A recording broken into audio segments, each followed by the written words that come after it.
Calm, chill, relax. We just killed that guy? Oh my god. It's over. No. It's no, over. No. It's over. Come on. Come Zaya, on. it's over. Hey. Yes, you read that correctly? You always gotta ask, why is there so much meat out of penny for every time I heard that? I am sorry. Time to be a whole lot better. Oh god, ow. Oh god, the sun never burns. Yep. And I mean, we totally didn't slaughter a bunch of random Marios via the easy. Because boy oh boy, if you aren't that good at hand-eye coordination like myself, then later songs.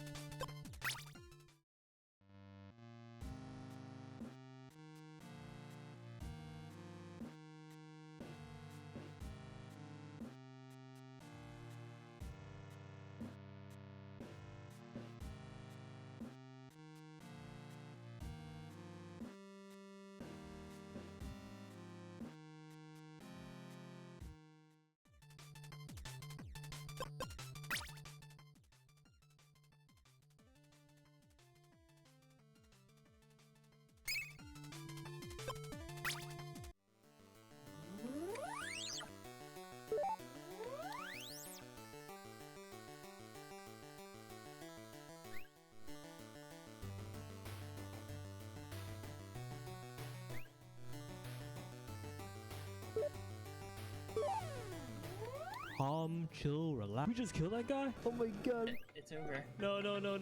It's over. No. It's over. Come on. Zaya, it's over. Hey. Yes, you read that correctly? You always gotta ask, why is there so much meat out of penny for every time I heard that? I am sorry. Time to be a whole lot better. Oh god, ow. Oh god, the sun never burns. Yep. And I mean, we totally didn't slaughter a bunch of random Marios via the easy. Because boy oh boy, if you aren't that good at hand-eye coordination like myself, then later songs.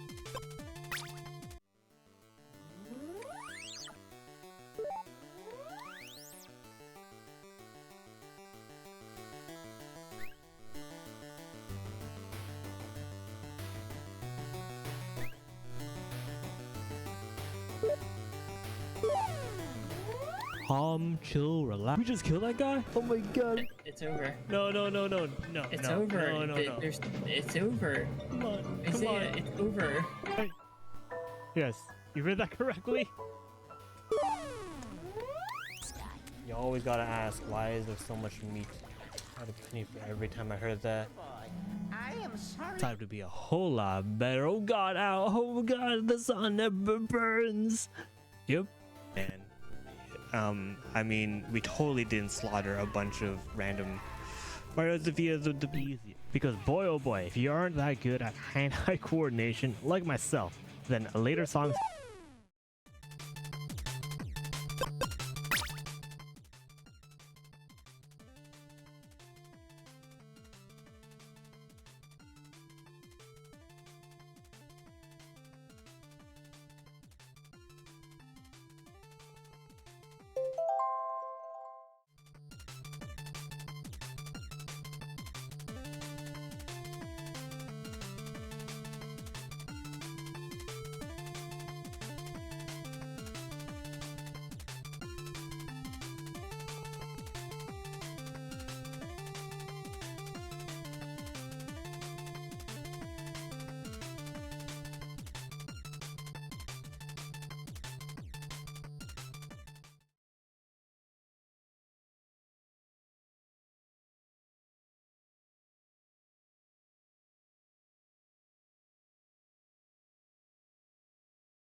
Alrighty then. Whoa, wait.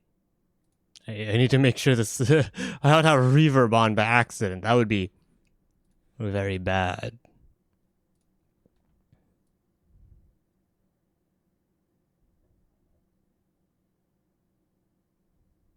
Yeah, okay. Just making sure, you know? Today we're gonna be reading some Christmas stories. Got a couple of them. Well, a lot of like mainly short stories from other books type of thing, you know?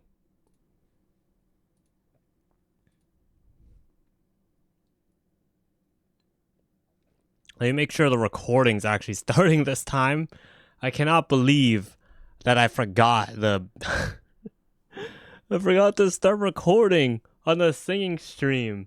Like that's like mandatory because Twitch mutes everything immediately, right? So it's like there goes a bit of some of that. How you doing, Will? How was listening to Schlatt's Christmas album at work? That's awesome. Anyway, we shall head over to the cozy area. I don't know how to read. I don't know how to read either. I don't know how to read. We got some good stuff. We got some. We're gonna go with like some of the, you know, the usual. Everyone knows the stories, and then I got a couple where I'm just gonna read. If you know, if people just lurk and stuff, it's fine. It was great. He was worried because he knows who Schlatt is. You gotta play freaking Nathan's Christmas or something. That's what you need to play at work. I think I played that when I was at Hit Point, because that's a banger. All right, to the cozy area. It's better if I did that.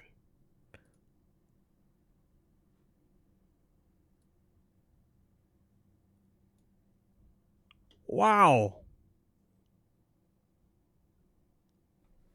Wait, if I did do that, oh, okay, there we go. Ah, and I have the chat right over there. Whoa.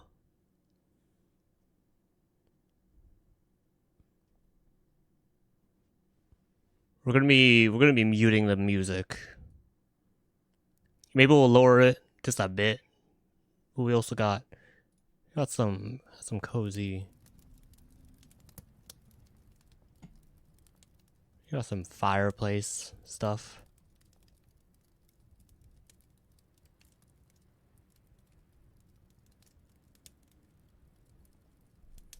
All right, let me look at my spreadsheet all the way to my right.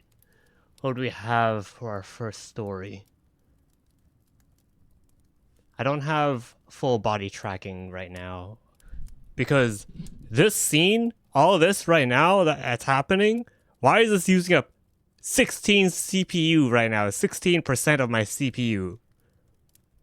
Is it because everything is just, these are raw, big files? Ambient sounds of my house burning down, exactly.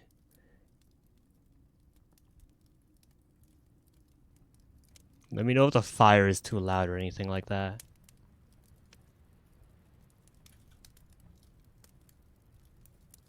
All right. Any guesses of book number 1? Story number 1. I want to find a lot of like...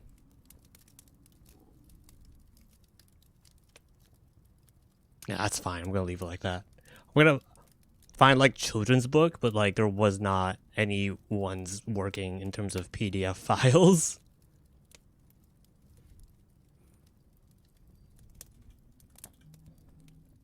All right, book number 1 is we're gonna be doing. I guess it's not a book. It's a poem.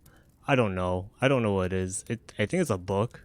It's a book by "'Twas the Night Before Christmas" by Clement Clark Moore.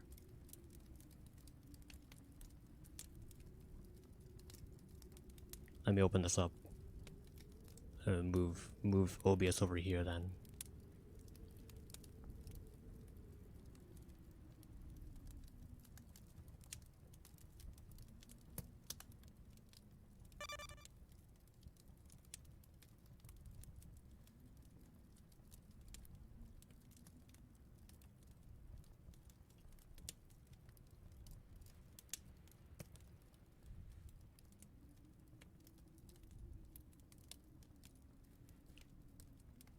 What's the night? Right here. Opening up. Slowly. I might have to actually use the good old studio mode. It doesn't matter. What's the point of studio mode? What's the point of studio mode if hiding it has it appear anyways? I think that's a setting. I could be wrong. Alright.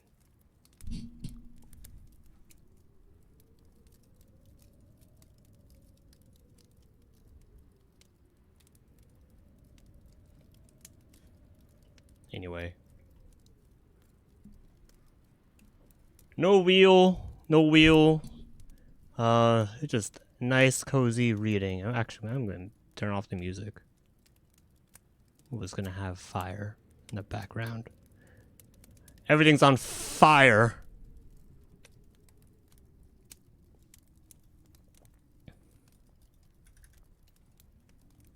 Whoa. Alright. 'Twas the night before Christmas. A visit from St. Nicholas. I actually never read this. These are like stories I don't think I've ever read. Maybe I listened in kindergarten or something, but let's hydrate.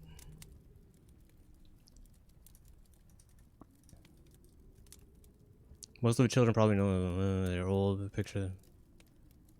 The pictures that Miss Jessie Wilcox Smith has painted for this edition of it are new. You know, we like pictures. We like pictures.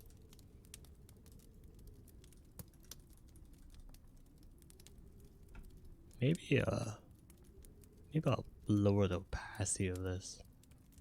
It's cool, but like not necessary. 'Twas the night before Christmas, when all through the house not a creature was stirring, not even a mouse.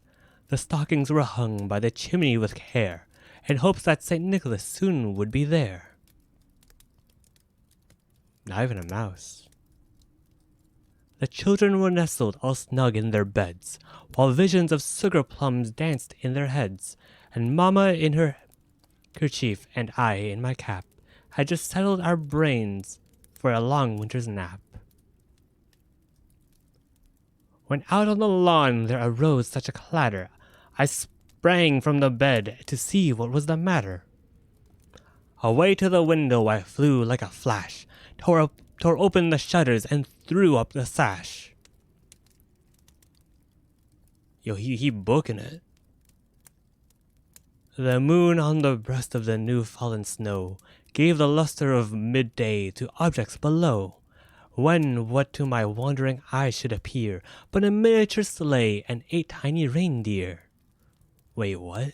A tiny sleigh.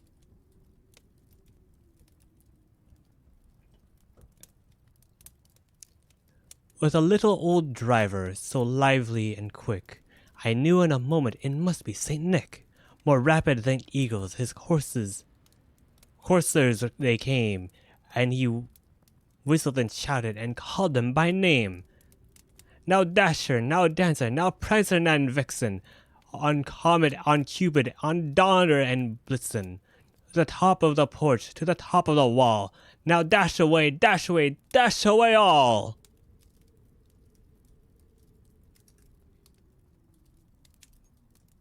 Oh yeah, from like far away. You hear that? Why are you shouting? Why are you shouting that? Everyone's gonna hear you, dude.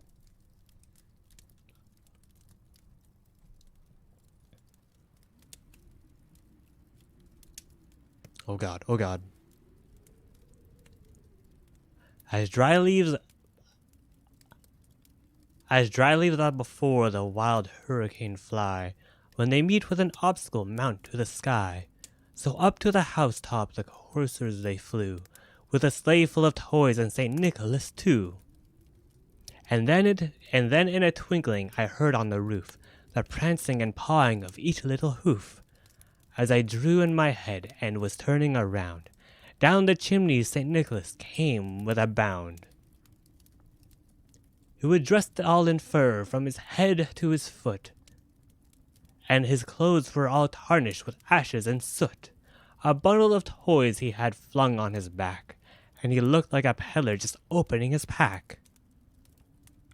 Wait, that dude? Really? His eyes, how they twinkled, his dimples, how merry. His cheeks were like roses, his nose like a cherry. His droll little mouth was drawn up like a bow, and the beard of his chin was white as the snow. The stump of a pipe he held tight in his teeth, and the smoke it encircled his head like a wreath. He had a broad face and a little round belly that shook when he laughed like a bowl full of jelly.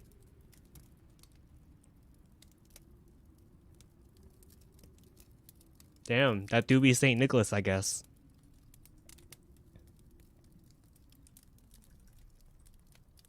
He was chubby and plump, a right jolly old elf, and laughed when I saw him in spite of myself. A wink of his eye and a twist of his head soon gave me to know I had nothing to dread.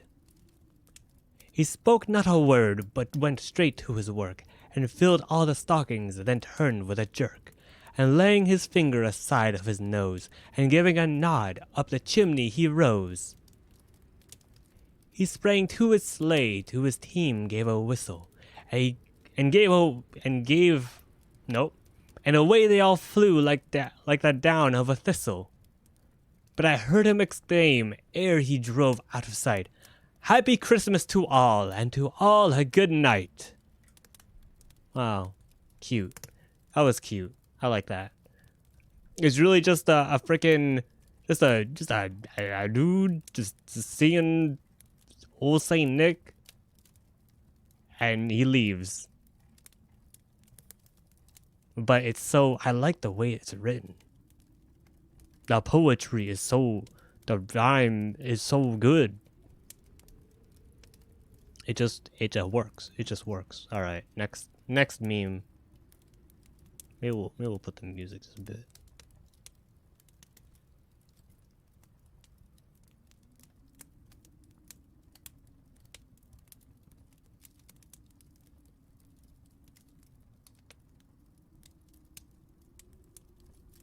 How the Grinch Stole Christmas. Maybe that should be in caps.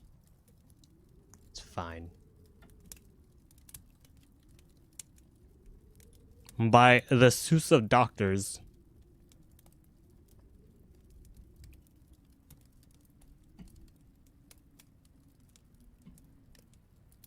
Let me get set up.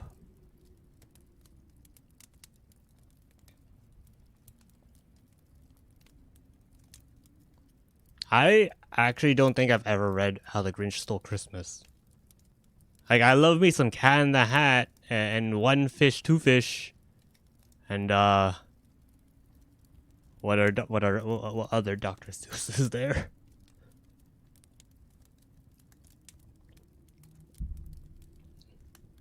Oh, Lorax, yeah, Lorax. But I don't think I've ever read The Grinch, How the Grinch Stole Christmas. He shouldn't have stole it. He should have just canceled it, dude. Probably would have been easier. All right. We're gonna have to do it like this.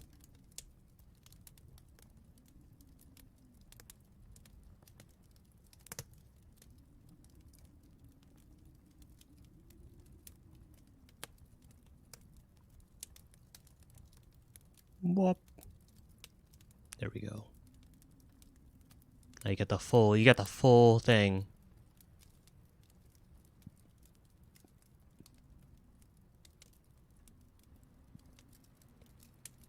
Oh god, oh god, oh god. Other way.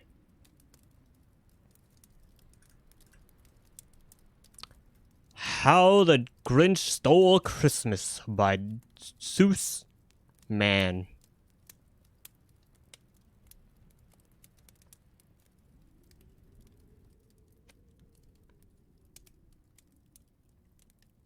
How the Grinch Stole Christmas by Dr. Seuss. Okay. Every Who down in Whoville liked Christmas a lot. But the Grinch who lived just north of Whoville did not. The Grinch hated Christmas the whole Christmas season. Now, please don't ask why. No one quite knows the reason. It could be his head wasn't screwed on just right. It could be perhaps that his shoes were too tight. But I think that the most likely reason of all may have been that his heart was too sizes too small. But whatever the reason, his heart or his shoes, he stood there on Christmas Eve hating the Who's, staring down from his cave with a sour, grinchy frown at the warm lighted windows below in their town. For he knew every Who down in Whoville beneath was busy now hanging a mistletoe wreath. And they're hanging their stockings, he snarled with a sneer. Tomorrow is Christmas, it's practically here. Then he growled with his Grinch fingers nervously drumming. I must find a way to stop Christmas from coming. For tomorrow he knew all the Who girls and boys would wake bright and early. They'd rush for their toys, and then oh the noise, noise. That's one thing he hated, the noise. I would too. Where's curfew? Then the Who's, young and old, would sit down to a feast, and they'd feast, and they'd feast, and they'd feast. They would feast on Who pudding and rare Who roast beast, which was something the Grinch couldn't stand in the least. And then they do something he liked least of all. Every Who down in Whoville, that tall and the small, would stand close together with Christmas bells ringing. They'd stand hand in hand, and the Who's would start singing. They'd sing, and they'd sing, and they'd sing. And the more the Grinch thought of this Who Christmas sing, the more the Grinch thought, I must stop the whole thing. Why, for 53 years I put up with it now. I must stop this Christmas from coming, but how? Then he got an idea, an awful idea. The Grinch got a wonderful, awful idea. I know just what to do, the Grinch laughed in his throat. He made a quick Santa Claus hat and a coat, and he chuckled and clucked, what a great Grinchy trick! With his coat and his hat, I look just like Saint Nick. All I need is a reindeer. The Grinch looked around, but since reindeer are scarce, there was none to be found. Did that stop the old Grinch? No, the Grinch simply said, if I can't find a reindeer, I'll make one instead. So he called his dog Max. Then he took some red thread. And he tied a big horn on top of his head. Then he loaded some bags and some old empty sacks on a ramshackle sleigh, and he hitched up old Max. Then the Grinch said, get up! And the sleigh started down toward the homes where the Who's lay a snooze in their town. Other windows were dark, quiet snow filled the air. Other Who's were all dreaming sweet dreams without care. When he came to the first little house on the square. Let me read that one again. All the windows were dark, quiet snow filled the air. Other Who's were all dreaming sweet dreams without care. When he came to the first little house on the square. This is stop number 1, the Grinchy Claus hissed, and he climbed to the roof, empty bags in his fist. I really like the art. God damn.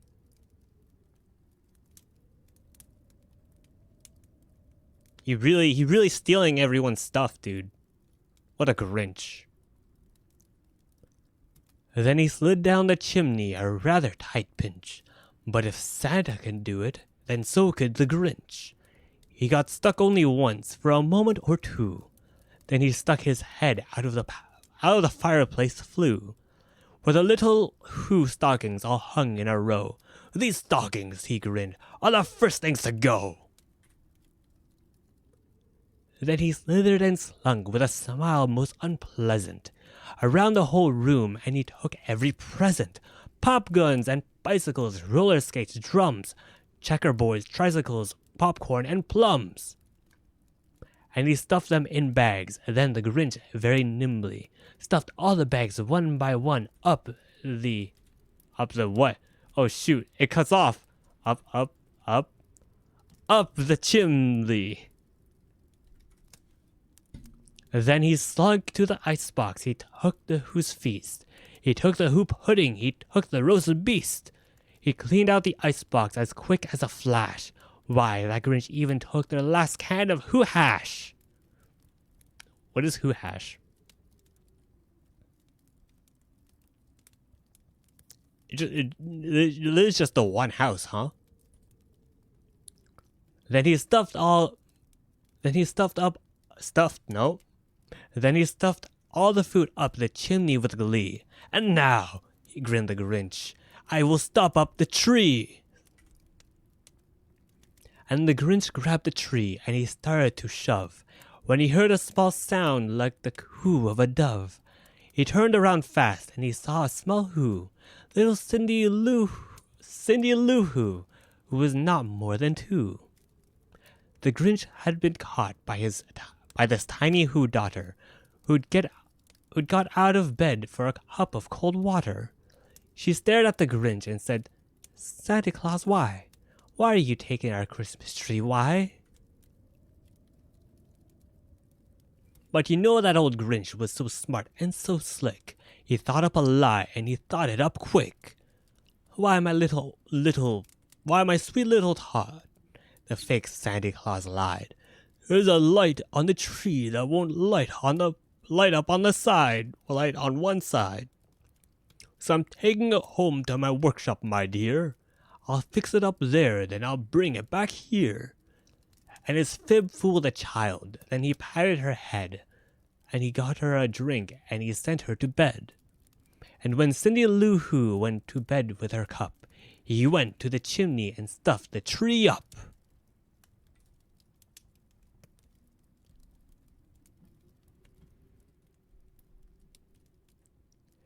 Then the last thing he took was a log for the fire.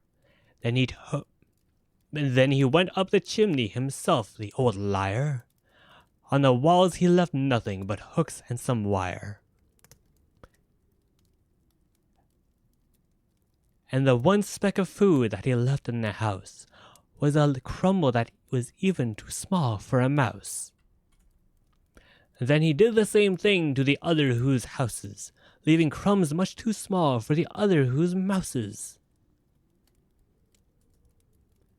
It was 1/4 dawn, although Who was still abed, although Who was still a snooze, when he packed up his sled. Packed it up with their presents, the ribbons, the wrappings, the tags and the times, and the trimmings and trappings.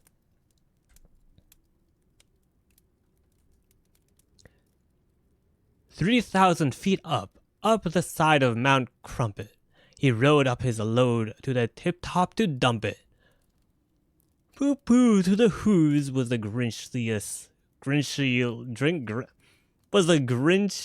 humming. They're finding out now that no Christmas is coming. They're just waking up. I know just what they'll do. Their mouths will hang open a minute or two, and the Who's in Whoville will all cry boo-hoo.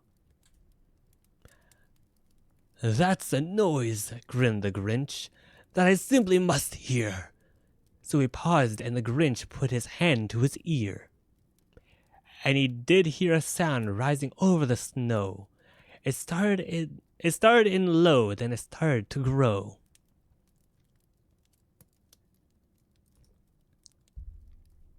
But the sound wasn't sad. Why, the sound was merry. But the sound wasn't sad. Why, the sound sounded merry. It couldn't be so, but it was merry, very. It was very merry, very.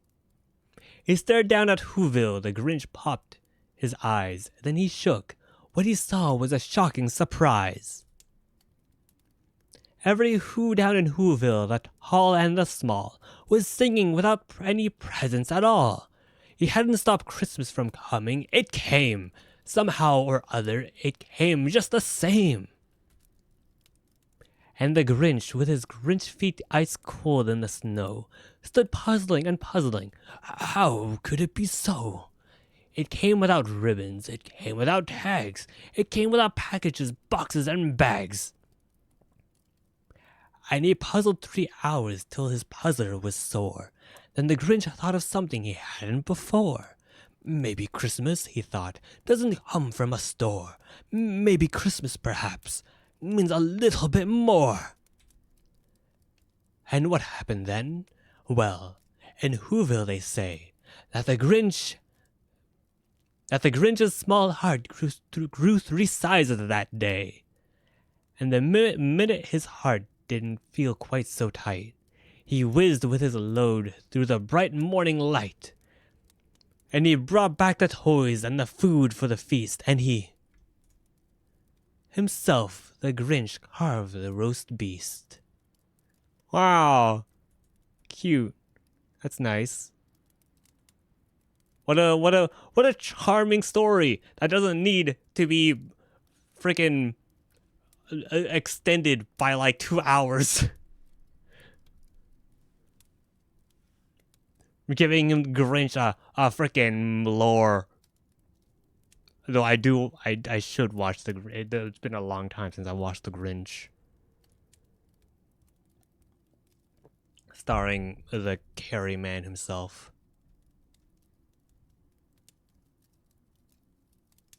Okay. I like that. That was good. I really like the freaking art. It's been a long time since I looked at like a Dr. Seuss book. It's so simple, but like so creative. Literally just 2 colors.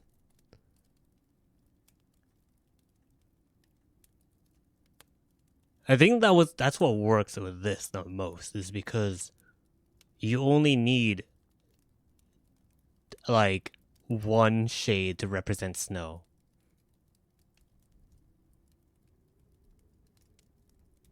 Anyway. Next meme. What do we got? Oh, okay. I need to open up an actual PDF. Or I think I could just add it. I just add it here.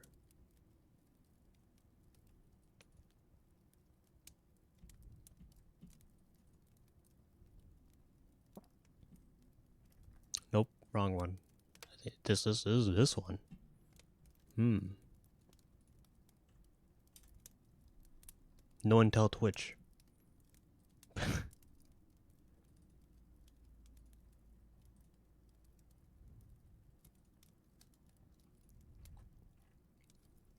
Okay, I'm telling. The Polar Express.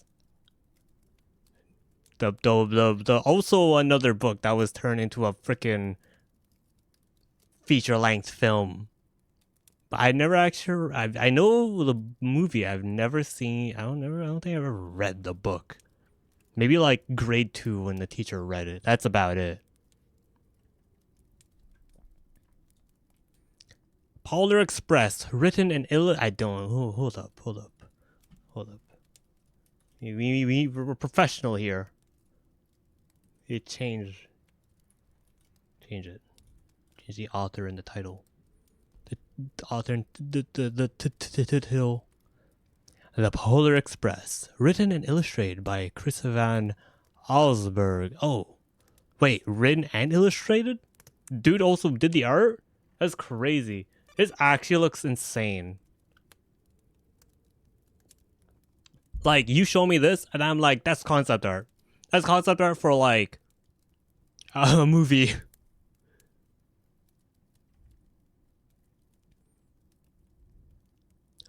On Christmas Eve, many years ago, I lay quietly in my bed.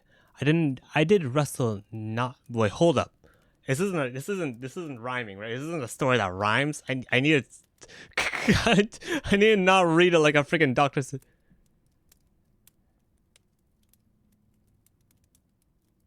Yeah, no, okay, it's not, oh my god. Freaking goddamn it, Dr. Seuss.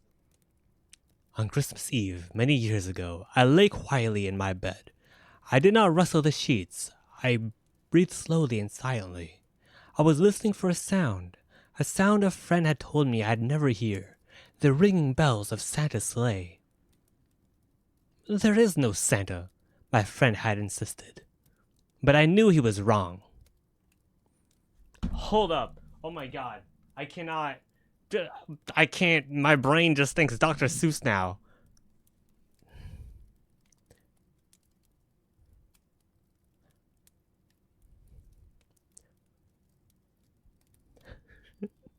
It's like I'm trying to read like a Dr. Seuss book now.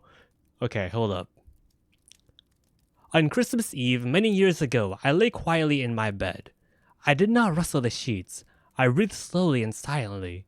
I was listening for a sound my friend told me I'd never hear. The ringing bells of Santa's sleigh. There is no Santa, my friend had insisted, but I knew he was wrong. Late that night, I did hear sounds, though not of ringing bells. From outside came the sounds of hissing steam and squeaking metal. I looked through my window and I saw a train standing perfectly still in front of my house. The art is so good. What the hell? What the H? That is dangerous.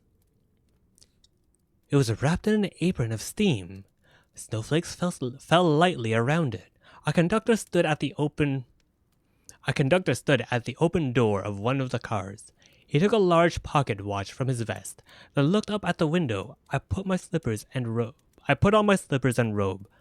I tiptoed downstairs and out the door. All aboard! The conductor cried out. I ran up to him. Well, he said, are you coming? Where? I asked. Why, to the North Pole, of course, was his answer. This is the Polar Express. I took his outstretched hand, and he pulled me aboard.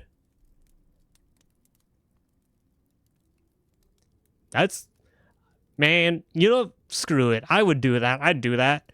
I see a train that just appears in the middle of the street. Heck yeah, I'm gonna just go aboard it,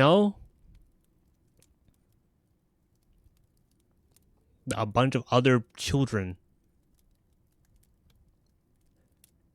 The train was filled with other children, all in their pajamas and nightgowns. We sang Christmas carols and ate candies with nougat centers as white as snow. We drank hot cocoa as thick and rich as melted chocolate bars. Outside, the lights of towns and villages flickered in the distance as the Polar Express raced northward. I swear to God, Dr. Seuss ruined me right now. Soon there were no more lights to be seen. We traveled through the cold, dark forest, where lean wolves roamed and white-tailed rabbits hid from our train as it thundered through the quiet wilderness.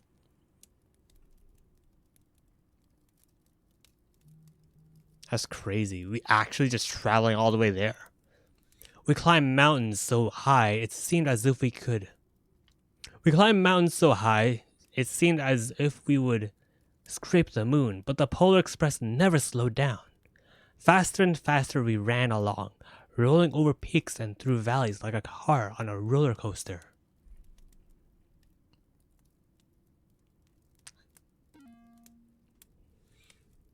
Every book is a Seuss book. I actually cannot. Now I'm reading like the mountains turned into hills. The hill. I just need to read it. Oh my God, I cannot believe Dr. Seuss did this to me. The mountains turned into hills. The mountains turned into hills. The hills to snow-covered plains. We crossed a barren desert of ice. The great polar ice cap. Lights appeared in the distance. They looked like the lights of a strange ocean liner sailing on a frozen sea. There, said the conductor, is the North Pole.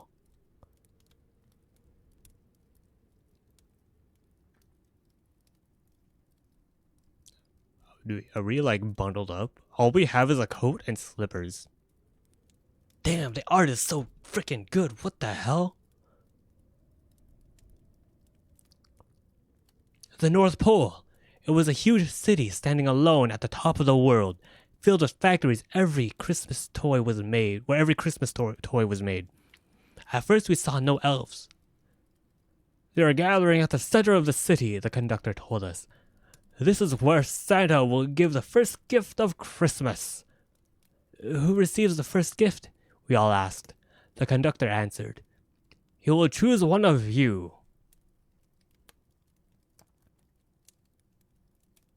That's a lot of elves. They all piled up over there. That's a hazard right there. Look, shouted one of the children. The elves. Outside we saw hundreds of elves. As our train drew closer to the center of the North Pole, we slowed to a crawl. So crowded were the streets with Santa's helpers. When the Polar Express would go no farther, we stopped and the conductor led us outside. We pressed through the crowd to the edge of a large, open circle. In front of us stood Santa's sleigh. The reindeer were excited. They pranced and paced, ringing the silver sleigh bells that hung from their harness. It was a magical sound, like nothing I'd ever heard. Across the circle, the elves moved apart, and Santa Claus appeared. The elves cheered wildly. He marched over to us and, pointing to me, said, "Let's have this fellow here." He jumped into his sleigh. The conductor handed me up. I sat on Santa's knee and he asked, "Now, what would you like for Christmas?"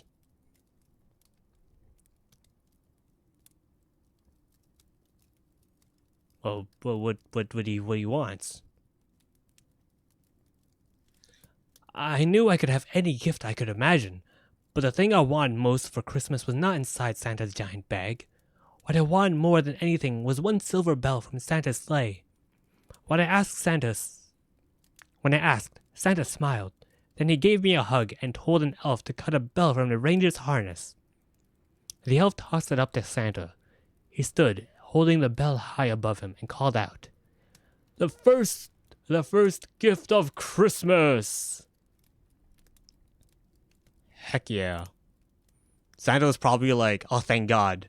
Oh, thank God this freaking child just wanted a bell."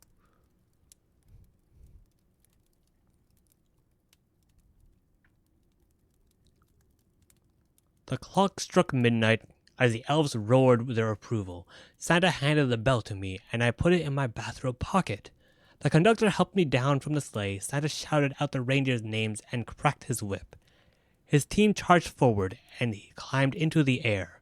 Santa circled once above us, then disappeared in the cold, dark polar sky.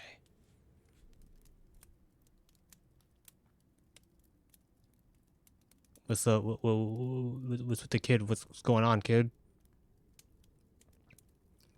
As soon as we were back inside the Polar Express, the other children asked to see the bell. I reached into my pocket, but the only thing I felt was a hole. I had lost the silver bell from Santa Claus' sleigh.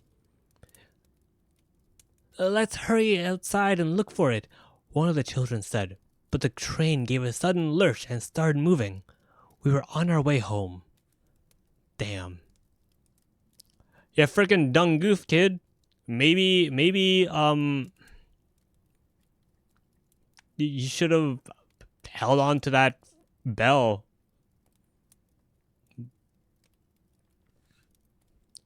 It broke my heart to lose the bell.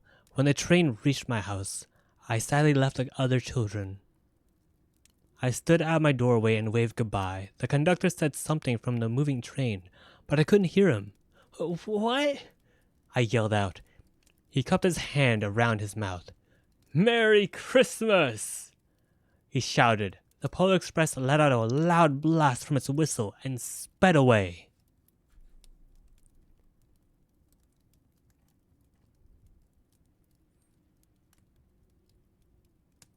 This all happened in one night? Or did like time freeze? I'm assuming time froze or something. Or we just zoomed to the North Pole.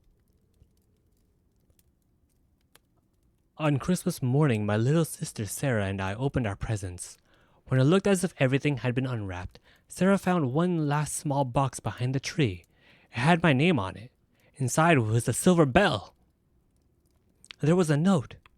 Found this on the seat of my sleigh. Fix that hole in your pocket. Signed, Mr. C. Dude, yeah, you freaking... man, you shouldn't go dropping... What the heck? Goddamn hole in your pocket? I shook the bell. It made the most beautiful sound my sister and I had ever heard. But my mother said, "Oh, that's too bad." "Yes," said my father. "It's broken." When I had shaken the bell, my parents had not heard a sound. They're not going to question just like a present given to their son.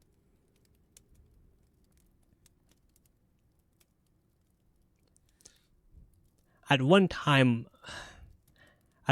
most of my friends could hear the bell, but as years passed, it fell silent for all of them.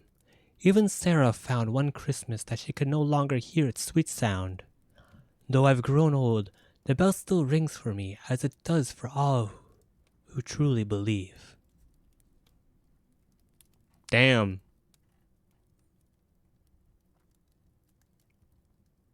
That's not fair. Dude got to go to like the Polar Express. He's like, yeah, man, I totally believe.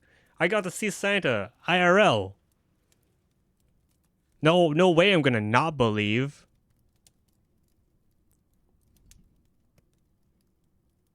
Heck yeah. Maybe dude's crazy. Dude just crazy. That was Polar Express by Chris Van Allsburg.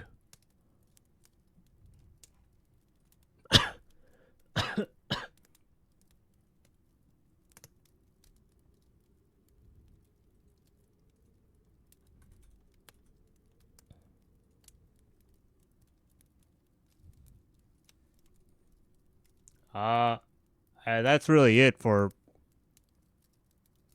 Yeah, that's really it for, like, picture books, if anything.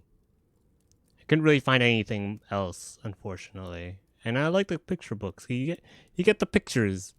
Who doesn't love pictures, you know? The art is actually so freaking good. What the heck? What the heck?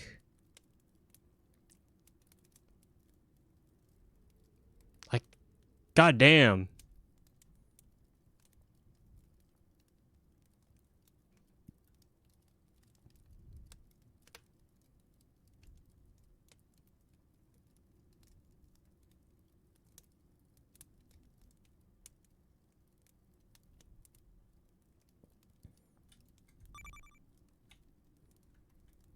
Read some Naruto to us. That's it. Gonna read some Naruto. Katara, how you doing? Hope you had a wonderful stream. Let's do some cool classic shoutouts while I set things up. Merry Crimbus or Crimbus Eve. Nice. Oh, my ears. Do I have this set to going to monitor?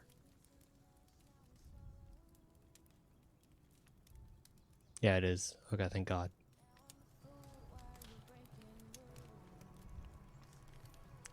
We read 'Twas the Night Before Christmas, How the Grinch Stole Christmas, and the Polar Express. We're gonna read Miracle. And other Christmas stories, but it was mainly Miracle by Connie Willis. People like clipping your jump scares. I was gonna shout out to Larwire. No way. What is this? We have to watch some fucking bulls fucking, dude. No. No. Maybe I shouldn't have it set so it pulls from the oldest of old this game's clips. fucking hilarious. No. You gotta shoot one of them, dude. You gotta shoot one of the bulls. Oh. That's art. Someone animated that. How? You gotta shoot one of them. Bro, not Oh god. you're playing, but like someone animated that. Someone got paid to do that. Amazing. Okay. That's it for I think that's it for PDF reader now. Everything else will just be use settings of what clips get played. In my what I have set up for Sammy, for the extension I have it set to like find the 1,000 clips or something, if there's any. I don't remember what I have it set to, but yeah.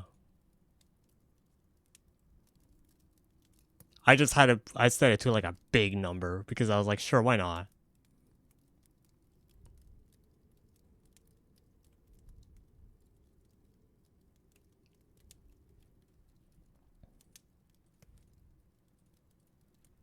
I actually have no idea what Miracle is about, but we're gonna read it. We're gonna read like an actual short, Christmas short story now, instead of just the, whatchamacallit. Instead of picture books. I mean, nothing wrong with picture books. I love me some pictures.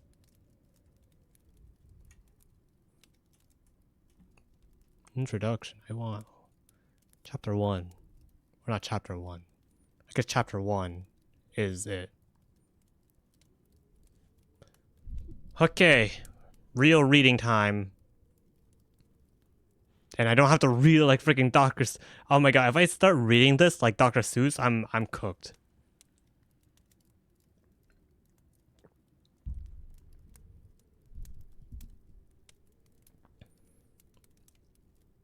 Miracle by Connie Willis. There was a Christmas tree in the lobby when Lauren got to work, and the receptionist was sitting down with her chin in her hand, watching the security monitor. Lauren set her shopping bag down and looked curiously at the screen. On it, Jimmy Stewart was dancing the Charleston with Donna Reed. The personnel morale special committee had cable piped. Is that P? That is piped, right? Why is it cut off? In for Christmas. The receptionist explained, handing Lauren with her messages. I love It's a Wonderful Life, don't you? Lauren stuck her messages on the top of her shopping bag and went up to her department. Red and green crepe paper hung in streamers from the ceiling, and there was a big red crepe paper bow tied around Lauren's desk. The personnel morale special committee did it, Evie said, coming over with a catalog she'd been reading. They're decorating the whole building, and they want us to document control. They want us and document control to go caroling this afternoon. Don't you think PMS is getting out of hand with this Christmas spirit thing? I mean, who wants to spend Christmas Eve at an office party? I do, Lauren said. She set her shopping bag down on the desk, sat down, and began taking off her boots. Can I borrow the stapler? Evie asked. I've lost mine again. I'm ordering my mother the water of the month, and I need to staple my check to the order form. The water of the month, Lauren said, opening her desk drawer and taking out her stapler. You know, they send you bottles of a different one every month. Perrier, Avian, Calistoga. She peered into Lauren's shopping bag. Do you have Christmas presents in there? I hate people who have their shopping done 4 weeks before Christmas. Why? It's 4 days till Christmas, Lauren said, and I don't have it all done. I still don't have anything for my sister. But I've got all my friends, including you, done.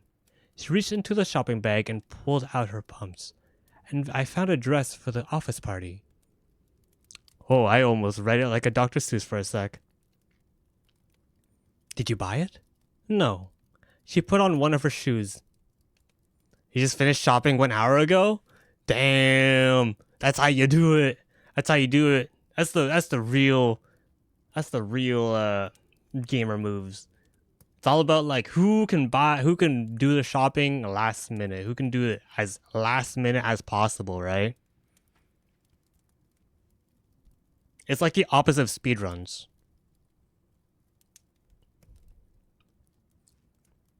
Let me drink some water.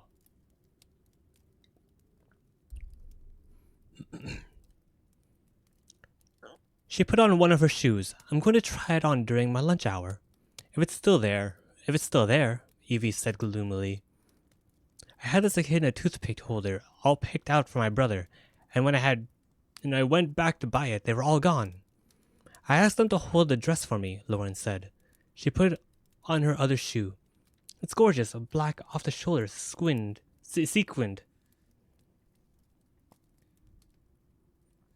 Still trying to get Scott Buckley to notice you, huh? I don't do things like that anymore. 90s women don't use sexist tricks to attract men. Besides, I decided he was too cute to ever notice somebody like me. She sat down on the edge of Lauren's desk and started leafing through the catalog. Here's something your sister might like. The vegetable of the month. February's okra.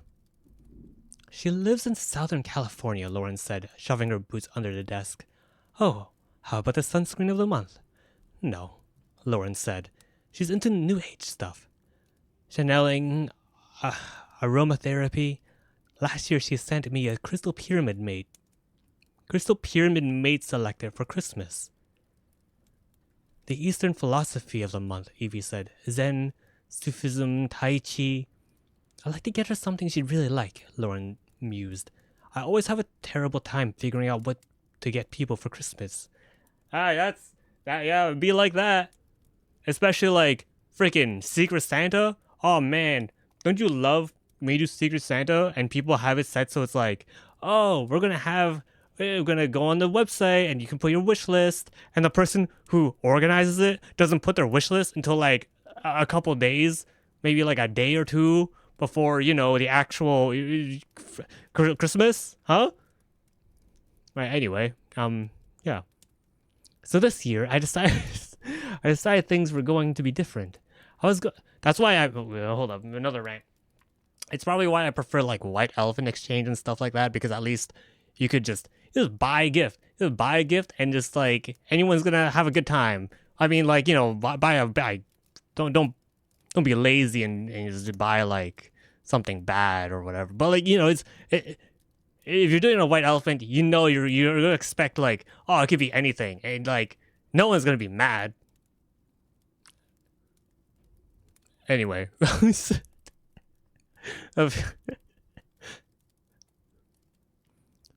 So this year I decided things were going to be different. I wasn't going to be tearing around the mall the day before Christmas, buying things no one would want and wondering on what on earth I was going to wear to the office party. I started doing my shopping in September. Damn. Okay, now that's pretty early. I wrapped up my presents as soon as I bought them. I have all my Christmas cards done and ready to mail. You're disgusting, Evie said. Oh, here, I almost forgot. She pulled a folded slip of paper out of her catalog and handed it to Lauren. Wait, same. No, wait, actually, no, I have my gift. It's out of the Amazon, but I still need to wrap it. Also, my Secret Santa, the fam, still need to wrap that.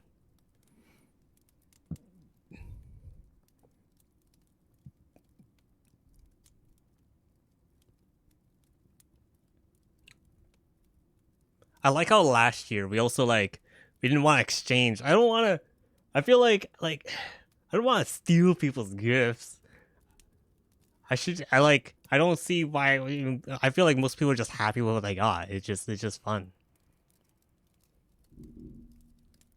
I would understand if it's like a big, if it's like a big gathering, then sure, like I could see. I never done White Elephant where people actually like steal, trade gifts and stuff. But I'd assume like a big gathering, people do that, and it would be more, makes more sense.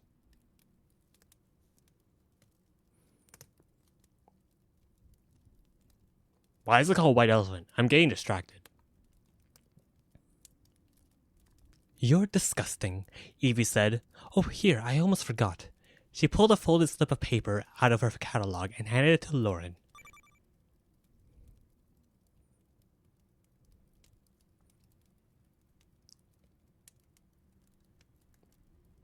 This girl got fired for stealing the CEO's White Elephant gift.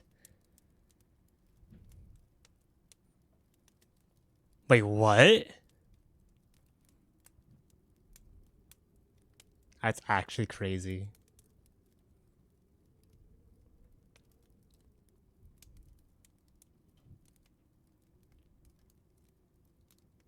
Oh, hey, speaking of Secret Santa, right there. Yeah. Yeah, you know how in White Elephant you can steal gifts? Yeah. That's crazy. Getting fired?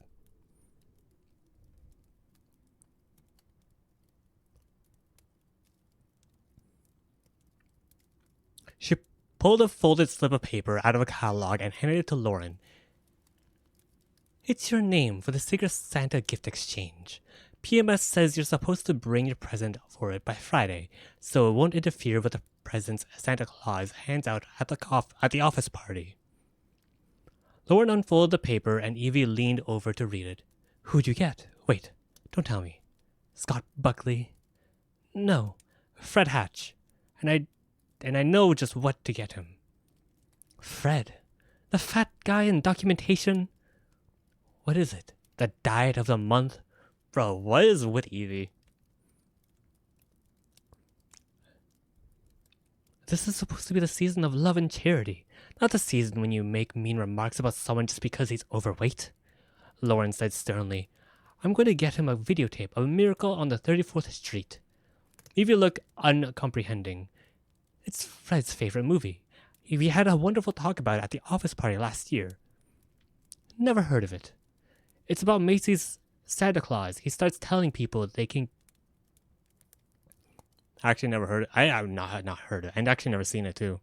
It's about Macy's Santa Claus. He starts telling people they can get their...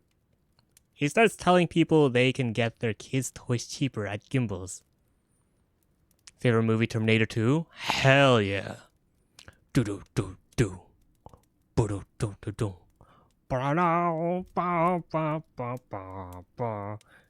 Terminator 2 is great. I think my favorite movie's gotta be it has to be Back to the Future. I just really love the writing and the foreshadowing. It good. That and like I guess another favorite movie would have to be, my favorite Christmas movie? Oh, freaking Tokyo Godfather. I need to watch that again. Maybe after this. Maybe tomorrow. When it's really Crimbus time.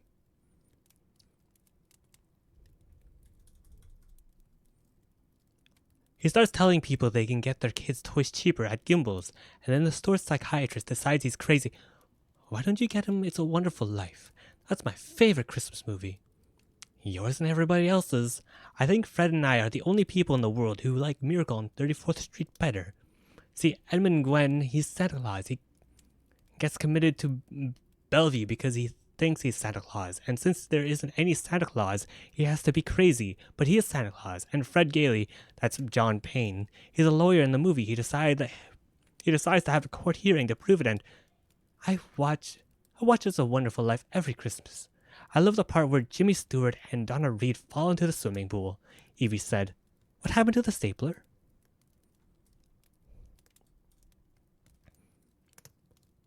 They had the dress and it fit, but there was an enormous jam up at the cash register, and they couldn't find a hanging bag for it. Just put it in a shopping bag, Lauren said, looking anxiously at her watch. It'll wrinkle, the clerk said ominously, and continued to search for a hanging bag. By the time Lauren convinced her a shopping bag would work, it was already 12:15. She had hoped she'd had a chance to look for a present for her sister, but there wasn't going to be time. She still had to run the dress home and mail the Christmas cards. I can pick up Fred's video, she thought, fighting her way onto the escalator. That wouldn't take much time, since she knew what she wanted, and maybe they'd have something with Shirley MacLaine in it. She could get her sister. 10 minutes to buy the video, she thought, tops. It took nearly half an hour. There were only one copy, which the clerk couldn't find. Are you sure you wouldn't rather have... It's a Wonderful Life? She asked Lauren. It's my favorite movie. I want Miracle on 34th Street, Lauren said patiently, with Emin Gwen and Natalie Wood. The clerk picked up a copy of It's a Wonderful Life from a huge display. See? Jimmy Stewart's in trouble and he wishes he'd never been born, and this angel grants him his wish. I know, Lauren said. I don't care. I want Miracle on 34th Street. Okay, the clerk said and wandered off to look for it, muttering, some people don't have any Christmas spirit. She finally found it in the M's, of all places, and then insisted on gift wrapping it. By the time Lauren made it back to her apartment, it was 1:45. She would have to forget lunch and mailing the Christmas cards, but she could at least take them with her, buy the stamps, and put the stamps on at work. She took the video out of the shopping bag and set it on the coffee table next to her purse, picked up the bag, and started for the bedroom. Someone knocked on the door. I don't have time for this, she muttered and opened the door, still holding the shopping bag. It was a young man wearing a Save the Whales t-shirt and khaki pants. He had shoulder-length blonde hair and a vague expression that made her think of Southern California. Yes, what is it? She asked. I'm here to give a Christmas present, he said. Thank you, I'm not interested in whatever you're selling, she said, and shut the door. He knocked again immediately. I'm not selling anything, he said through the door. Really? I don't have time for this, she thought, but she opened the door again. I'm not a sales guy, he said. Have you ever heard of the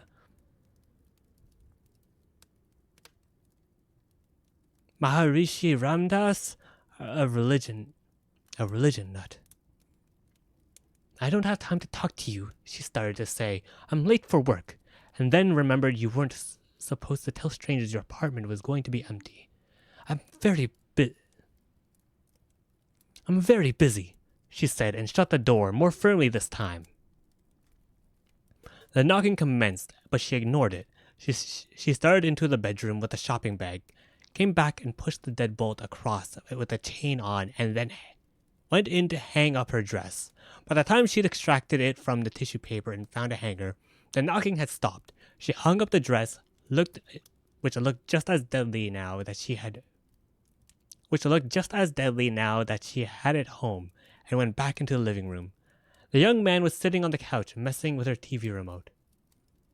So what do you want for Christmas? A yacht? A pony? He punched the buttons on the remote, frowning. A new TV?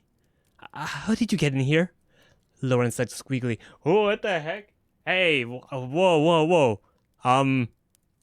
This person breaking and entering. Hello? Call the cops immediately. Por favor.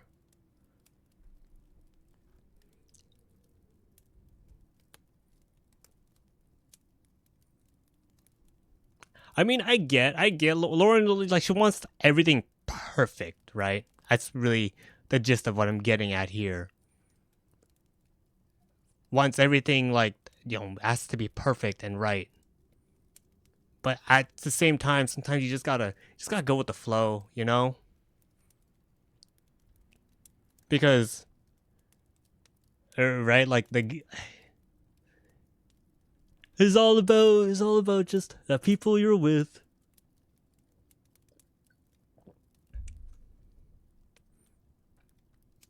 I also don't like Evie. I don't like the way Evie talks. Anyway, how did you get in here? Lauren said squeakily. She looked out the door. The deadbolt and chain were both still on. I'm a spirit, he said, putting down the remote. The TV suddenly blared on. The spirit of Christmas present. Oh, God. Here we go. I didn't expect this going to be... Okay, here we go. Oh, Lauren said, edging toward the phone. Like in a Christmas carol. No, he said, flipping through the channels. She looked at the remote. It was still on the coffee table. Not Christmas present. Christmas present. You know, Barbie dolls, ugly ties, cheese logs, the stuff people give you for Christmas. Oh, a Christmas present. I see, Lauren said carefully, picking up the phone. People always get me confused with him, which is really insulting. I mean, the guy obviously has a really high cholesterol level. Anyway, I'm the... That's pretty good. Anyway, I'm the spirit of Christmas present, and your sister sent me to... Lauren had dialed 911. She stopped, her finger poised over the second one.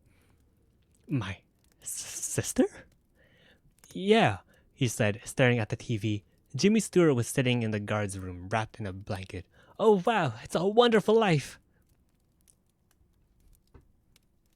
Someone else mentioned to watch A Wonderful Life. I think it was Corey.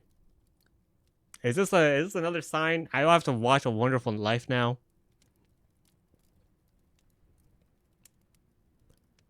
My sister sent you, Lauren thought. It explained everything. He was not a Mooney or a serial killer. He was this year's version of the Crystal Pyramid Mate Selector. How do you know my sister? She channeled me, he said, leaning back against the sofa. The Maharishi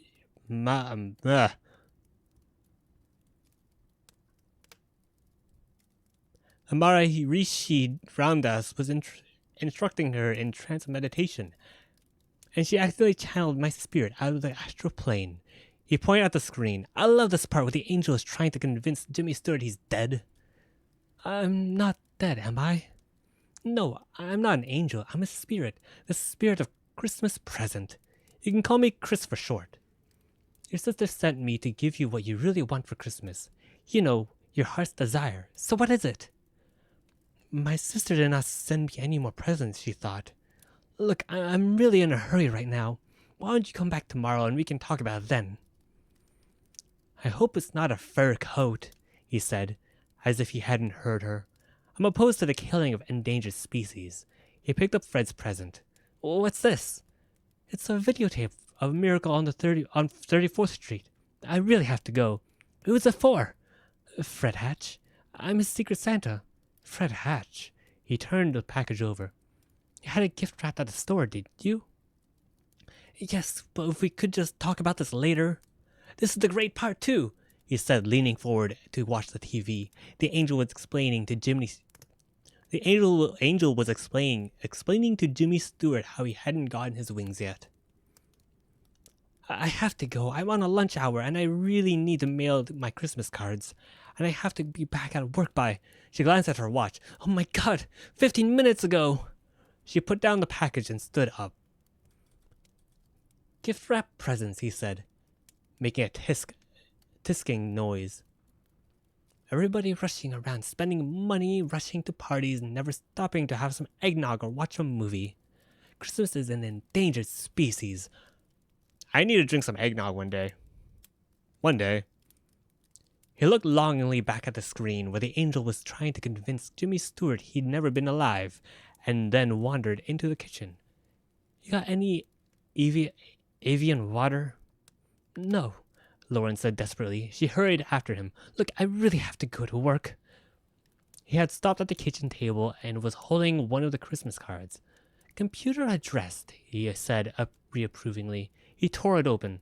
Don't, Lauren said, printed Christmas cards, he said.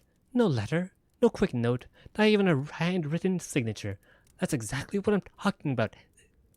An endangered species. Damn. Yeah, yeah. Damn. Okay. I didn't have time, Lauren said defensively. And I didn't have time to discuss this with anything else. And I don't have time to discuss this with anything else with you. I have to get to work. No time to write a few words on a card. No time to think about what you want for Christmas. He slid the card back into the envelope. Not even on recycled paper, he said sadly. Do you know how many trees are chopped down every year to send Christmas cards? I'm late for... Lauren said, and he wasn't there anymore. He didn't vanish like in the movies, or fade out slowly. He simply wasn't there.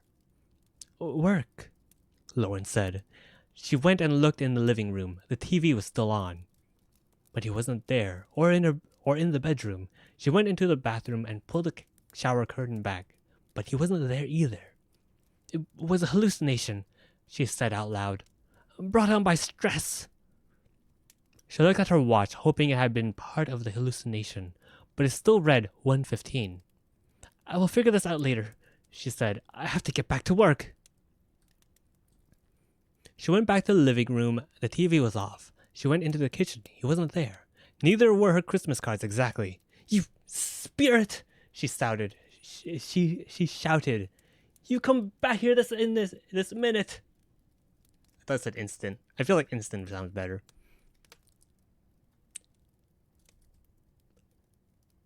You're late, Evie said, filing out a catalog form.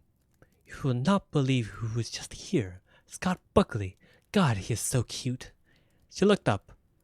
What happened? She said. Didn't they hold the dress? Do you know anything about magic? Lauren said. What happened?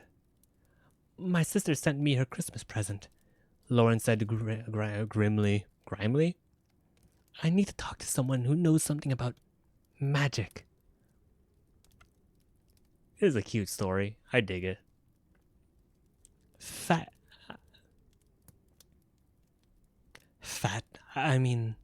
Hatch is a magician. What did your sister send you? Lauren started down the hall to documentation at a half run. I told Scott you'd be back any minute, Evie said. He said he wanted to talk to you. Lauren opened the door to documentation and started looking over partitions into the maze of cubicles. They were all empty. Anybody here? Lauren called. Hello? A middle-aged woman emerged from the maze, carrying 5 rolls of wrapping paper and a large pair of scissors. You don't have any Scotch tape, do you? She asked Lauren. Oh, wait. You don't have any Scotch tape, do you? She asked Lauren. Do you know where Fred Hatch is? Lauren asked. The woman pointed toward the interior of the maze with a roll of reindeer-covered paper. Over there. Doesn't anyone have any tape? I'm going to have to staple my Christmas presents. Lauren... Damn, that's sad. Lauren worked her way toward where the woman had pointed, looking over partitions as she went. Fred was in the center one, leaning back in a chair, his hands folded over his ample stomach, staring at a screen covered with yellow numbers. Excuse me, Lauren said, and Fred immediately sat forward and stood up. I need to talk to you, she said. Is there somewhere we can talk privately? Right here, Fred said. My assistant's on the 800 line in my office, placing a catalog order, and everyone else is next door in graphic design at a Tupperware party.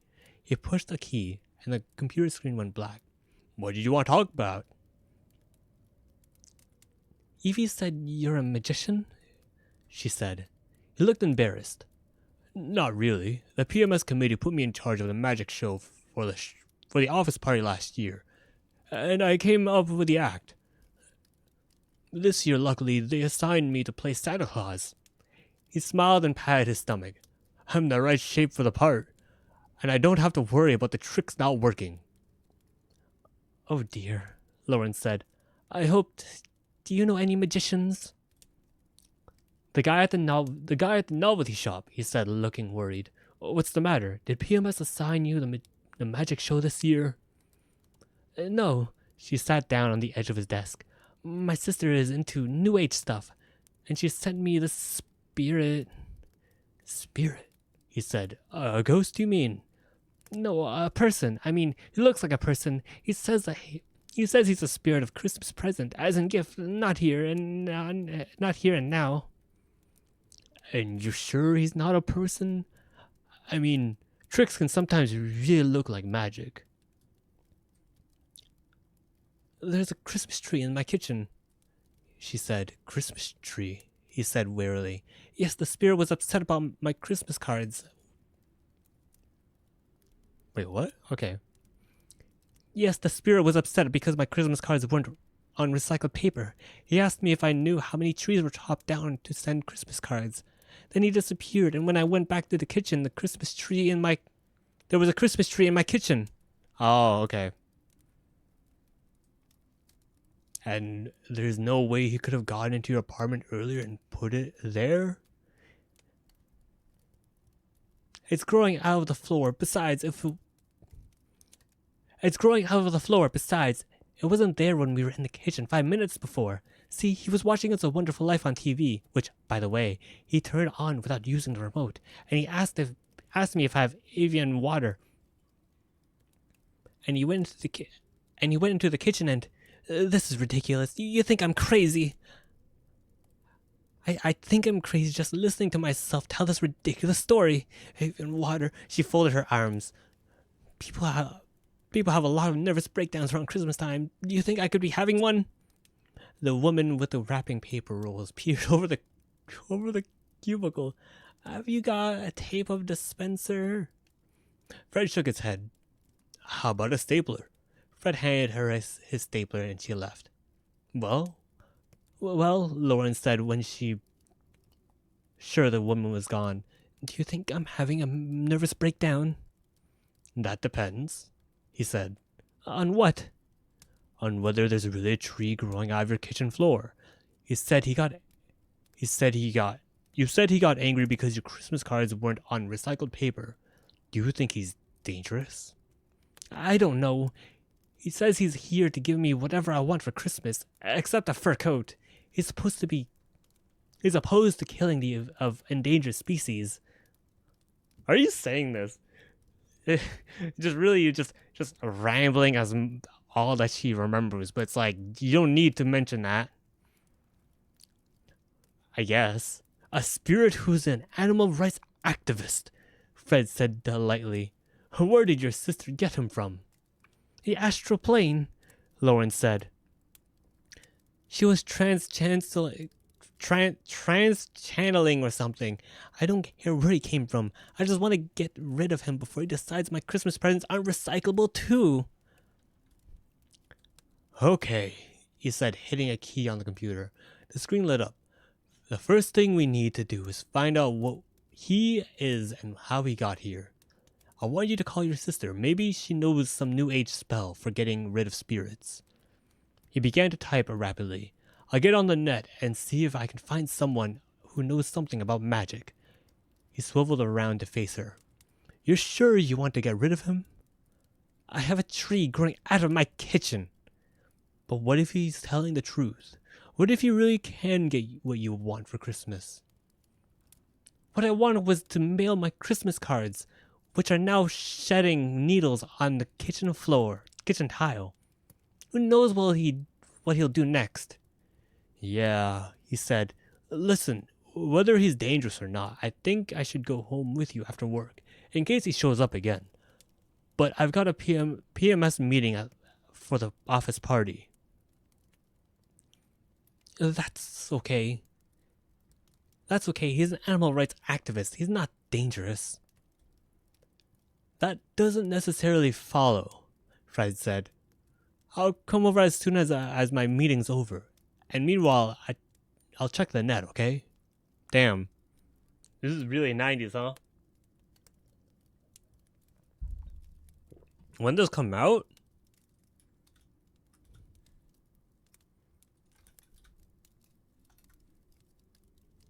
1999? Okay. The net. I come from the net. "Oh, okay," she said. She started out of the cubicle and stopped. "I really appreciate your believing me." Wow. Scroll Matt, how are you doing, my dude? We are reading Miracle from Miracle and Other Christmas Stories by Connie Willis. We read 'Twas the Night Before Christmas and How the Grinch Stole Christmas and The Polar Express. I am not opposed to reading those again if anyone is interested. I have finished my first cup of glass of water. So far is about Lauren, who is clearly just like obsessed with making sure she gets like the right gifts for everyone, even though like it's not from the heart, you know. And now it seems like her sister, who is like a medium of some sort, sent this spirit to Lauren, and now she's I feel like Fred's not actually Fred, because who just believes like, yeah, I'll help you out. You got a spirit? I'll look it up on the net. You'll look it up on the net? What kind of dude's like, you know what? No, that's fair. That's fair. I feel that. You know, if someone went up to me and they're like, yo, I got like a spirit of Christmas doing stuff, it's like, what do I Google? What do you Google at that point? You just look up, let me go to Reddit and be like, well, Reddit wouldn't have existed, but like, let me go to a forum and be like, hey, my friend is being haunted by like a Christmas spirit. Doing the do? You got that do. My friend is being haunted by like the Christmas spirit. Can someone help, please help. Today I fucked up by making poor Christmas cards that are not recyclable, and now I have a Christmas spirit of present. Not present time, but present of gifts. Anyway, yes. This came out in 1999. Like I said, we read 'Twas the Night Before Christmas, How the Grinch Stole Christmas, Polar Express. Not opposed to reading those again. Those are fun stories. Except, too bad Mr. Dr. Seuss gotta freaking mess up the way I read every time. Because I read like The Grinch, and then as soon as I read Polar Express, I'm like reading it like a Dr. Seuss book. Like, I'd be like, that's okay. He's an animal rights activist. He's not dangerous. That's not necessarily fine. I was like, nah, dude, there's no rhyming. Why am I reading it like a Dr. Seuss book?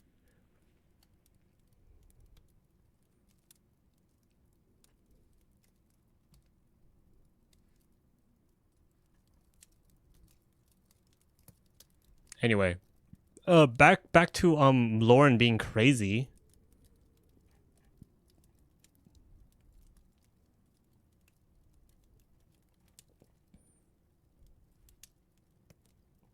Wait, what? Huh?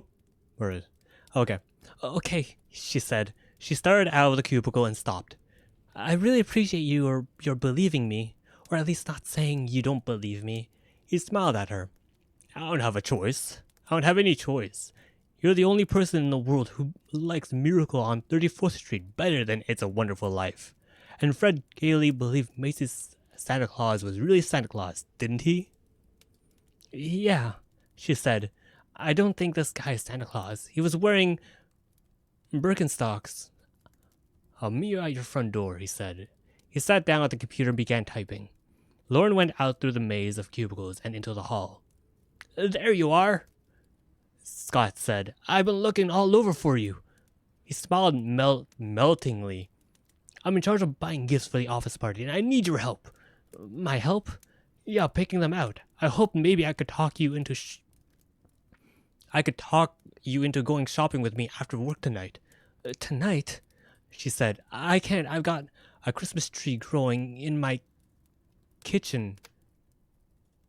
Could we do it tomorrow after work? He shook his head. I've got a date. What about later on tonight? The stores are still the stores are open till 9. It should take no more than a couple hours to do shopping, and then we could have a late supper somewhere. Let's say I pick you up at your apartment at 6:30. Blue, how are you doing? Merry Crimbus, happy Merry Chrysler, happy holidays, happy Crimbus, Merry holidays. Good morning, good morning to you as well.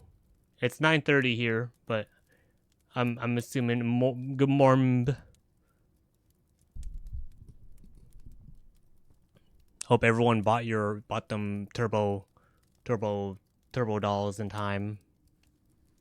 We are reading Miracle from Miracle and the Other Christmas Stories by Connie Willis.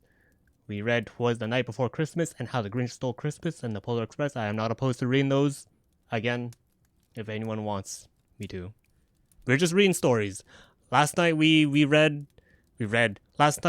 sang some Crimbus songs, and now it's just a chill reading stories. Right now we're reading about some lady who is like, oh, I was wanting my gifts to be perfect, and sending I guess not handwritten Christmas cards, and some Christmas spirit of present showed up, but not like future past present, more like spirit of gifts and presents. And now she's crazy because she's telling people that there's a spirit.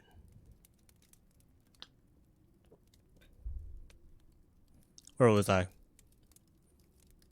He shook his head. I've got a date. What about later tonight? The stores are open till 9. It shouldn't take more than a couple hours to do the shopping, and then we could go have a late supper somewhere. Let's say I pick you up at your apartment at 6:30, and have the spirit lying on the couch drinking Evian water and watching TV? I can't, she said regretfully. Even his frown was cute. Oh well, he said and shrugged. Too bad. I guess I'll have to get somebody else. He gave her another adorable smile and went off down the hall to ask somebody else. I hate you, spirit of Christmas present, Lauren thought, standing there watching Scott's handsome back recede. You better not be there when I get home. A woman came down the hall carrying a basket of candy canes. Compliments of the Personnel Morale Special Committee, she said, offering one to Lauren. You look like you could use a little Christmas spirit. No thanks, I've already got one, Lauren said. It's good. This is like, I feel like I'm watching a freaking movie in my head. That sounds so freaking dumb.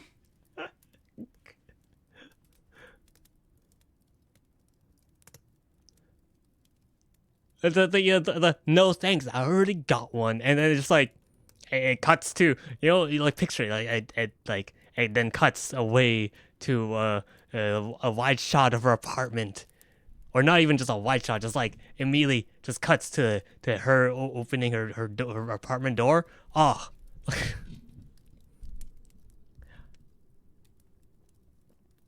I recently learned that there's also there's like a word or not phenomenon, but like just some people can't imagine things while reading and stuff, and it's like, dang, how'd that work? Like I'm reading and it just looks like a movie in my head. The door to her apartment was locked, which didn't mean much since the chain and the deadbolt. Anfatasia, that's it. Is that it? Spelling? I think that's it. Yeah. Or is Anfatasia the one where you can pay it? Yeah, that's the one. You can't. Yeah. Well, I think what's great, but also like there's some artists who have Anfatasia, right?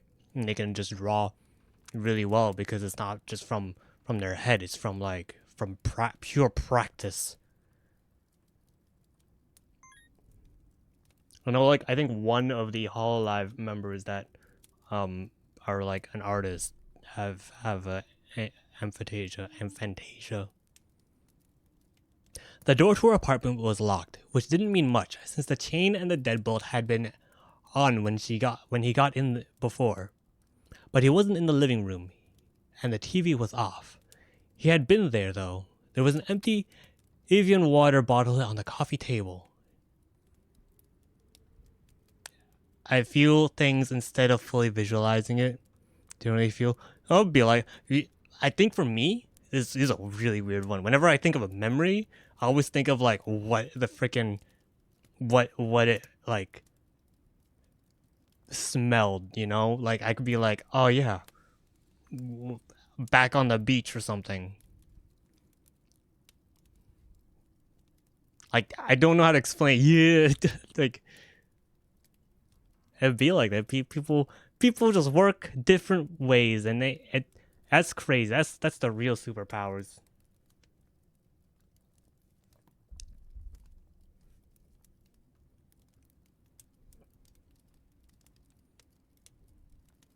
It's like, you know, when you look at something and you know what it's gonna freaking feel like, the texture on your tongue, but like instead memories.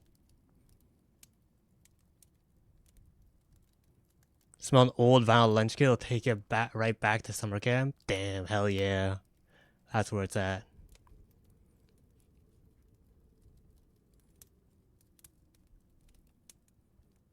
Ain't it wild that you can just memorize what things smelled like?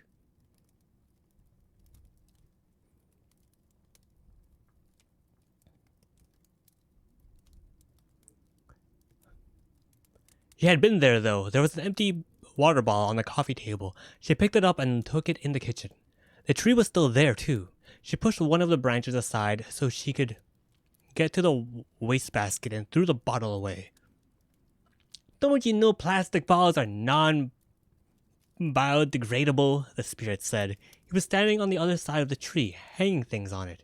He was dressed in khaki shorts and a Save the Rainforest t-shirt, and had a red bandana tied around his head. You should recycle your bottles. It's your bottle, Lauren said. What are you doing here, spirit? Chris, he corrected her. These are organic ornaments, he said. He held one of the brown things out to her. Handmade by the Yanomamo Indians. Each one is made of natural byproducts found in the Brazilian rainforest. He hung the brown thing on the tree. Have you decided what you want for Christmas? Yes, she said. I want you to go away. He looked surprised. I can't do that. Not until I give you what your heart's desire. That is my heart's desire. I want you to go away and take this tree and your Yanomamo ornaments with you. You know the biggest problem I have as the spirit of Christmas present, he said. He reached into the back pocket of his shorts and pulled out a brown garland of what looked like coffee beans. My biggest problem is that people don't know what they want. My favorite shower thoughts thing I saw was, you can imagine how the texture of something would feel on your tongue. Something without even looking at you, mostly. Yeah, right? Like, hold on, I'm gonna look at. I guess I'm gonna look at the carpet down below. Yeah, man. I don't wanna lick that. I don't know. This is the first thing I was. Oh, the TV screen? Yeah, man. Nah. Harry. Harry. I don't like that. No. It's like what's another one? Freaking when you just think of spicy things or see people eat spicy things and your tongue just like freaking tingles. The static of an old TV. My biggest problem is that people don't know what they want. I know what I want, Lauren said. I don't want to have to write my Christmas cards all over again. You didn't write them, he said, dabbing the garland over the branches. They were printed. Do you know that the inks used on those cards contain harmful chemicals? I don't want to be lectured on environmental issues. I want to I don't want to have to fight my way through a forest to get to the refrigerator, and I don't want to have to turn down dates because I have a spirit in my apartment. I want a nice, quiet Christmas with no hassles. I want to exchange a few presents with my friends and go back to the office and go to the office Christmas party and dazzle Scott Buckley in my off-shoulder black dress, she thought. But she decided she'd better not say that. The spirit might decide Scott's clothes weren't made of natural fibers or something and turn him into a Yanomamo Indian. And have a nice, quiet Christmas, she said lamely. Take It's a Wonderful Life, the spirit said, squinting at the tree. I watched this after they talk about It's a Wonderful Life throughout this entire story. Is it like a sign that I have to watch It's a Wonderful Life now?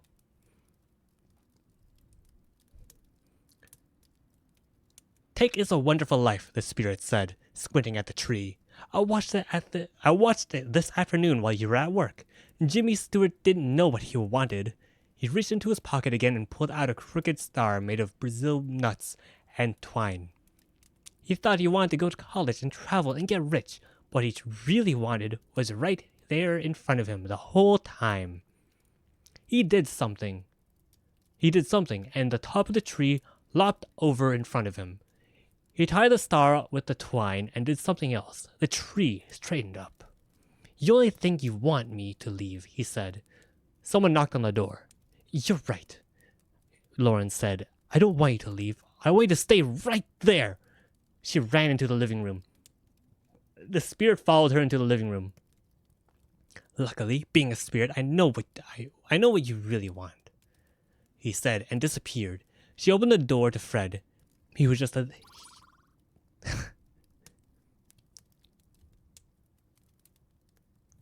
Imagine if I had like physics on my glasses and I could do that.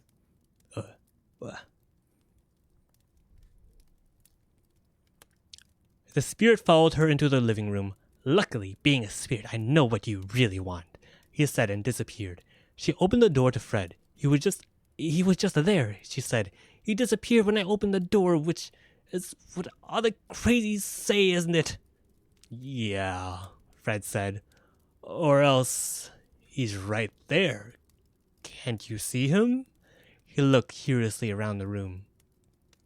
Where is he? In the kitchen, she said, shutting the door, decorating a tree which probably isn't there either. She led him into the kitchen.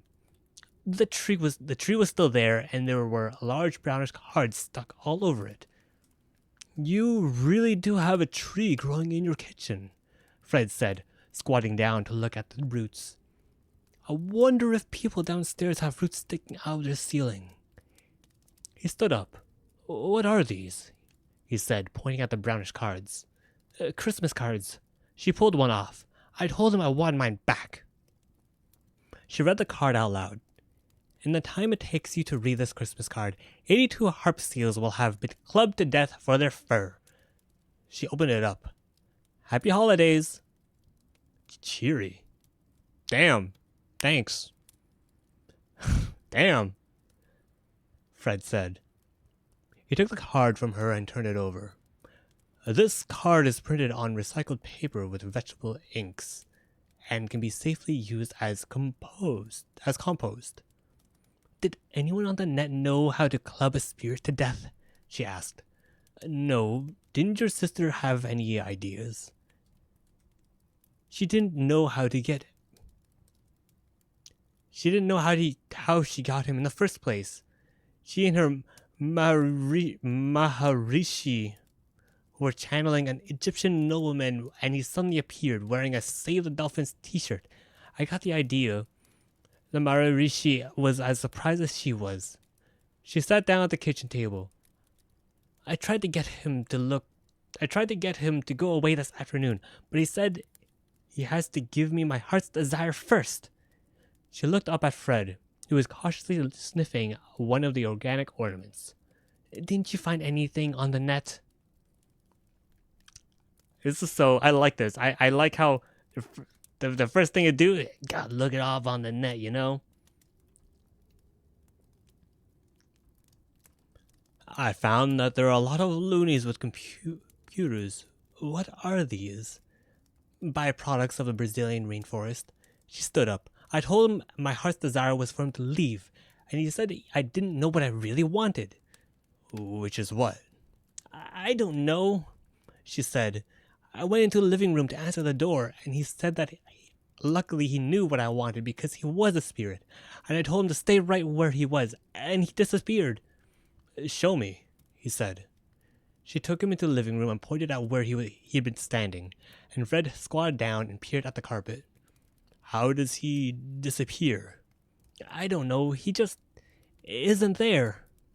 Fred stood up. Has he changed anything else beside the tree? Not that I know of. He turned the TV on without the remote, she said, looking around the room. The shopping bags were still on the coffee table. The shopping bags were still on the coffee table. She looked through them and pulled out the video. Here, I'm your Secret Santa. I'm not supposed to give it to you till Christmas Eve, but maybe you better take it before he turns into a snowy owl or something. She handed it to him. Go ahead, open it. He unwrapped it. Oh, he said without enthusiasm. Thanks. I remember last year at the party we talked about it, and I was afraid you might already have a copy. You don't, do you? No, he said, still in that flat voice.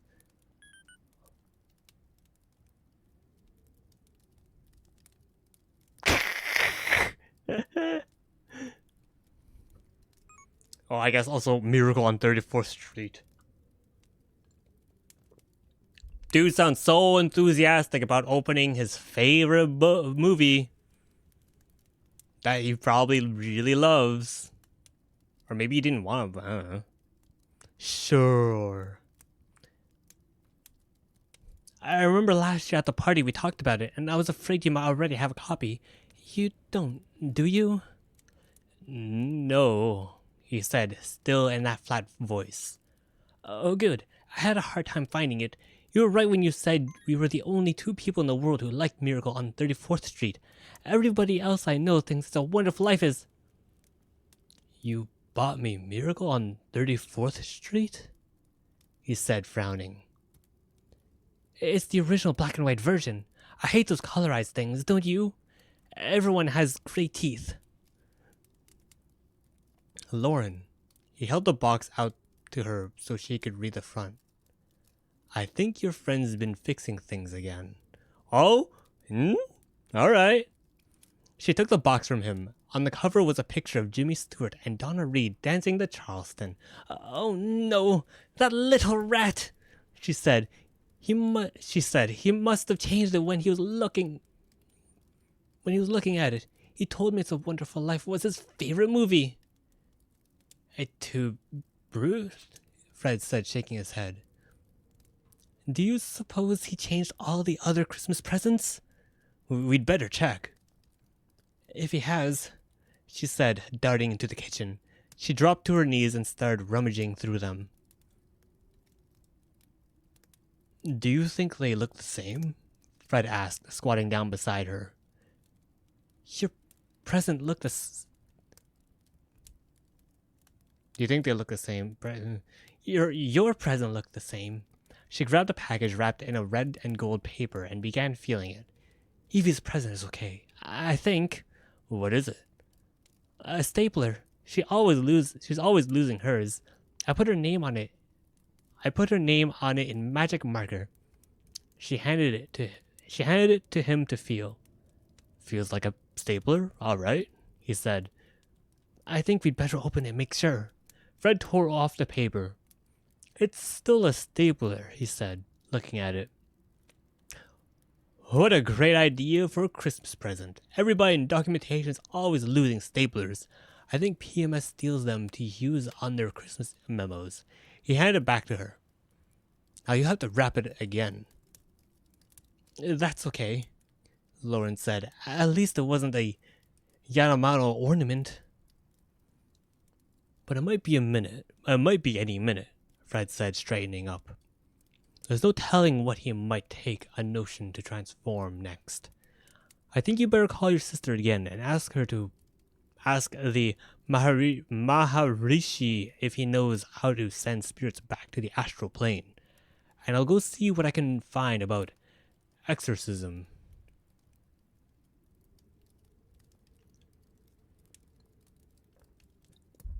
This Fred dude, he's just like, yeah, man, I believe you. Honestly, I'm happy. I'm glad she isn't like, I'm glad no one's just like thinking, oh, she's just crazy, and then that kind of story. Unless a Fred, oh, it wasn't Fred all along, and it was a spirit.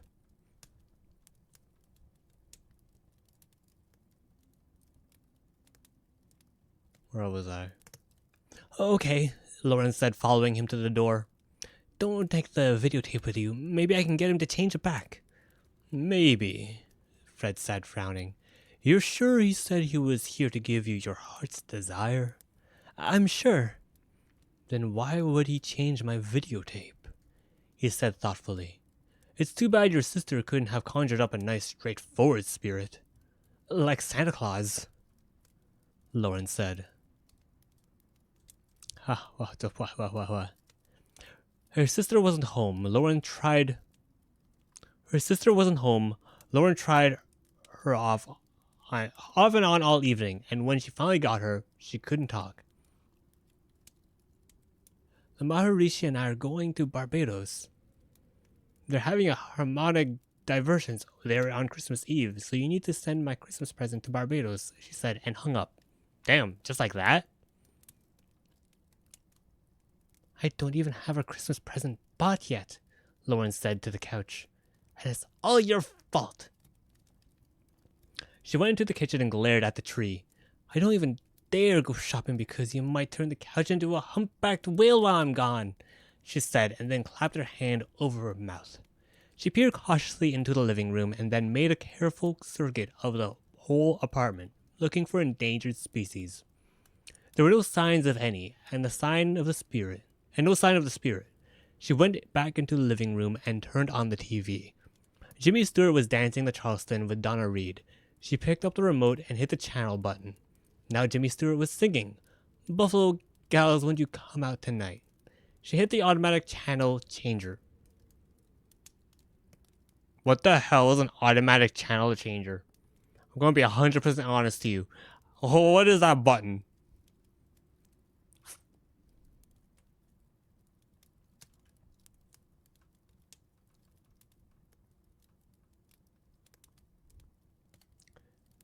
She hit the automatic channel changer, and Jimmy Stewart was on every channel except one.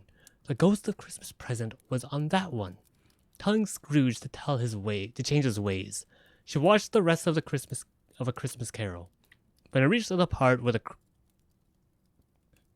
Crouches were sitting down to their Christmas dinner, she remembered she hadn't had any supper and went into the kitchen.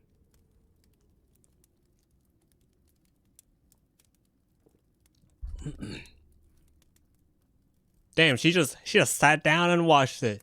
She was like, I am sick of freaking Jimmy Stewart. Let me watch goddamn Christmas Carol. It started with Christmas Present. And she just watched all the way to like, well, I guess. Huh. She remembered she hadn't had supper and went into the kitchen. The tree was completely blocking the cupboards, but by mightily pushing several branches aside, she was able to get to the refrigerator. The eggnog was gone. So were the stuffers, frozen entrees. The only thing in the refrigerator was a half-empty, with older TVs with coax inputs. You had to scan channels before you can switch between them. Maybe that's the same. That's the name for auto channel switching. Oh. Interesting.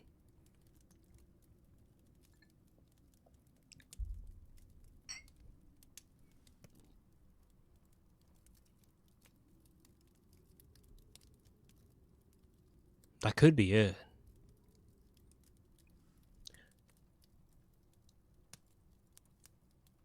Otherwise, I think you're typing in. Wow, you know what? I'm gonna be honest. I totally forgot that's a thing. I totally forgot. My brain just totally forgot. You put in numbers. That's not good. I don't know if that's good or bad. Probably not good. The fact that I totally forgot. You're punching numbers on the TV for for the channels.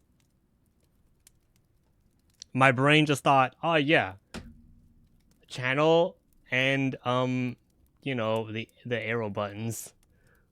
Web is the future.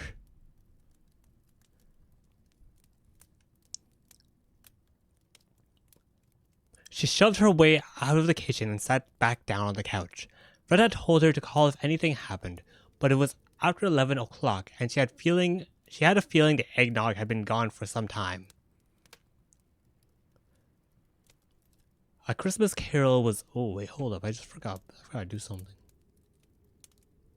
What? Yeah, we'll do that. That works. Yeah. Okay.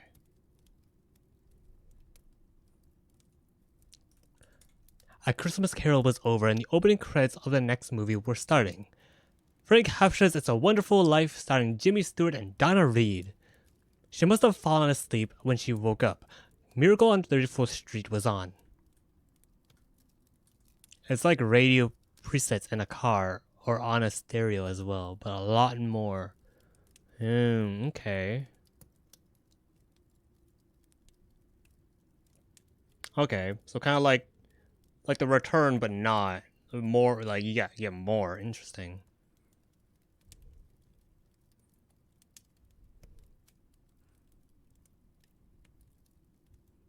Presets. They got them channel presets. She must have fallen asleep when she woke up. Miracle on 34th Street was on, and the store manager was giving Edmund Gwen and as Macy's Santa Claus a list of toys he was supposed to push if Macy's didn't have what the children asked Santa for. 91, 92, 93, etc. Sometimes it would skip. Couldn't get the channel, etc. Okay. Times have changed. That's crazy. And this is just 1999.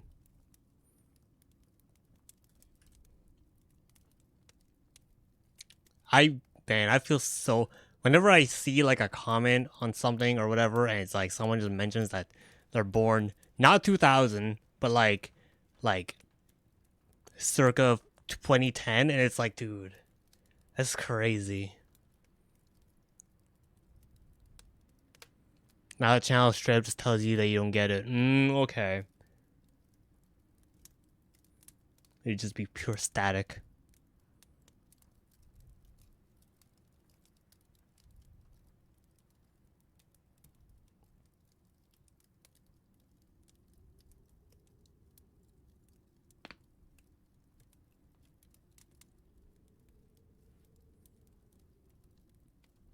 I don't even remember. I don't even know what cable TV is even like now.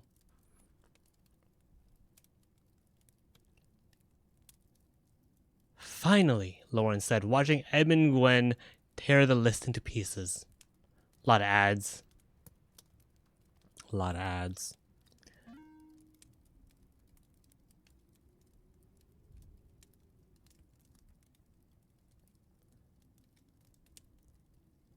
Something good to watch, and promptly fell asleep.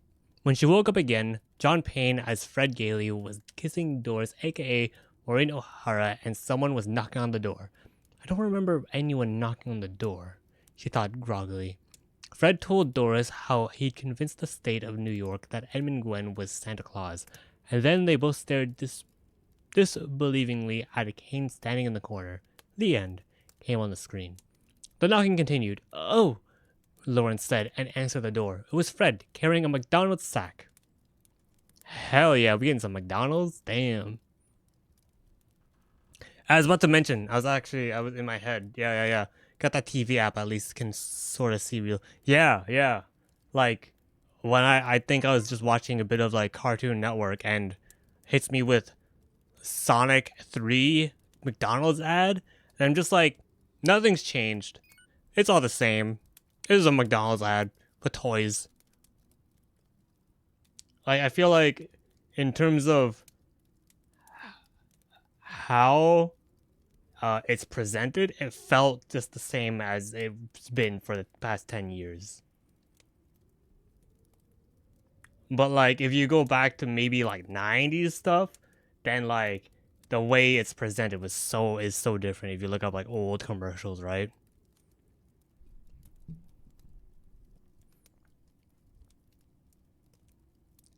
It's kind of funny that when I was watching the Cartoon Network or Disney Channel or something, it was like Scooby Doo was on, and then it hits me with commercials, and it's like, you know what?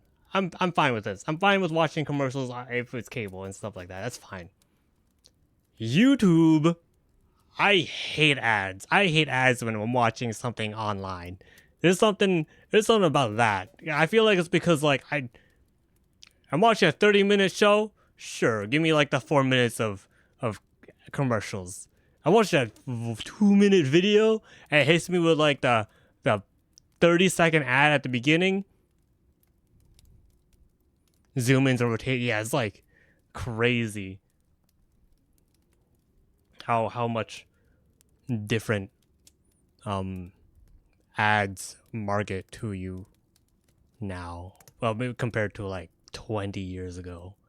I don't like that 20 years ago was 90s. That's scary. No, not even. Oh my god. 20 years ago was not even the 90s anymore. Gross. Anyway, the knocking continued. Let me drink water. Oh, Lauren said, and answered the door. It was Fred, carrying McDonald's sack. What time is it? Lauren said, blinking at him. 7 o'clock. I brought you an egg McMuffin and some orange juice. Oh, you wonderful person, she said. She grabbed the sack and took it over to the coffee table. You don't know what he did. She reached into the sack and pulled out the sandwich. He transformed the food in my refrigerator into Evian water. He was looking curiously at her. Didn't you go to bed last night? He didn't come back, did he? No, I waited for him. I guess I fell asleep. She took a huge bite of the sandwich. Nah, now I want McDonald's. Egg McMuffin and some orange juice. Quick, how much was an egg McMuffin and orange juice in 1999, I guess, in the US? Somewhere. Fred sat down beside her. What's that? He pointed to a pile of dollar bills on the coffee table. I don't know, Lauren said. Fred picked up the bills. Under them was a handful of change and a piece of pink paper. Returned 3 boxes Christmas cards for refund, Lauren said, reading it. $38.18.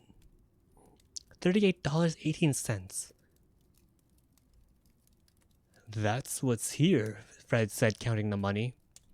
He didn't turn your Christmas cards into a Douglas fir after all. He took them back and got a refund. Then that means the tree isn't in the kitchen, she said, jumping up and running to look. No, it doesn't.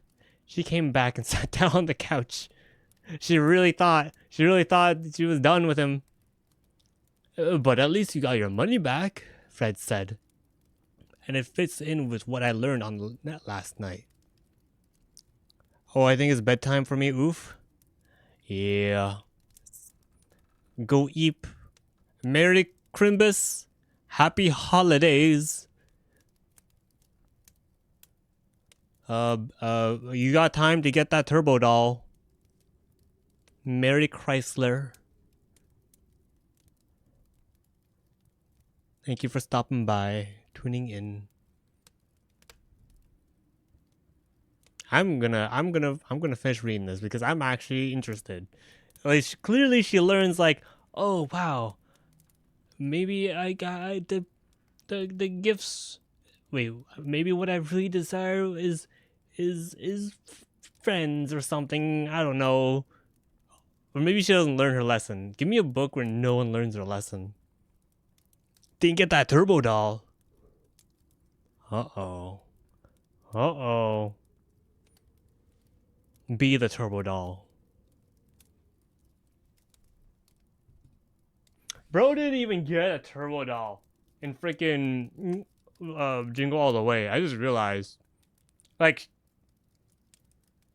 sure, he, at the end he's like, oh, it's turbo time, and he dresses up and, saves the day and stuff like that. But he still freaking, forgot to buy the gift.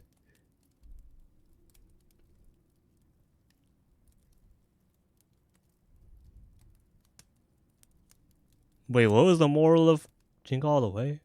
I have to watch that again.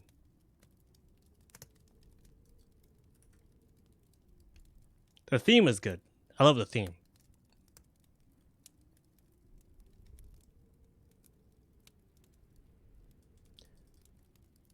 Oh, where were we?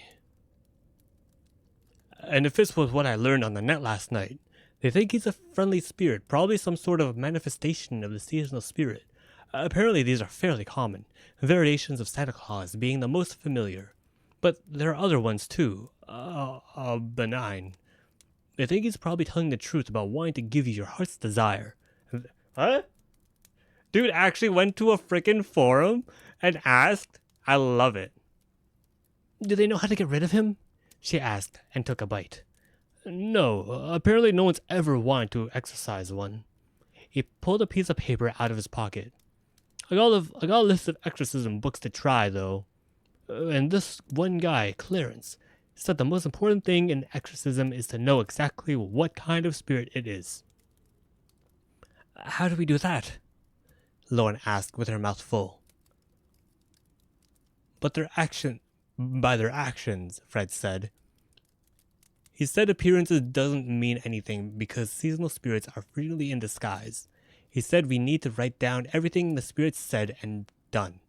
So I want you to tell me exactly what he did.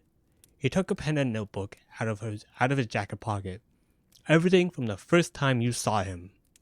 Just a minute. She finished the last bite of her sandwich and took a drink of the orange juice. Okay. He knocked on the door, and then I answered it. He's told me he was here to give me a Christmas present, and I told him I wasn't interested. When I shut the door, and started into the bedroom to hang up my dress. And my dress! She gasped and went tearing into the bedroom. What's the matter? Fred said, following her. She flung the closet door open and began pushing clothes madly along the bar. If he's transformed this... She stopped pushing hangers. I'll kill him, she said, and lifted out a brandished collection of feathers and dried leaves. Benign, she said. Do you call that benign? Fred gingerly touched a brown feather. Oh, what is it? A dress, she said. My beautiful black off-the-shoulder drop-dead dress. Really? He said doubtfully. He lifted up some of the brownish leaves. I think it still is a dress, he said. Sort of. She crumpled the leaves and feathers. She crumpled the leaves and feathers against her and sank down on the bed. All I wanted was to go to the office party. Don't you have anything else you can wear to the office party?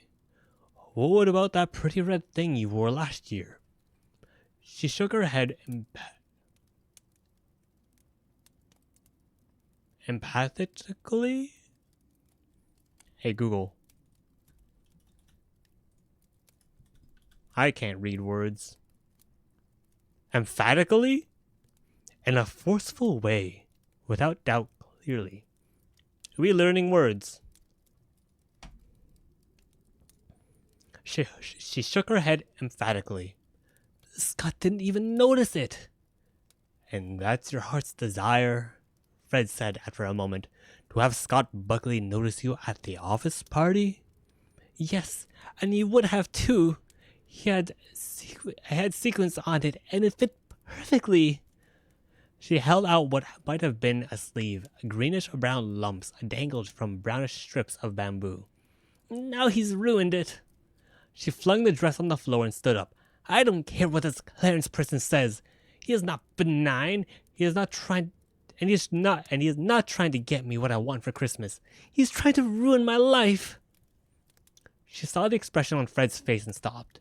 I'm sorry, she said. None of this is your fault. You've been trying to help me. And I've been doing about as well as your spirit, he said. Look, there has to be some way to get rid of him, or at least to get the dress back. Clarence said he knew some transformation spells. I'll go on to work to see what I can find out. He went out into the living room and over to the door. Maybe you can go back to the store and see if they have another dress like it. He opened the door. Okay. Lauren nodded. I'm sorry I yelled at you. And you have been a lot of help. Right, he said glumly and went out. Where'd you get that dress? Jimmy Stewart said to Donna Reed. Lauren whirled around. The TV was on. Donna Reed was showing Jimmy Stewart her new dress. Where are you? Lauren demanded, looking at the couch. I want you to change that dress back right now. Don't you like it? The spirit said from the bedroom. It's completely biodegradable. She stomped into the bedroom. He was putting the dress on the hanger and making a little tisking noise. You have to be careful with natural fibers, he said reprovingly. Change it back the way it was, this instant. It was handmade by the Yamamoto Indians, he said, smoothing down what might be the skirt. Do you realize that their natural habitat is being destroyed at the rate of 750 acres a day? I don't care, I want my dress back. He carried the dress on its hanger over to the chest. It's so interesting. Donna Reed knew right away she was in love with Jimmy Stewart. But he was so busy thinking about college and his new suitcase, he didn't even know she existed. He hung up the dress. He practically had to be hit over the head. I'll hit you over the head if you don't change that dress back this instant, spirit, she said, looking around for something hard. Call me Chris, he said. Did you know sequins are made from non-renewable resources? And disappeared as she swung the lamp. Good riddance, she shouted out through the air. They had the dress in a size 3. Lauren put herself through the indignity of trying to get into it and then went to work. The receptionist was watching Jimmy Stewart standing on the bridge in the snow and weeping into a Kleenex. She handed Lauren her messages. There were 2 memos from the PMS committee. They were having a sleigh ride after work, and she was supposed to bring cheese puffs to the office party. There wasn't a message from Fred. Oh, the receptionist wailed. This part is so sad. I hate It's a Wonderful Life, Lauren said, and went up to her desk. I hate Christmas, she said to Evie. It's normal to hate Christmas, Evie said, looking up from her book she was reading. This book is called Let's Forget Christmas. Says it's because everyone has these unrealistic expectations when they get President's Day.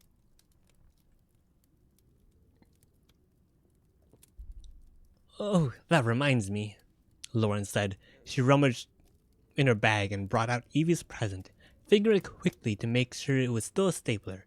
It seemed to be. She held it out to Evie. Merry Christmas. I don't have yours wrapped yet, Evie said. I don't even have my wrapping paper bought yet. The book says I'm suffering from an avoidance complex. She picked up the package. Do I have to open it now? I know it will be something I love, and I won't like what I got you half as well. I'll feel incredibly guilty and inadequate. You don't have to open it now, Lauren said. I just thought I'd better give it to you before.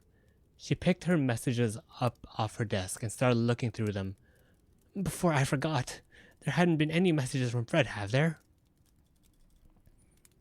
Yeah, he was here about 15 minutes ago looking for you. He said to tell you the net hadn't been any help and was going to try the library. She looked sadly at the present. It's even wrapped great, she said gloomily. I went shopping for a dress for the office party last night. Do you think I could find anything off the shoulder or with a sequence?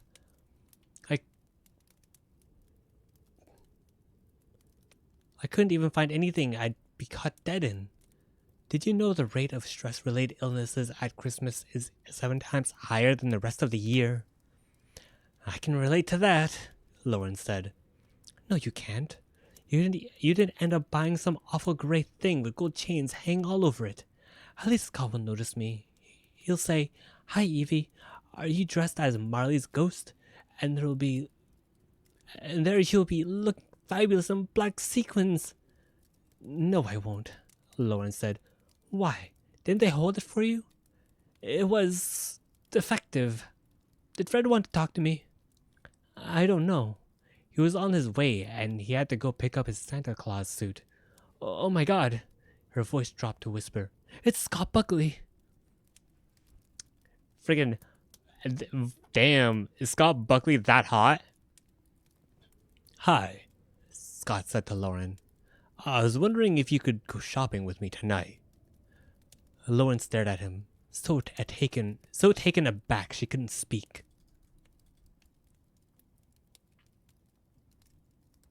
When you couldn't go last night, I decided to cancel my date. She said. I thought we could buy the presents and then have some dinner. She nodded. Great, Scott said. I'll come over to your apartment around 6:30? No, Lauren said. I mean, why don't we go straight from work? Good idea. I'll come up here and get you. He smiled meltingly and left. I think I'll kill myself, Evie said. Did you know the rate of suicides at Christmas is 4 times higher than the rest of the year? He is so cute, she said, looking longingly down the hall after him. There's Fred. Lauren looked up. Fred was coming toward her desk with a Santa Claus costume and a stack of books. Lauren hurried across to him. This is everything the library had on exorcisms and the occult, Fred said, transferring half of the books to her arms.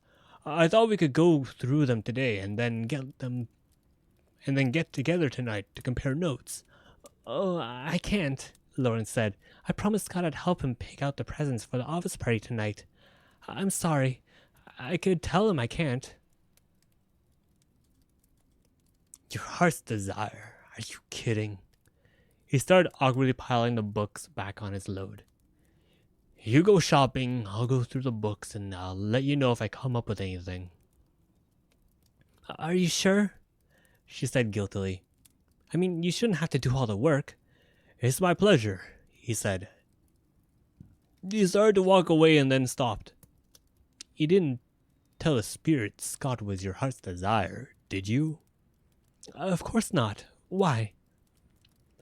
I was just wondering. Nothing. Never mind.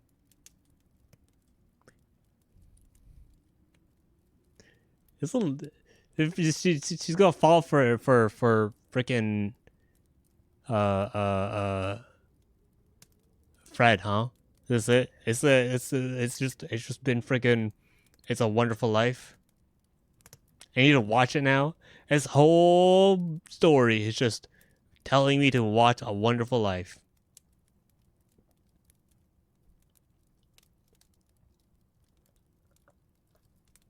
He walked off down the hall. Lauren went back to her desk.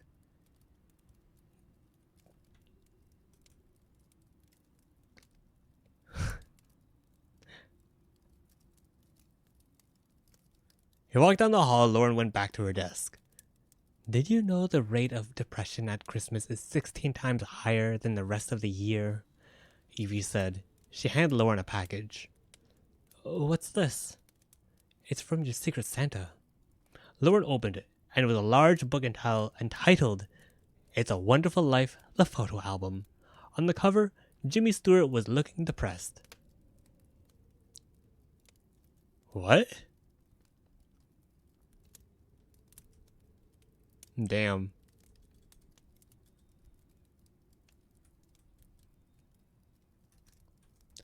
I figure it'll take half an hour or so to pick out the presents, Scott said, leading her past the two. I figure it'll take half an hour or so to pick out the presents, Scott said, leading her past two inflatable palm trees into the upscale oasis. And then we can have some supper and get acquainted. He laid down on a massage couch. What do you think about this? How many presents do we have to buy? Lauren asked, looking around the store. There were a lot of inflatable palm trees and a jukebox and several life-sized cardboard cutouts of Malcolm Forbes and Lena Hemsley. Against the far wall were two high-rise aquariums and a bank of televisions with neon outlined screens. 72. He got up from the massage couch, handed her the list of employees, and went over to a display of brown boxes tied with twine. What about these? They're handmade Yamamoto Christmas ornaments. No, Lauren said. How much money do we have to spend? The PMS committee budgeted $6,000 and there was $500 left in the Sunshine Fund. We can spend... He picked up a pocket calculator in the shape of a Donald Trump and punched several buttons. I'm gonna have to read that one again. He picked up a pocket calculator in the shape of Donald Trump and punched several buttons. $90 per person, including tax. How about this? He held up an automatic cat feeder. We got those last year, Lauren said. She picked up a digital umbrella and put it back down. How about a Carfax? Scott said. No, wait, this is it. Lauren turned around. Scott was holding up what looked like a gold cordless phone. It's an investment pager. He said, punching keys. See, it gives you the Dow Jones Treasury bonds interest rates. Isn't it perfect? Oh, well, Lauren said. See, this is the hostile takeover alarm, and every time the Federal Reserve adjusts the interest rate, it beeps. Lauren read the tag. Portable plutocrat, $74.99. Great, Scott said. We'll have the money left over. To invest, Lauren said. He went off to see if they had 72 of them, and Lauren wandered over to the bank of televisions. There was a videotape of Miracle on 34th Street on top of the VCR shower massage.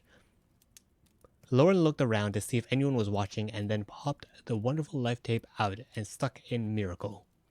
A dozen Edmund Gwens dressed as Macy's Santa Claus appeared on the screens, listening to 12 store managers to tell them which overstock toys to push. Scott came over lugging 4 shopping bags. They come gift wrapped, he said happily, showing her a portable plutocrat wrapped in green paper with gold dollar signs, which gives us a free evening. That's what I've been fighting against for years, a dozen Edmund Gwen said, tearing a dozen lists to bits, the way they commercialize Christmas.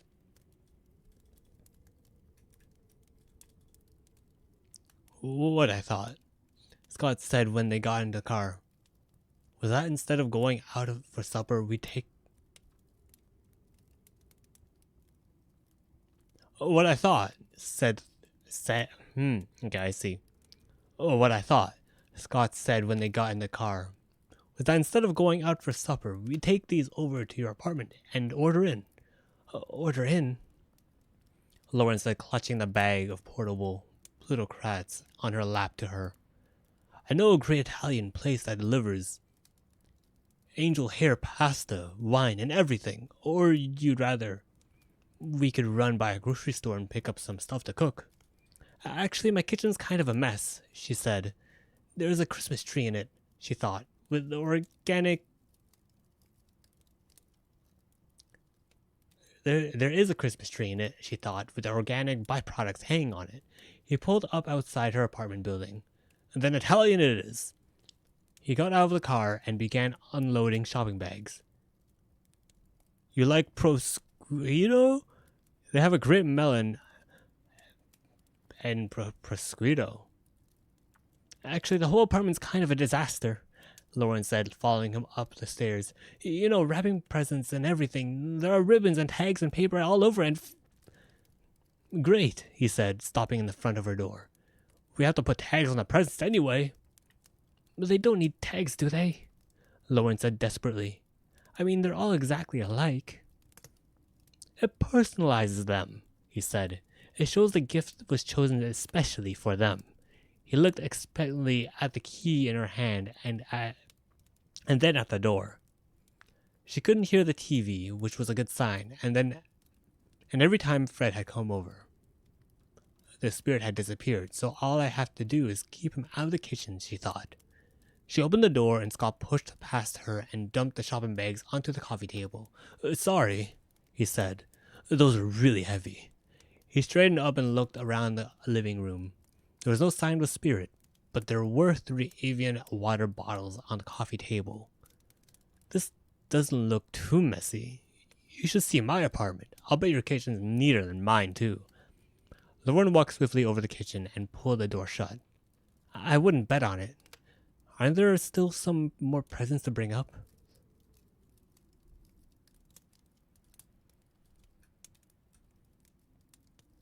Lauren looked swiftly over the kitchen and pulled the door shut.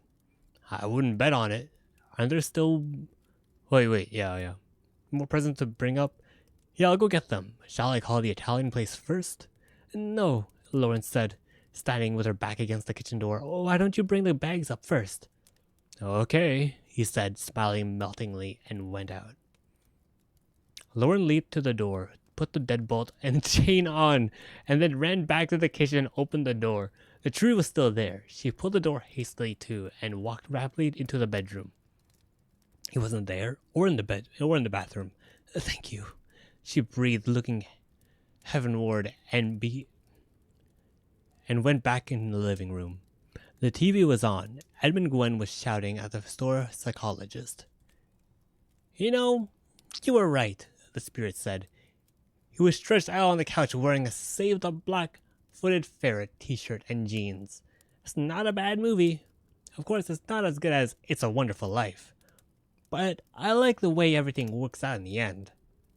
What are you doing here? She demanded, glancing anxiously at the door. Watching Miracle on 34th Street, he said, pointing at the screen. Edmund Gwen was brandishing his cane at the store psychiatrist. I like the part where Edmund Gwen asks Natalie Wood what she wants for Christmas, and she shows him the picture of the house. Lauren picked up Fred's video and brandished it to him. Fine. Then can you change Fred's video back?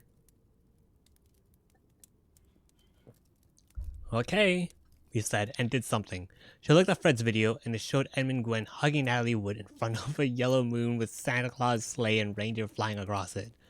Lauren put the video hastily down on the coffee table. Thank you, she said. And my dress. Natalie Wood doesn't really want a house, of course. What she really wants is for Maureen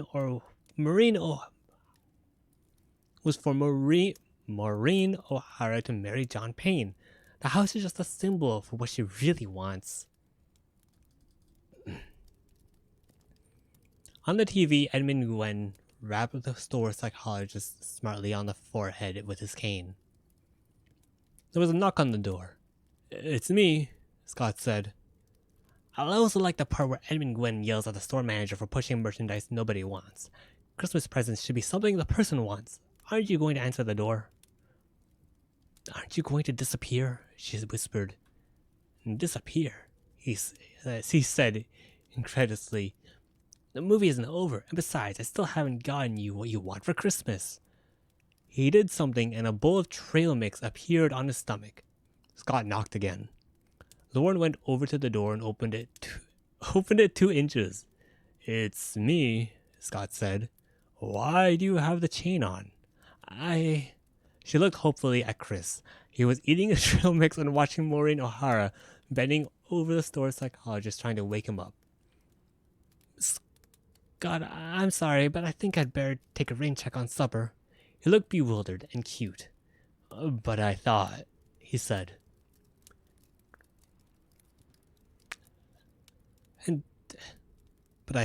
He said. "So did I," she thought. "But I have a spirit on my couch who's perfectly capable of turning you into a Brazilian rainforest byproduct.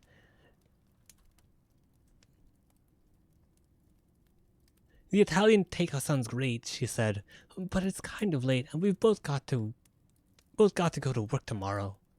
"Tomorrow's Saturday." I meant to go to work on wrapping presents. Tomorrow's Christmas Eve and I haven't even started on my wrapping. And I have to make cheese puffs for the Christmas party and wash my hair and... Okay, I get the message," he said. "I'll just bring the presents and then leave." She thought of telling him to leave them in the hall and then closed the door a little and took the chain off the door. Is a story where she falls for like Fred? Is that what's gonna happen? I'm going in this completely blind. I don't even know what this is about.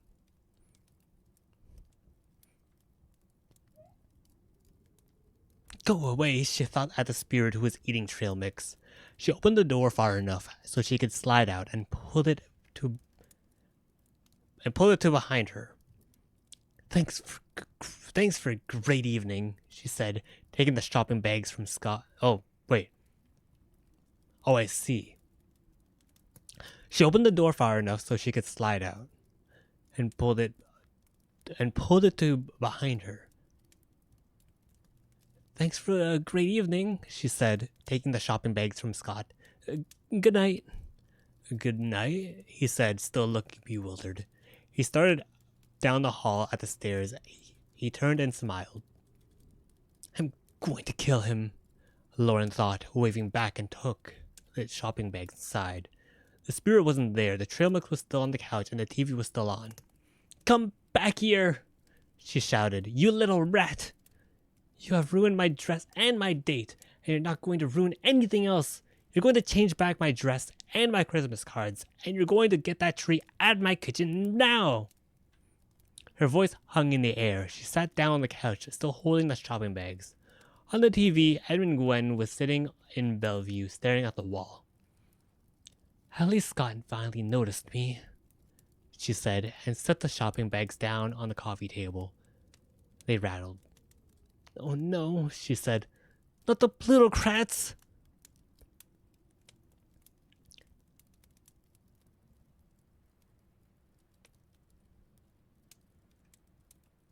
Damn. Everything going downhill.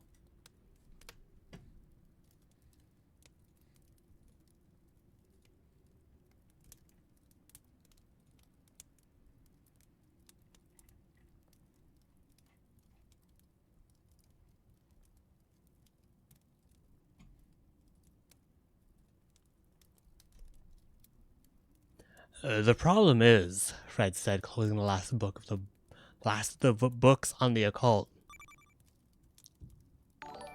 Whoa! Callers, thank you so much for the raid. Hope everyone's is still in the basement. Let me give you a shout out. Merry Crimbus. Happy holidays.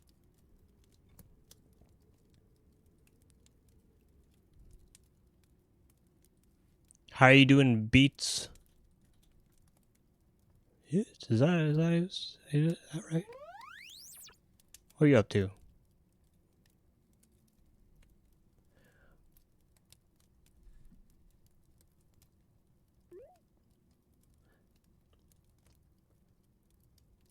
Hello.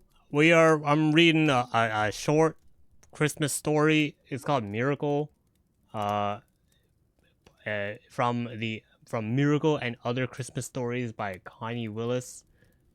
No. I just looked up Christmas short stories, and the first thing that showed up. We read "'Twas the Night Before Christmas," "How the Grinch Stole Christmas," and "The Polar Express" earlier. Now we're just kind of reading stuff, and I totally didn't realize how long it takes to read. So if anyone is interested, I am not opposed to reading any of those 3 books again. Stories.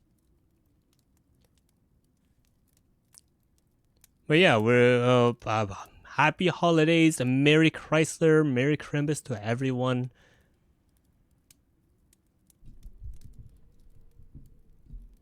Welcome. Who's playing something called Murder Diaries? Santa's Trail of Blood. Oh.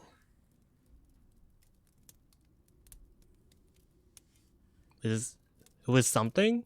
Is it good? This is Miracle. I don't even know if this is a romance story, I'm gonna be honest.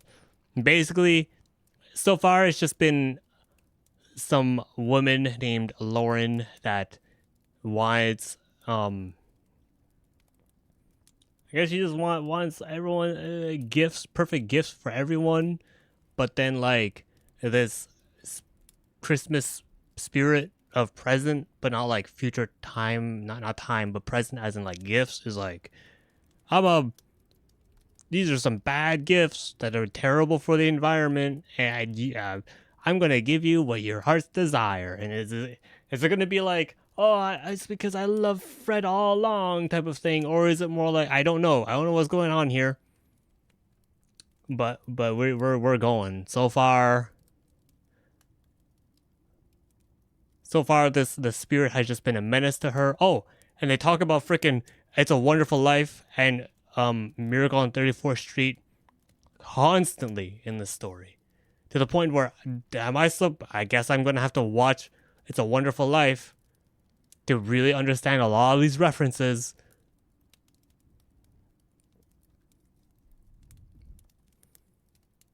But I hope everyone's having a wonderful holiday. Merry Chrysler Crimbus. Hope you all bought the Turbo Dolls in time. What is the Turbo Doll of now? That's the real question. Oh, and then Fred is here trying to actually help exorcise this spirit from her.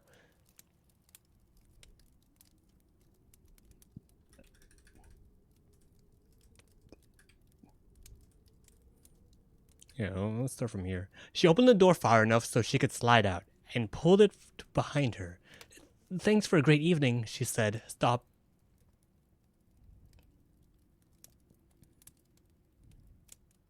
Jellycat?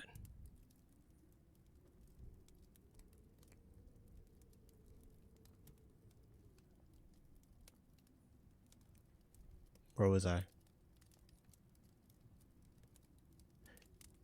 Good night. Good night, he said, still bewildered. He started down the hall at the stairs. He turned and smiled. I'm going to kill him, Lauren thought, waving back and took the shopping bag inside. The spirit wasn't there, the trail mix was still on the couch, and the TV was still on. Come back here, she shouted. You little rat! You ruined my dress and my date, and you're not going to ruin anything else.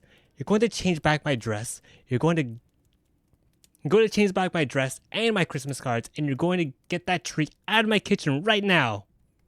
Her voice hung in the air. She sat down on the couch, still holding the shopping bags. On the TV, Edmund Gwen was sitting in Bellevue, staring at the wall.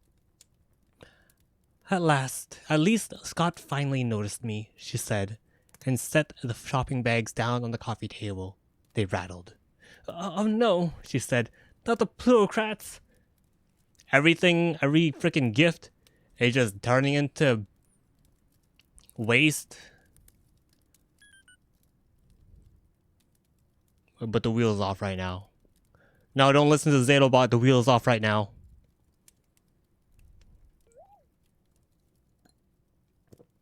You see, the problem is, Fred said, closing the last of the books on the occult. We can't exorcise him if we don't know which seasonal spirit he is. And he doesn't fit the profiles of any of these. He must be in disguise. I don't want to exercise him, Lauren said. I want to kill him. Even if we did manage to exercise him, there'd be no guarantee that the things he's changed would go back to the original state. Man, this dude went online. This dude went online and probably went to a forum site. It's like, hey man, how do I exercise spirit? And just a bunch of, oh yeah, this is set in 1999. He went on the net.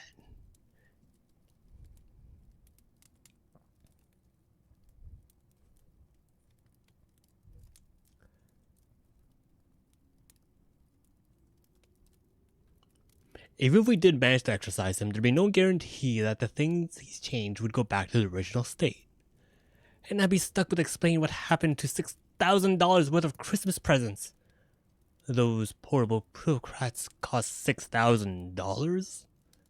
$5,895.36.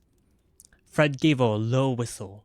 Did your spirit say he didn't like them, other than the obvious, I mean?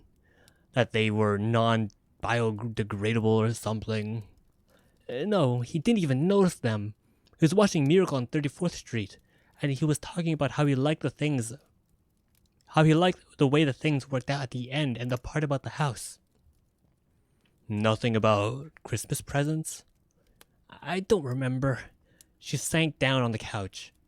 Yes, I do. He said he liked the part where Edmund Gwen yelled at the store manager for talking people into buying things that they didn't want.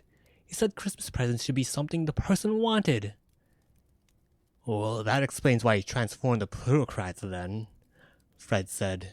It probably also means there's no way that you can talk to him into changing them back. I've got to have something to pass out at the office party, or you'll be in trouble. So we'll just have to come up with replacement presents.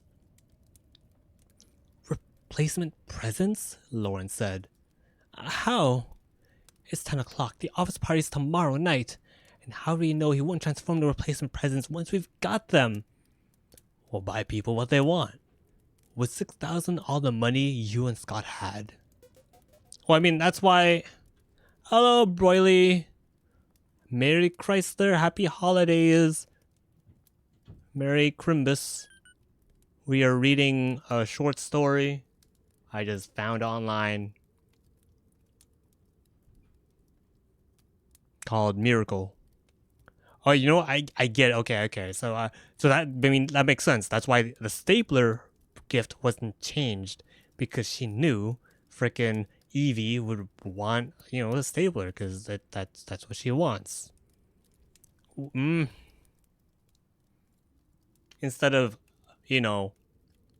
automated Christmas cards to send out to people. Miss you so much. Oh, thank you. Miss everyone here. Miss you too. Heck yeah. Hope you bought all them turbo dolls in time. It's freaking, why didn't he just buy the turbo doll? I mean, he learns a lesson in Jingle All the Way. He learns the fact that, like, family is what really matters. But at the end, I mean, at least he learns. But man, dude doesn't deserve a turbo doll. I'm gonna be honest. How are you, my friend? Pretty good. Just reading. We did some karaoke last night, and now we're just reading. Funny enough, I feel like the reading is more of a toll than singing.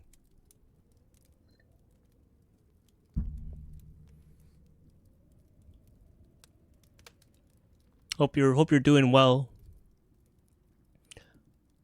Where were we? Replacement presents, Lauren said. How it's 10 o'clock. The office party's tomorrow night, and how do you know he won't transform the presents once we've got them? We'll buy what they want. Was $6,000 all the money you and Scott had? No, Lauren said, rummaging through one of the shopping bags. PMS budgeted $6,500. Wear some glasses while reading? You got it. Can I do a thumbs up? No. No. You got it. Yeah.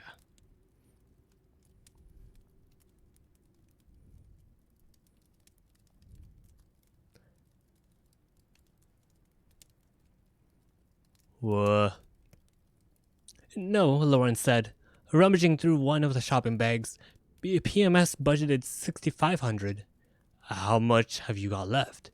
She pulled out a sheaf of papers.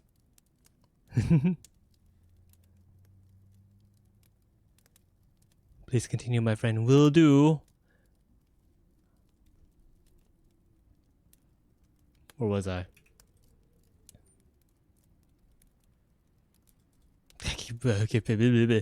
She pulled out a sheaf of papers. He didn't transform the purchase of orders or receipt, she said, looking at them. The investment pages cost $5,895.36. We have $604.64 left. She handed him the papers. That's $8.39 a piece. He looked at the receipt speculatively and then into the shopping bag. I don't suppose we could take these back and get a refund from the upscale Oasis? They're not going to give us $5,895.36 for 72 Save the Ozone Layer buttons, Lauren said. And there's nothing we can buy for $8 that will convince PMS it costs $6,500. And where are we going to get the money to pay back the difference? I don't think you'll have to. Remember when Chris changed the Christmas cards into the tree? He didn't really. He returned them somehow to the store and got a refund. Maybe he's done the same thing with the plutocrats and the money will turn up on your coffee table tomorrow morning. And if it doesn't, we'll worry about that tomorrow. Right now, we've got to come up with presents to pass out at the party. Like what? Staplers. Staplers? Like the one you got Evie. Everybody in my department's losing their staplers too. And their tape dispensers. It's an office party. We'll buy everybody something they want for the office. But how will we know what that is? There are 72 people on this list. We'll call the department heads and ask them. Then we'll go shopping. He stood up. Where's your phone book? Next to the tree. She followed him into the kitchen. How are we going to go shopping? It's 10 o'clock at night. Bismarck's open till 11, he said, opening the phone book. And the grocery store is open all night. We'll get as many of the... Whoa, I just realized the music stopped. It was just quiet.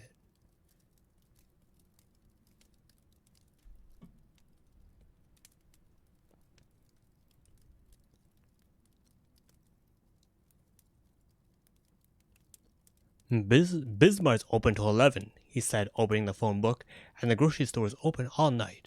We'll get as many of the presents we can tonight and the rest tomorrow morning, and that still gives us all afternoon to get them wrapped.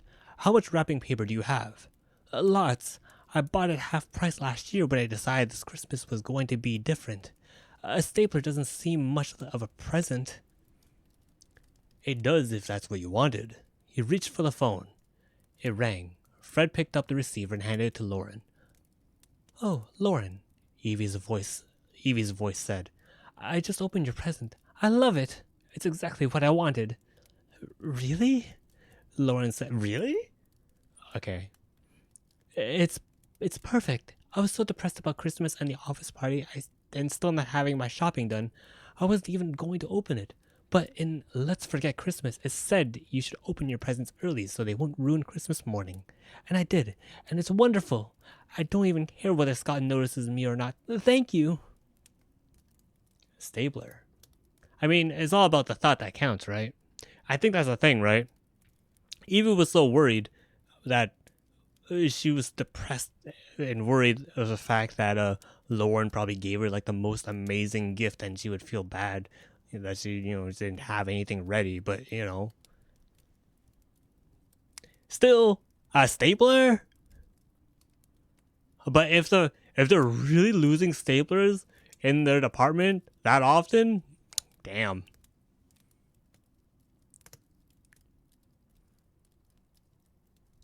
But it's all about what people want. If that's what you're welcome, Lauren said. But Evie had already hung up. She looked at Fred. That was Evie. You're right about people liking staplers. She handed him the phone. You can call the department heads. I'll get my coat. He took the phone and began to punch in numbers and then put it down. What exactly did the spirits say about the ending of Miracle 30 on 34th Street? He said he liked the way everything worked out at the end. Why? He looked thoughtful. Maybe we're going about this all wrong. What do you mean? What if the spirit really does want to give you your heart's desire? And all this transforming stuff is some roundabout way of doing it. Like the angel in It's a Wonderful Life. I need to watch it. He's supposed to save Jimmy Stewart from committing suicide. And instead of doing something logical, like talking him out of it or grabbing him, he jumps in the river so Jimmy Stewart has to save him. You're saying he turned 72 portable plutocrats into save the ozone layer buttons to help me? I don't know. All I'm saying is that maybe you should tell him you want to go to the office party in a black sequined dress with Scott Buckley and see what happens. Is this a Christmas story or a novel, my friend? It's a story. A short story. Yeah, I'm just reading it slow because I like reading slow. Like, this is a novel full of short stories. Like, oh shoot. There's like 8 stories on here.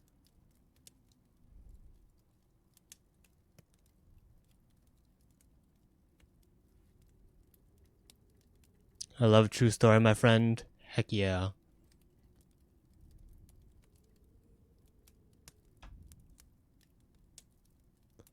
Where was I?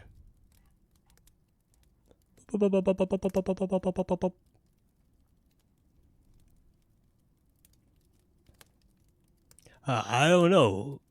All I'm saying is that maybe you should tell him you want to go to the office party in a black sequin dress with Scott Buckley and see what happens. See what happens? After what he did to my dress? If he knew I wanted Scott, he'd probably turn him into a harp seal. She put on her coat. Well, are we going to call the department heads or not? The graphic design department wanted staplers, and so did accounts receivable, which was having an outbreak of stress-related Christmas colds, wanted puffs plus and cough drops. Document control wanted scissors. Scott looked at the list, checking off systems and the department they called. All we've got left is the PMS committee, he said. I know what to get them, Lauren said. Copies of Let's Forget Christmas. They got some of the things before Bismarck closed. $8? For a... Oh, hold up. What's $8 in 1999?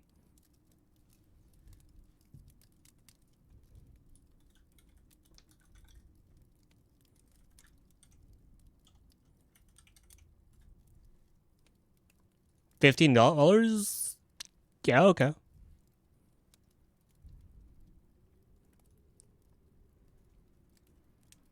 They got some of the things before Bismarck closed, and Fred was back at 9 Saturday morning to do the rest of it.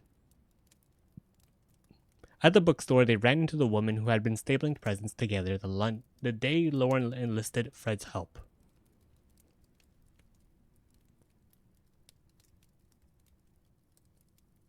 Oh yeah, okay, yeah, I remember the old lady, or not the old lady, just a lady, old woman.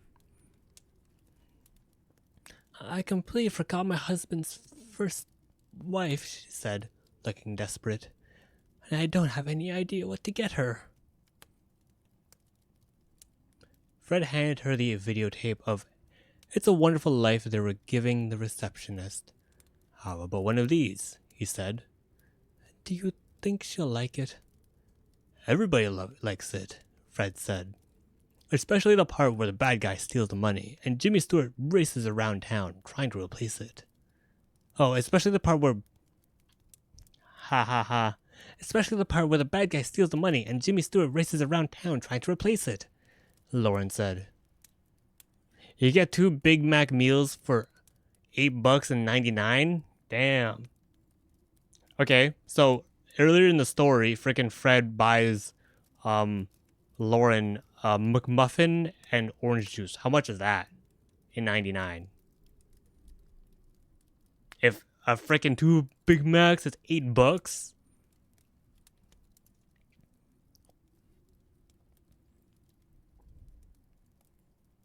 probably $3. Damn.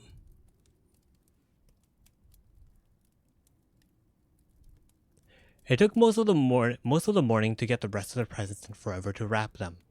By 4, they weren't even half done. What's next? Fred asked, tying the bow on the last of the staplers. He stood up and stretched.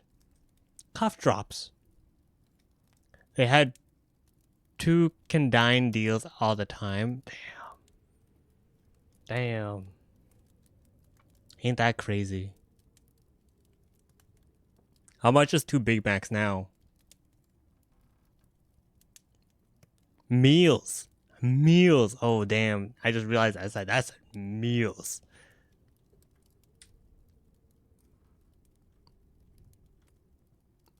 Wild. Crazy. Also, what the heck is a what's an... Alright, this is your quiz for today, or your problem of the day. What the heck is an automatic channel changer on a TV in 1999? Because that's what she talked about, and she was like, "Oh no, it's playing frickin' It's a Wonderful Life all over my channels."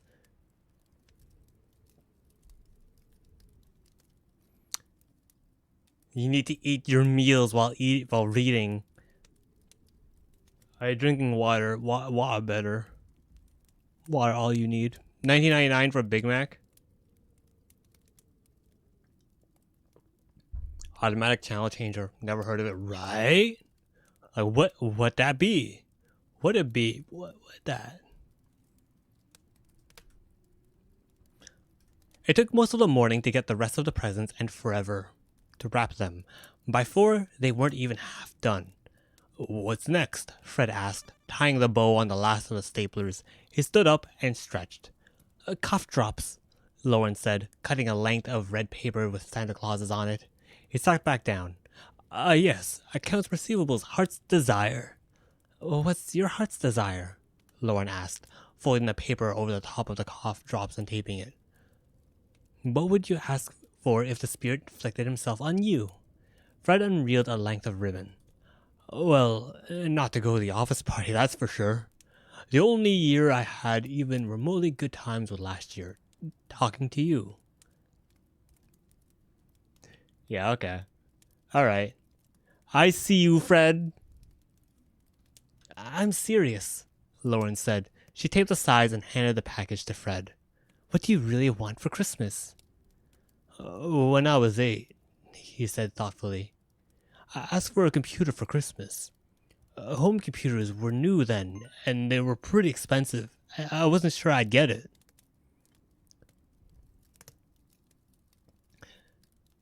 Maybe something programmed to change the channel to something you want to watch later, so you don't have to find the remote. Oh, interesting. Okay.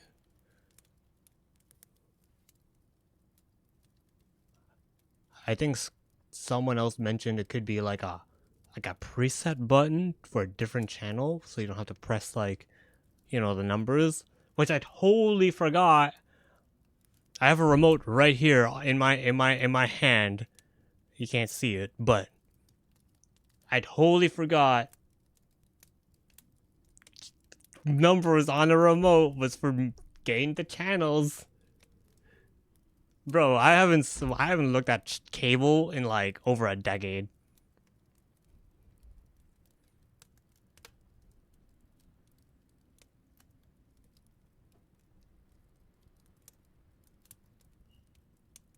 Like, actually, when was the last time you hit any of these numbers on a freaking remote? program button. You can flip through your favorite channels. Okay.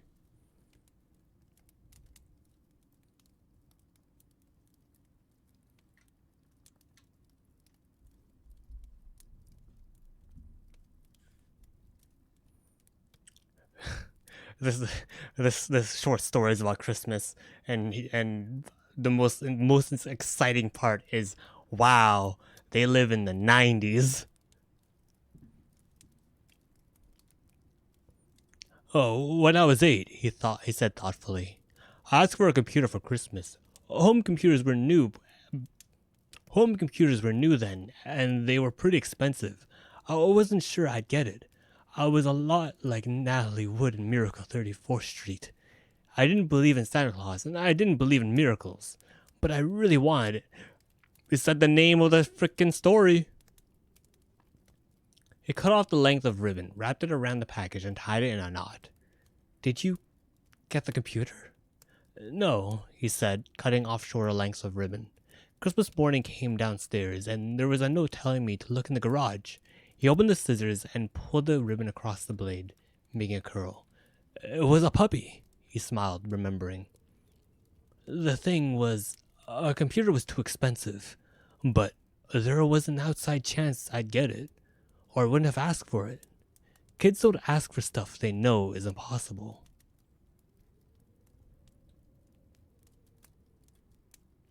And you hadn't asked for a puppy because you knew you couldn't have one? No, you don't understand. There are things you don't ask for because you know you can't have them.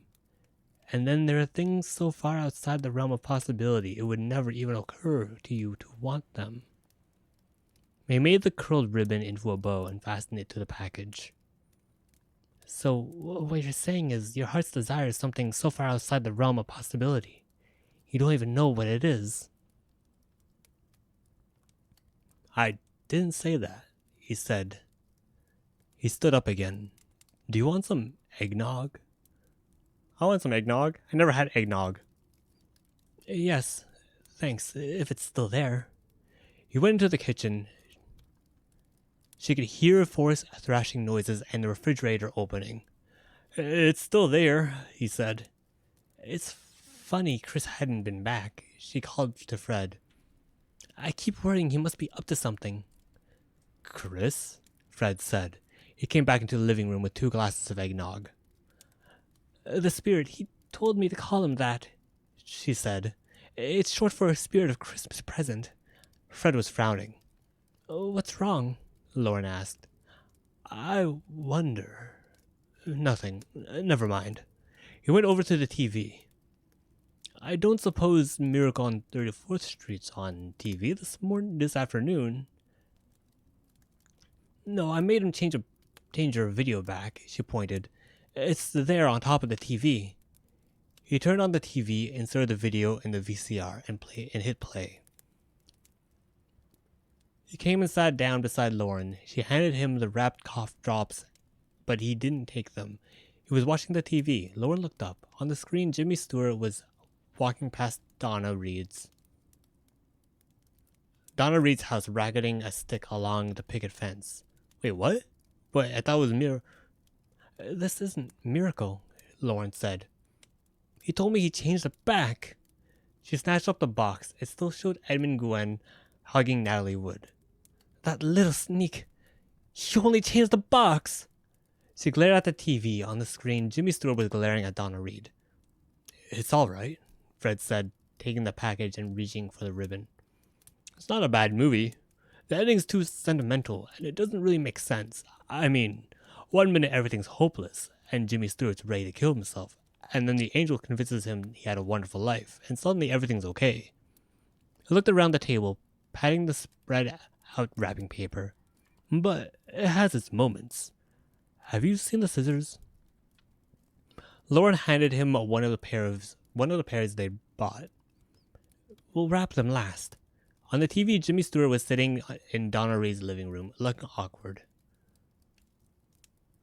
What I have trouble with is Jimmy Stewart's being so self-sacrificing, she said, cutting a length of red paper with Santa Clauses on it. I mean, he gives up college so his brother can go. And then when his brother has a chance at a good job, he gives up college again. He even gives up committing suicide to save Clarence. There's such a thing as being too self-sacrificing, you know? Gives up committing suicide.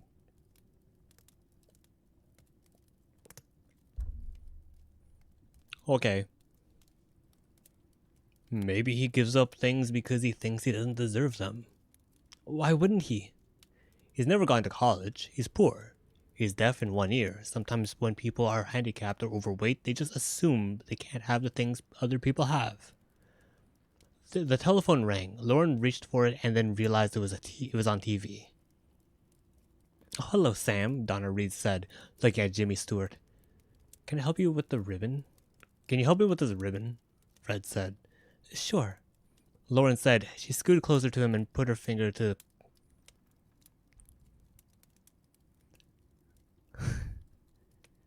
She scooted closer to him and put her finger on the crossed ribbon to hold it taut.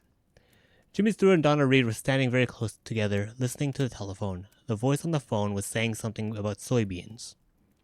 Fred still hadn't tied the knot. Lauren glanced up at him, and he was looking at the TV too. Jimmy Stewart was looking at Donna Reed. His face nearly touched her hair. Donna Reed looked at him and then away. The voice from the phone was saying something about the chance of a lifetime, but it was obvious neither of them was hearing a word. Donna Reed looked up at him. His lips almost touched her forehead. They didn't seem to be breathing.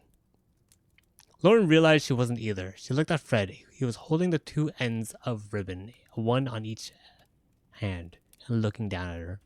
The knot, she said. You haven't tied it. Damn. All right. Just, I don't know. Kiss. The knot, she said. You haven't tied it. Oh, he said. Sorry. Jimmy Stewart dropped the phone with a clatter and grabbed Donna Reed by both arms. Wow, this person really loves to reference this movie. It's like a sign where I have to read it now. Read it? I have to watch freaking It's a Wonderful Life. He began shaking her, yelling at her, and then suddenly she was wrapped in his arms and was smothering her with kisses. The knot, Fred said. You have to pull your finger out. She looked uncomprehendingly at him and then down at the package. He had tied the knot over her finger, which was still pressing against the wrapping paper. Oh, sorry, she said, and pulled her finger free. Wow. How long is this freaking story? You were right. It does have its moments. He yanked the knot tight. Yeah, he said. He reached for the spool of ribbon and began chopping off lengths for the bow. On the screen, Donna Reed and Jimmy Stewart were being pelted with rice. No, you were right. He is too self-sacrificing. He waved the scissors at the screen. In a minute, he's going to give up his honeymoon to save the building alone. It's a wonder he ever asked Donna Reed to marry him. It's a wonder he didn't try to fix her up with the guy on the phone. The phone rang. Lauren looked at the screen, thinking it must be the movie, but Jimmy Stewart was kissing Donna Reed in a taxicab. It's the phone, Fred said. Lauren scrambled up and reached for it. Hi, Scott said. Oh, hello, Scott, Lauren said, looking at Fred. I was wondering about the office party tonight, Scott said. Would you like to go with me? I could come get you, and we could take the presents over together. Lauren said. She put her hand over the receiver. It's Scott. What am I going to tell him about the presents? Fred motioned her to give him the phone. Scott, he said. Hi, it's Fred Hatch. Yes, Santa Claus. Listen, we ran into a problem about the presents. Lauren closed her eyes. We got a call from the upscale Oasis that the investment pages were being recalled by the Federal Safety Commission. Lauren opened her eyes. Fred smiled at her. Yeah, for excessive cupidity. Lauren grinned. But there's nothing to worry about, Fred said. We replaced them. We're wrapping them right now.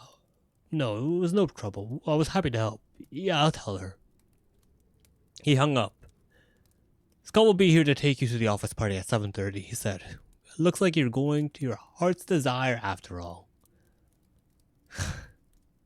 Yeah, Lauren said, looking at the TV. On the screen, the building and Lauren was going under.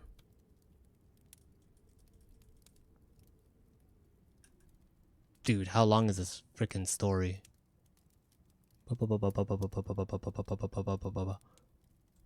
Okay. Alright. I can do that. I can do that. They finished wrapping the last pair of scissors at 6:30, and Fred went to his apartment to change clothes and get a Santa Claus costume. Lauren packed the presents in 3 of the upscale Oasis shopping bags, said sternly, "Don't you dare touch these," to the empty couch, and went to get ready. She showered and did her hair, and then went into the bathroom to see if the spirit had biodegraded her red dress, or, by some miracle, brought the black off-shoulder one back. He hadn't. She put on the red dress and went back into the living room. It was only a little after 7. She turned on the TV and put Fred's video into the VCR. She hit play. Edmund Gwen was giving the doctor the X-ray machine he'd always wanted. Lauren picked up one of the shopping bags and felt the top of the pair of scissors. To make sure they hadn't been turned into bottles of avian water. There was an envelope stuck between 2 of the packages. Inside was a check for $5,895.36. It was made to the Children's Hospital Fund. She shook her head, smiling, and put the check back into the envelope. Nice. On TV, Maureen O'Hara and John Payne were watching Natalie Wood run through an empty house and out the back door look for her swing. They looked seriously at each other. Lauren held her breath. John Payne moved forward and kissed Maureen O'Hara. Someone knocked on the door. "That's Scott," Lauren said to John Payne. Waited till Maureen O'Hara had finished telling him that she loved him before he went to the door. It was Fred, carrying a foil-covered plate. He was wearing the same sweater and pants he'd worn to wrap the presents. "Cheese puffs," he said. I figured you couldn't get to your stove." He looked seriously at her. "I wouldn't worry about not having your black dress to dazzle Scott with." He went over to set the cheese puffs on the coffee table. You need to take the foil off them. You need to take the foil off and heat them in a microwave for 2 minutes on high. Tell PMS to put the presents in Santa's bag, and I'll be there at 11:30. "Aren't you going to the party?" "Office parties are your idea of fun, not mine," he said. "Besides, Miracle on 34th Street is on at 8. It may be the only chance I have to watch it." "But I wanted you..." There was a knock on the door. Damn. It's like I'm reading a freaking Hallmark movie.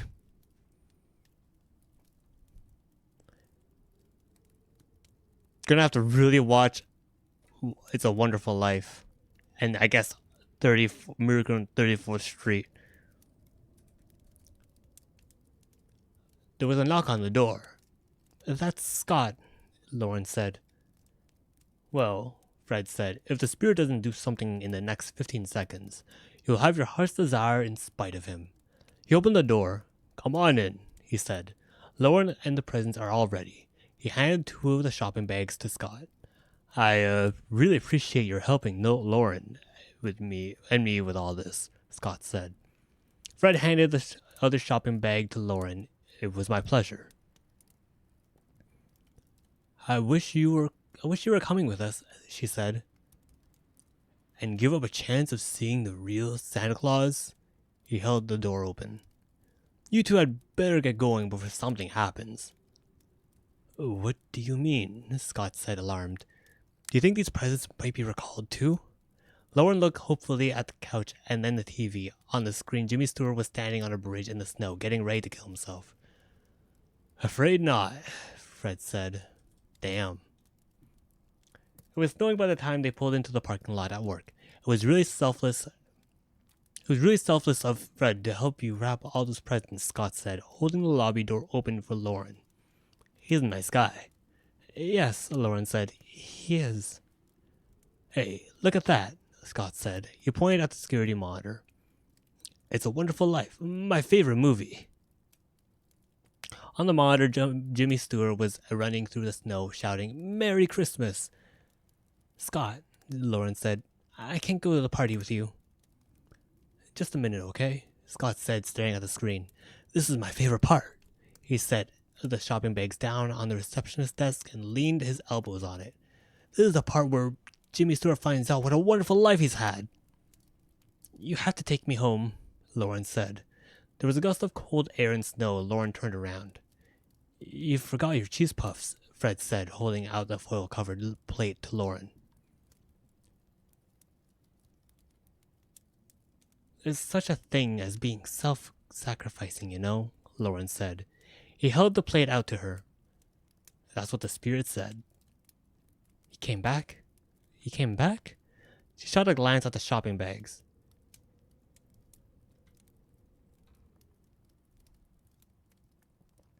Yeah, right after you left.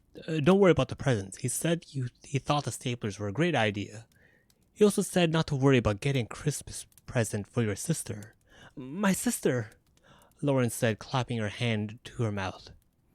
I completely forgot about her. Yeah, dude, I freaking no gift for her sister?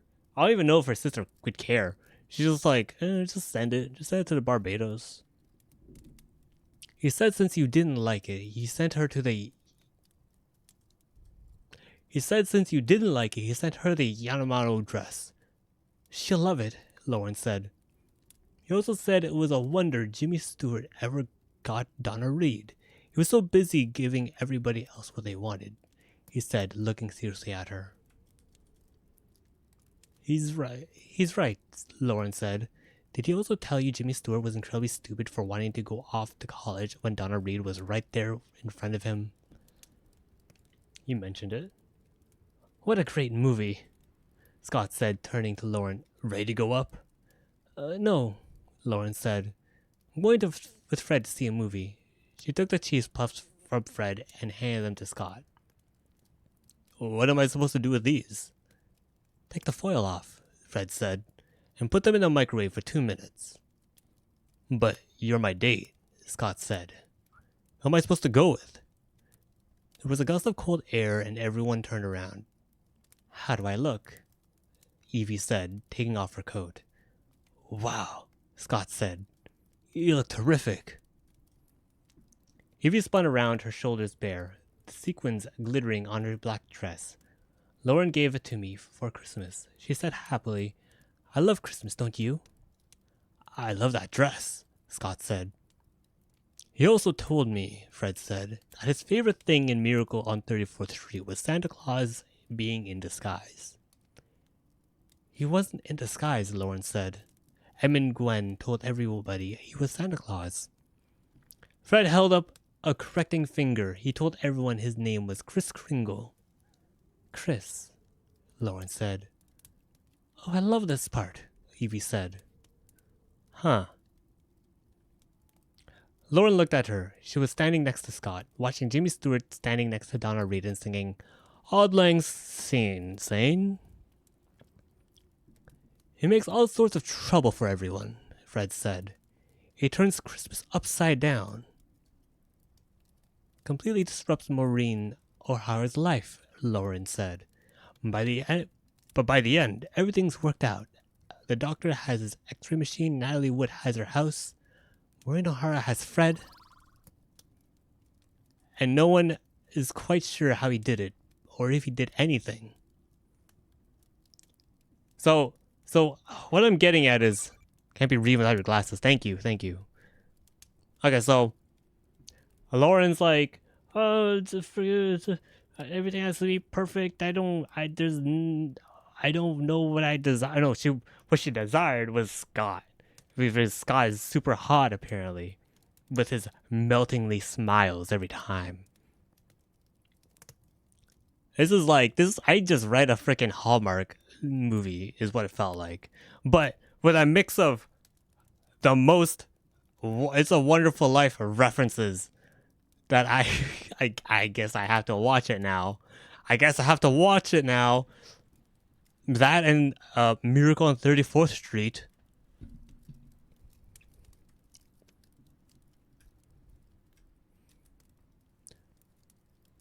And no one's quite sure how he did it, or if he did anything. Or if he had the whole thing planned from the beginning. She looked seriously at Fred.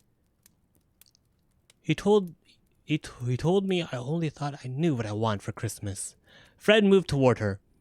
He told me just because something seems impossible doesn't mean a miracle can't happen. What a great ending, Evie said, sniffling. It's a Wonderful Life is my favorite movie. Is no one gonna look at the frickin' Christmas gifts of staplers? Mine too, Scott said. Do you know how to heat up cheese puffs? He turned to Lauren and Fred.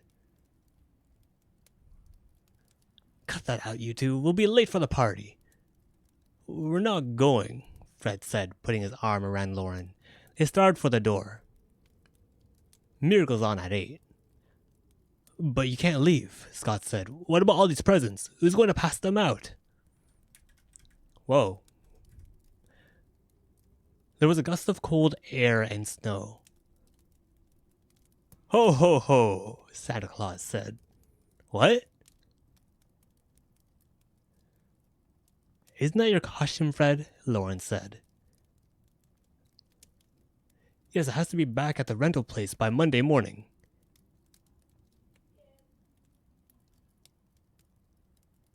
Wait, what? Hold up, what just happened? Hold up. There was a gust of wind, gust of cold air and snow. Ho ho ho, Santa Claus said. Isn't that your costume, Fred? Lauren said. Yes, and it has to be back at the rental place by Monday morning, he said to Santa Claus. And no changing into rainforest byproducts. Merry Christmas, Santa Claus said. I like the way things worked out at the end, Lauren said. All we need is a cane standing in the corner, Fred said. I have no idea what you're talking about, Santa Claus said. Where are all these presents I'm supposed to pass out? Right there, Scott said. He handed out one of the shopping bags to Santa Claus. Oh, okay. It Santa Claus, but like to them it's actually Santa Claus, but it might just be like someone working to like the other employees' eyes. He handed one of the shopping bags to Santa Claus. Plastic shopping bags? Santa Claus made a hissing noise. You should be using recycled paper. Sorry, Scott said. He handed the cheese puffs to Evie and picked up the other 2 shopping bags. Ready, Evie? We can't go yet, Evie said, gazing at the security monitor. Look, It's a Wonderful Life is just starting. On the screen, Jimmy Stewart's brother was falling through the ice. This is my favorite part, she said. Mine too, Scott said and went over to stand next to her. Santa Claus squinted curiously at the monitor for a moment and then shook his head. Miracle on 34th Street's a much better movie, he said reprovingly. More realistic. Ha ha ha. Very funny. Very cool. Okay. That was not bad. You know? It's like the equivalent to a frickin' Hallmark movie, but I didn't need to watch a Hallmark movie. I feel like someone probably recreated this into a Hallmark movie.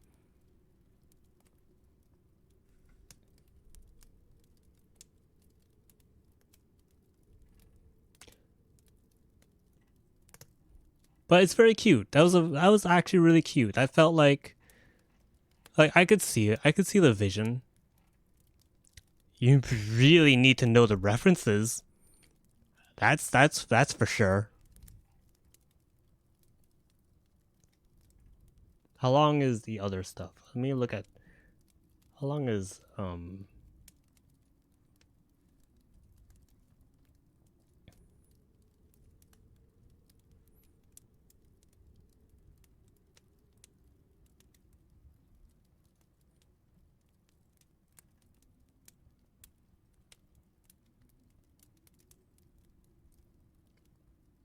what is it? Where is it?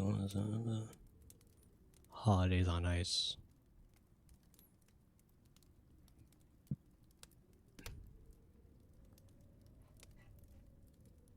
Santaland Diaries.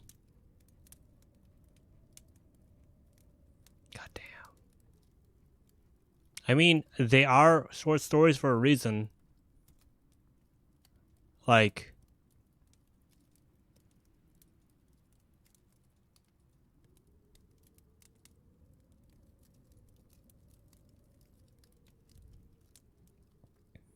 what about this? What if we try,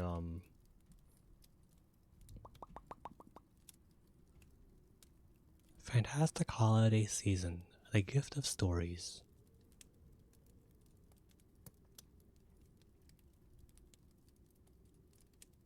Yeah, okay, we could probably read this. Let me try. Let's read this.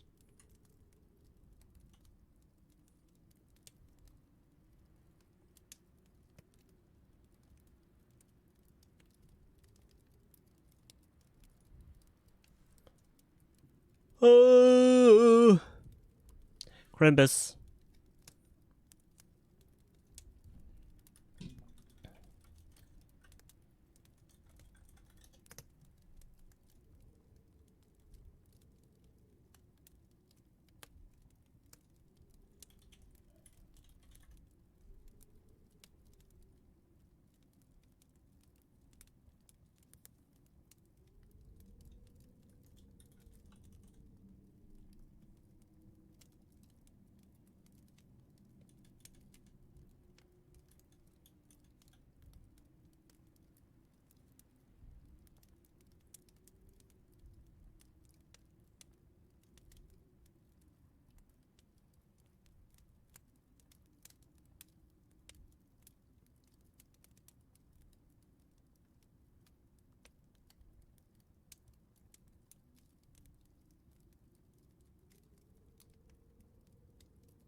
Huh, okay.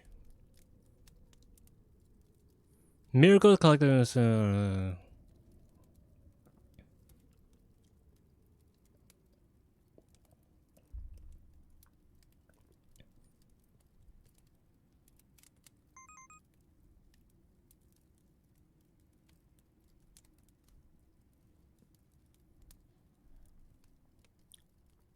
was pretty good.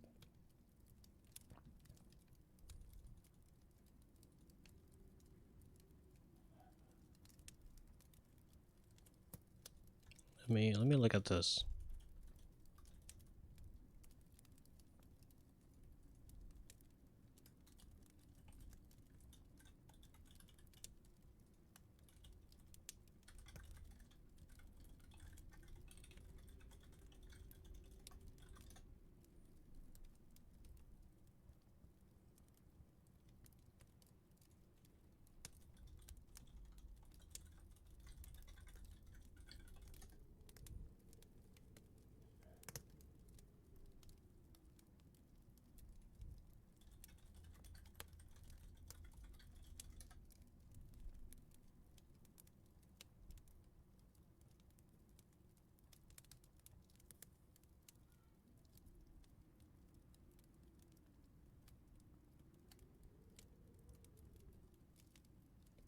Bet.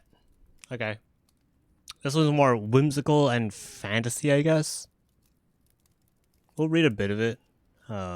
It's we could read this. It's only in terms of percentage of the. I wish it would tell me how many friggin' pages. It just goes by percentage.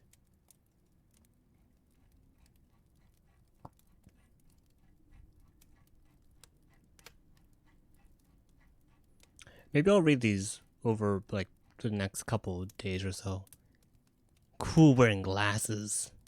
Yeah, we cool.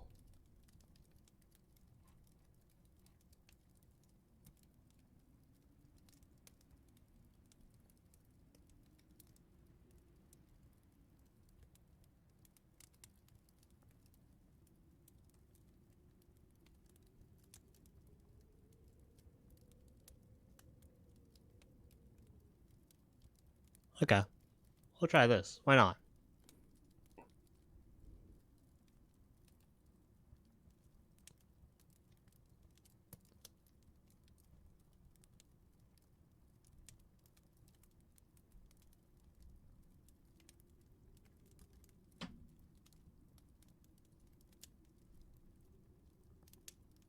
Soon it will be 2025. Yeah, crazy, ain't it?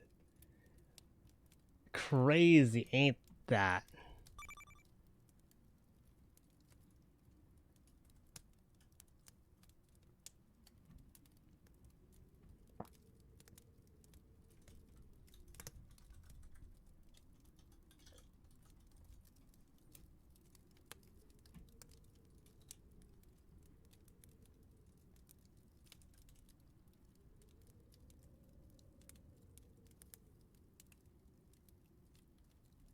Wait, oh, what?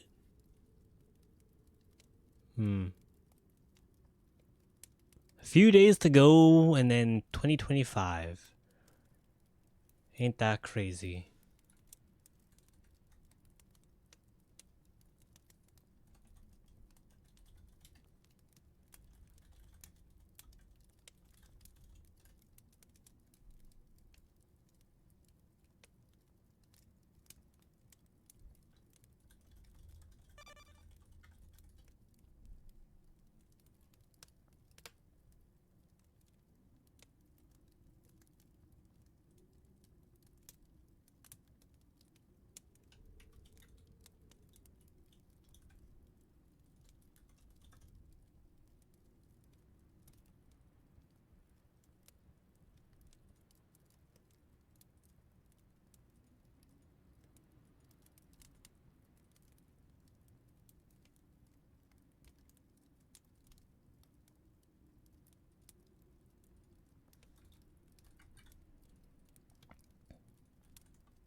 Just seeing what other stories there are.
There's a on your stream and over here.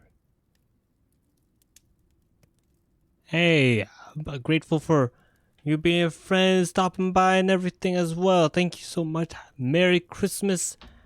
Happy New Year's to you too. Happy New Year. Isn't it crazy? Freaking 2025. Whoa.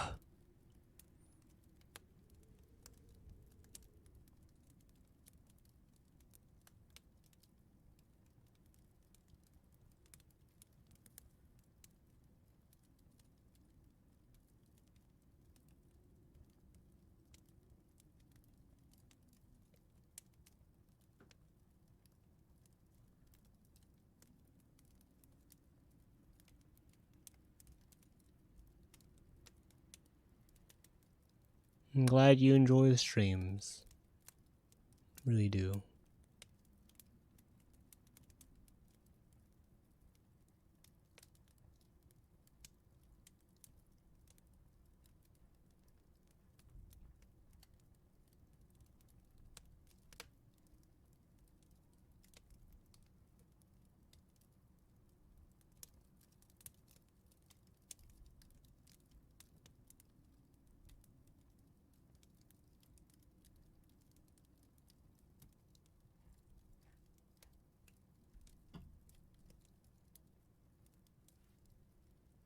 Thank you too.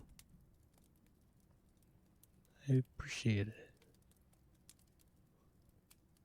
Where is...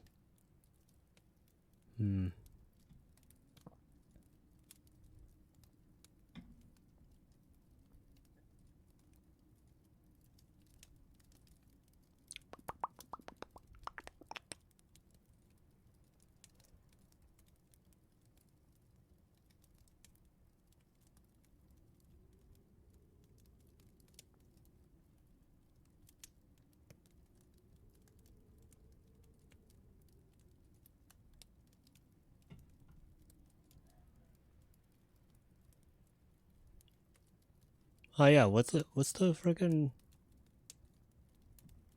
holiday on ice? Holidays on ice.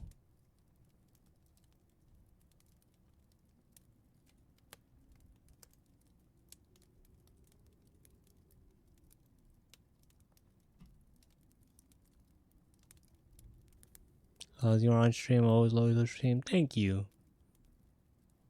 I really appreciate it.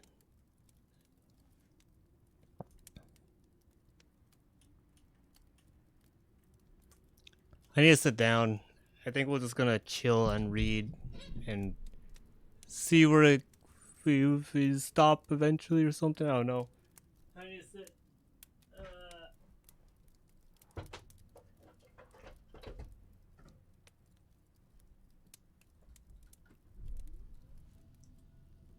Just been standing for the past 4 hours, 3 hours. That math? Almost 4 hours? Good idea. I'm done my second glass of water.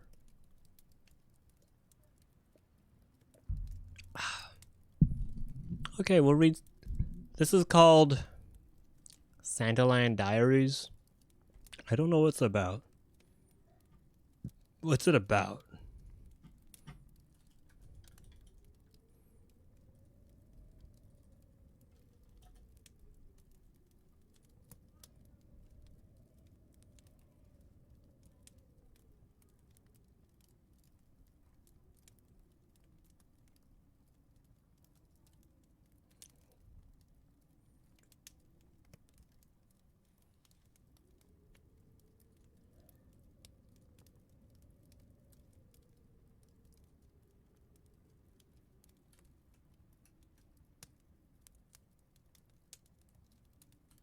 Santaland Diaries.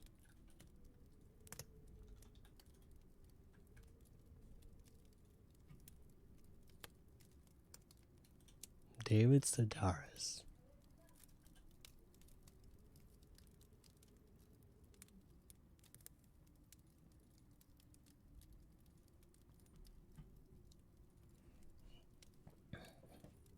Ugh. Okay.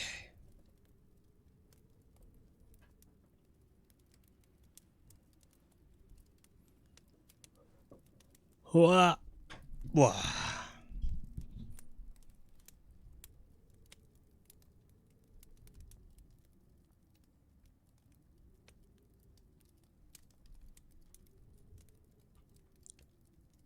Santaland Diaries.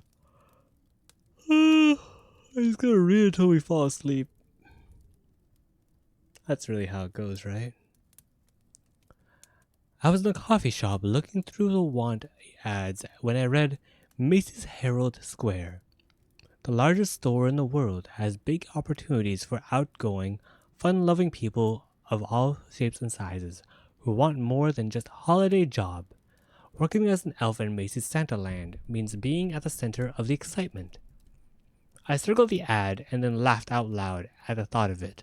The man seated next to me turned on his stool, checking to see if I was a lunatic. I continued to laugh quietly. Yesterday, I applied for a job at UPS. They are hiring drivers, helpers for the upcoming Christmas season, and I went to their headquarters filled with hope. In line with 300 other men and women, my hope diminished. During the brief interview, I was asked why I wanted to work for UPS, and I answered I wanted to work for UPS because I like the brown uniforms. What did they expect me to say? I like to work for UPS because, in my opinion, it's an opportunity to showcase my substantial leadership skills in one of the finest private delivery companies this country has ever seen since Pony Express. I said I liked the uniforms, and the UPS interviewer turned my application face down on his desk and said, "Give me a break." I came home this afternoon and checked the machine for a message from UPS, but the only message I got was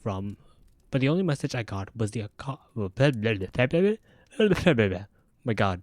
Okay, hold up.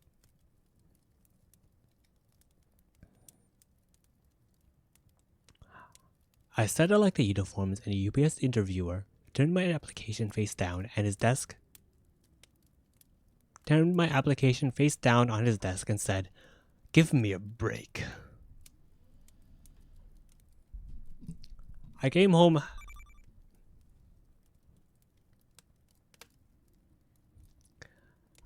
this afternoon and checked the machine for a message from UPS, but the only message I got was from the company that holds my student loan, Sally Mae. Sally Mae sounds like a naive and barefoot hillbilly girl, but in fact, they are a ruthless and aggressive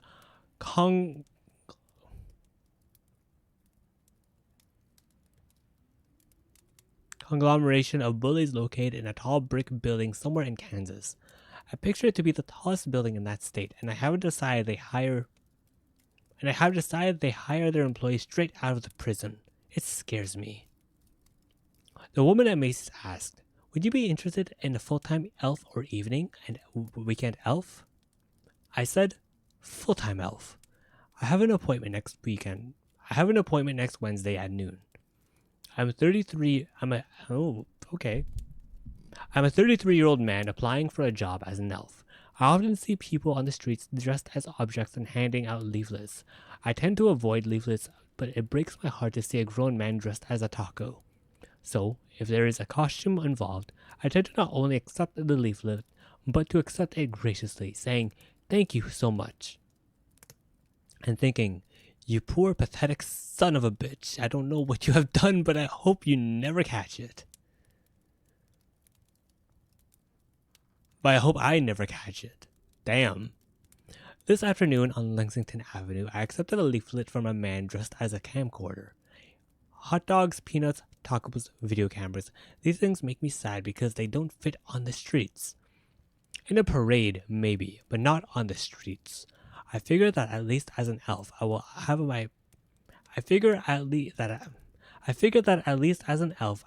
a place. I'll be in Santa's village with all the other elves. I will reside in a fluffy wonderland surrounded by candy canes and gingerbread shacks.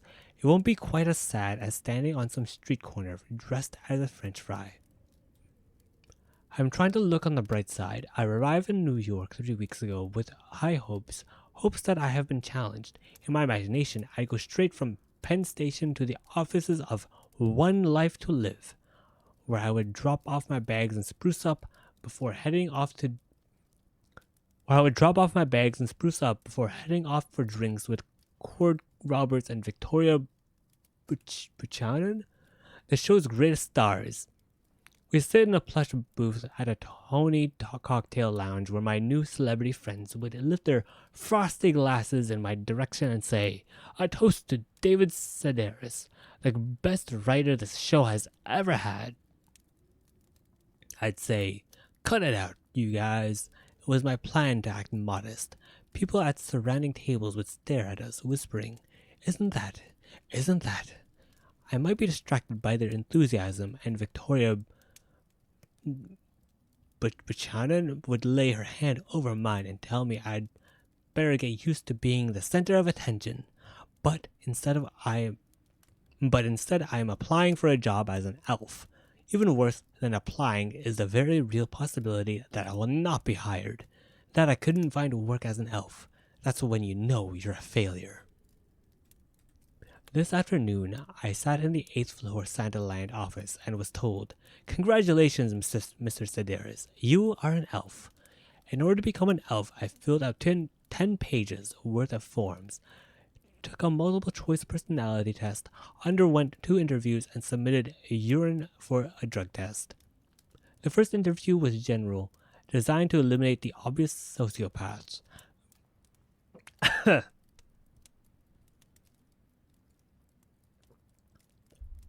During the second interview, we were asked why we wanted to be elves. This is always a problem question.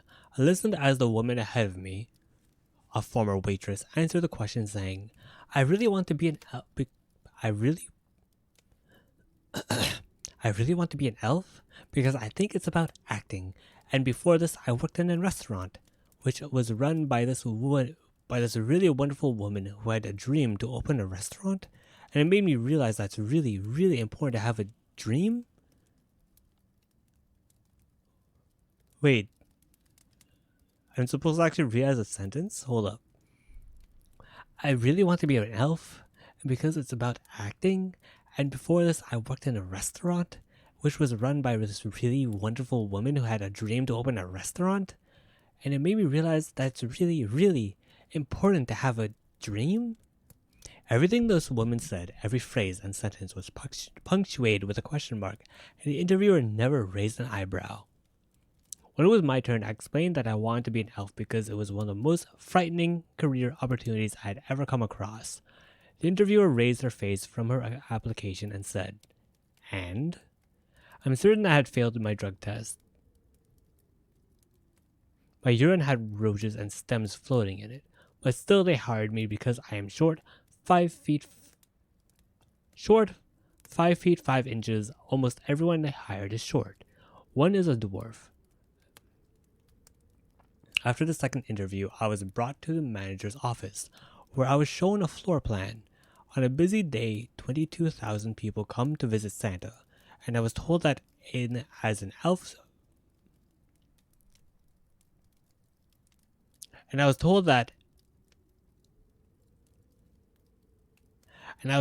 it is an elf's lot to remain merry in the face of torment and adversity.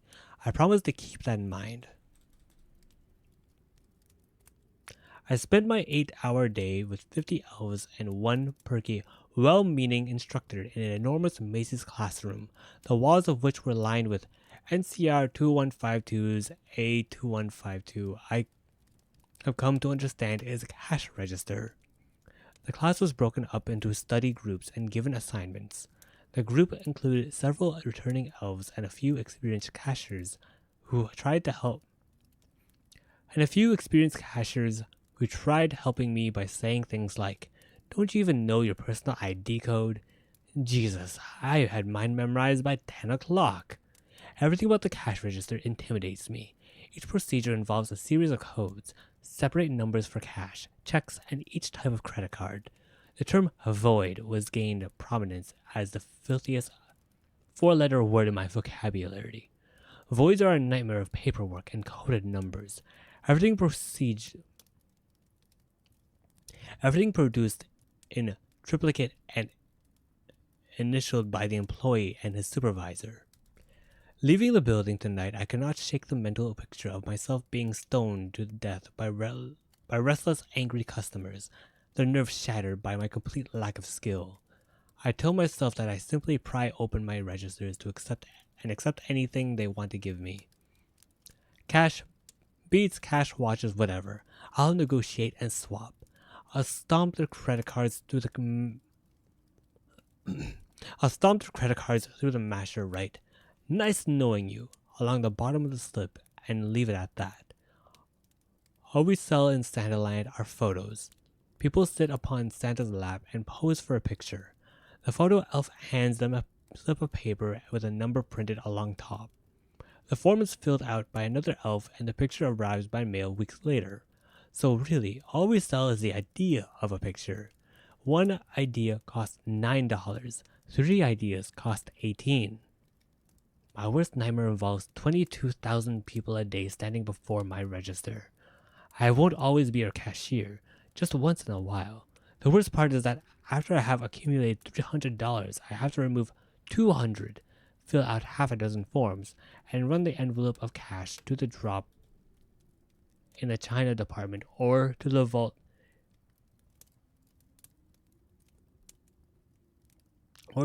on the balcony above the first floor.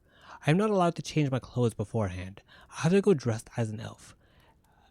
An elf in Santaland is one thing. An elf in sportswear is something else altogether.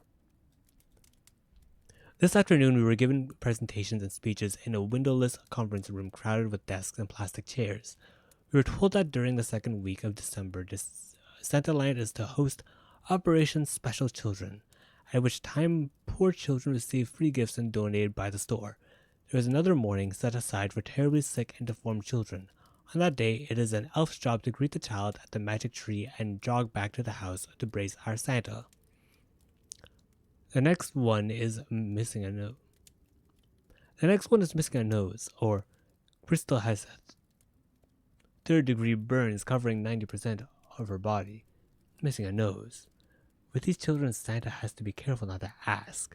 And what would you like for Christmas? We were given a lecture by the chief of security who told us that Macy's Herald Square suffers millions of dollars worth of employee theft per year. As a result, the store treats its employees the way one might treat a felon with a criminal record. Cash rewards are offered for people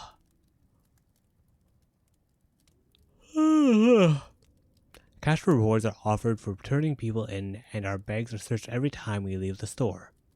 We were shown videotapes in which supposed former employees hang their head and rue the day they ever thought to steal the leather jacket. The actors faced the camera to explain how their arrest had ruined their friendships, family life, and ultimately their future. One fellow stared at his hand and sighed. "There's no way I'm going to be admitted into law school, not now. Not after what I've done, nope, no way." He paused and shook his head of the unpleasant memory. "Oh man, not after this, no way." A lonely, reflective girl sat in a coffee shop, considered her A lonely, reflective girl sat in a coffee shop, considered her empty cup, and moaned. "I remember going out after work with all of my Macy's friends. God, those were good times. I love those people." She stared off into space for a moment before continuing. "Well, needless to say, those friends weren't calling anymore. This time I really messed up. What did I do? Why?" Macy's has 2 jail cells on the balcony floor, and it apprehends 3,000 shoplifters a year. We were told to keep an eye out for the pickpockets in Santaland. Interpreters for the deaf came and taught us the sign, "Merry Christmas, I am Santa's helper." They told us to speak as we sign and to use bold, clear voices and bright facial expressions.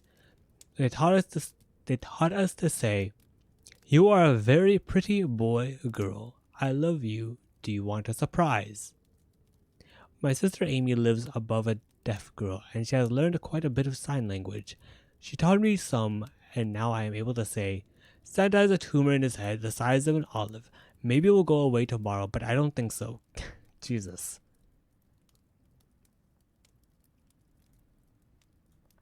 This morning, we were lectured by the Santaland managers and presented with a Xerox booklet of regulations titled The Elfin Guide. Most of the managers are former elves who have worked their way up the candy cane ladder, but retain vivid memories of their days in uniform.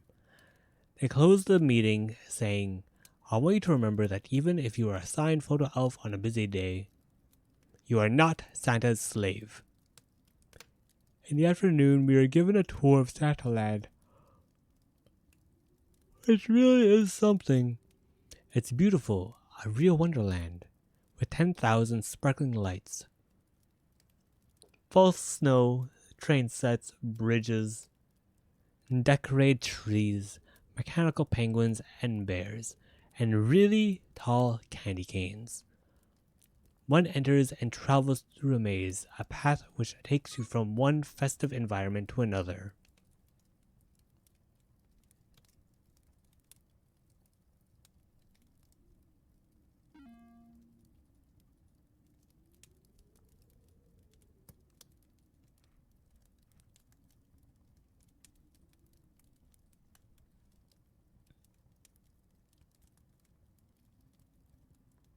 In the afternoon, we were given a tour of Santaland, which really is something.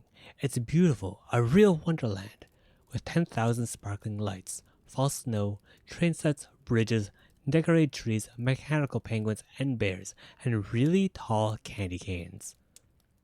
One enters and travels through a maze, a path which takes you one enters and travels through a maze, a path which takes you from one festive environment to another.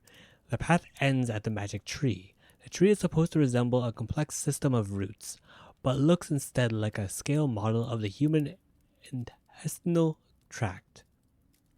Once you pass the magic tree, the light dims and an elf guides you to Santa's house. The houses are cozy and intimate, laden with toys.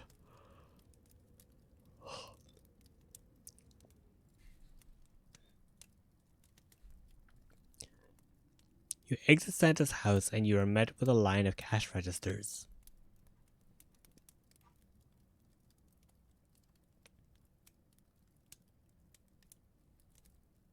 We traveled the path a second time and we were given the code names for various posts, such as the Vomit Corner, a mirrored wall near the magic tree, where nauseous children tend to surrender their contents of their stomachs. When someone vomits, the nearest elf is supposed to yell, "Vamoose," which is the name of a janitorial product used by the store. We were taken to the "Oh my God" corner, a position near the escalator.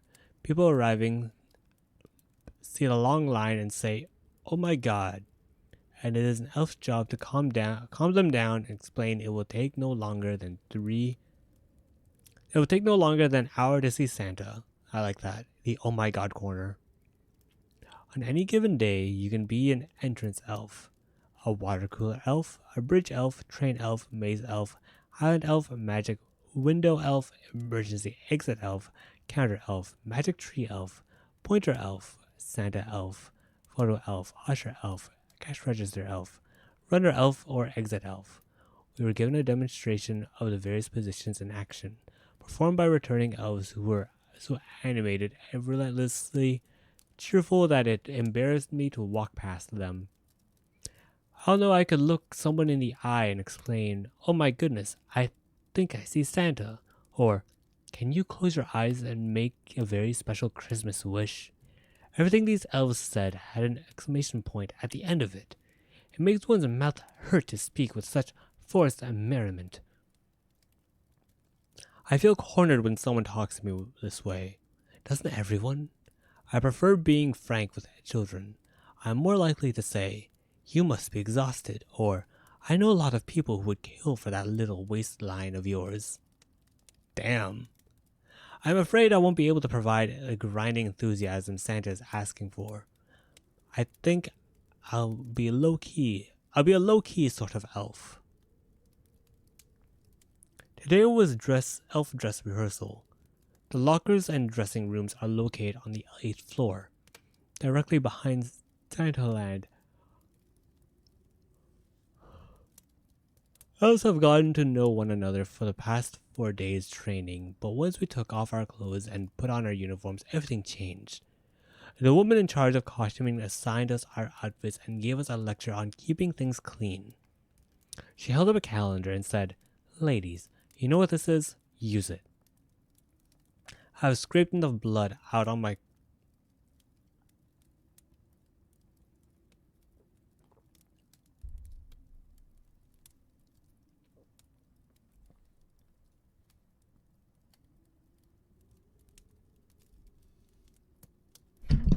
Whoa, Merry Crimbus.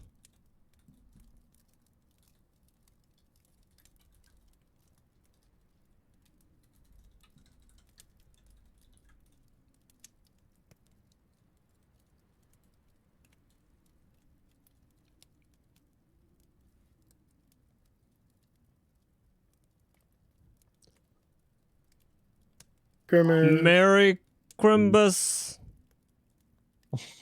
Alright. I guess we can come back. Yeah. That was it.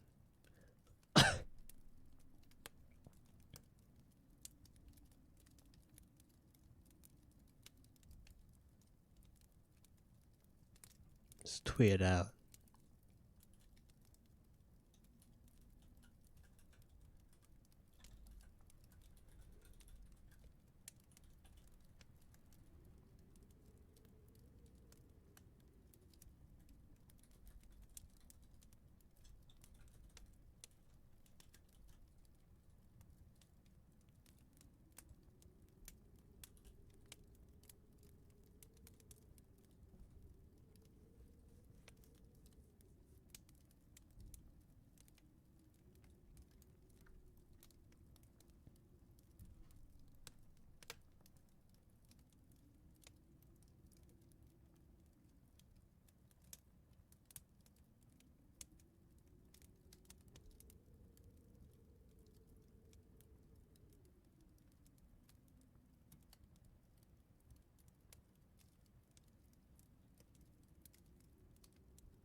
Where was I?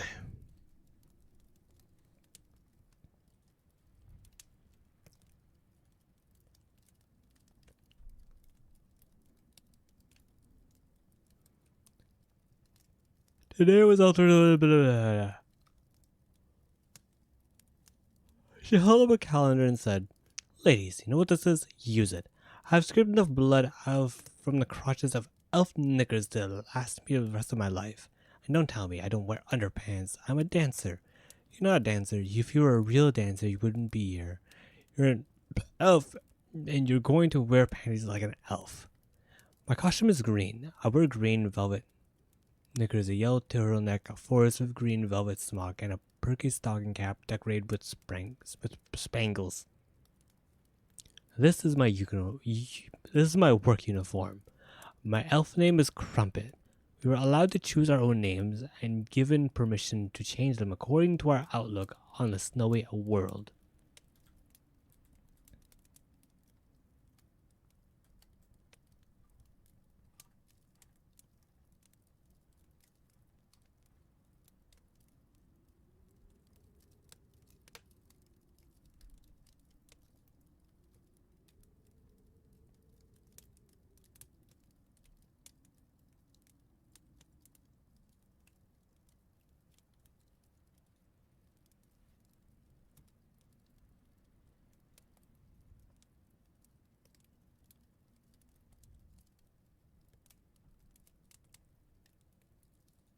Hold up. What's the other story? So yeah, that's more of a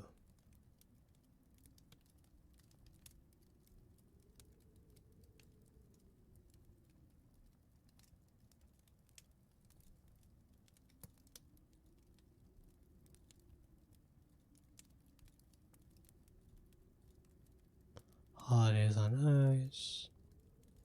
Fantastic. Where's Miracle?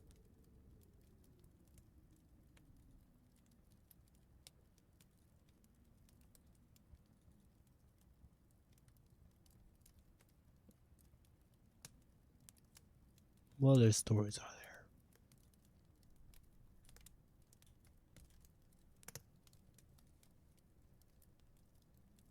Oops, wrong button.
Alright, let's try this.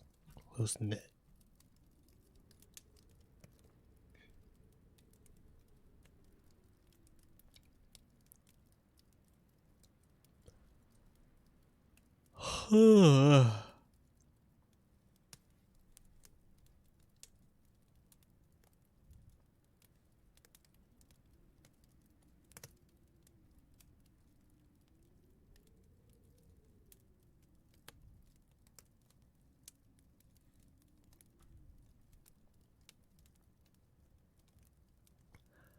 Come on, Melly.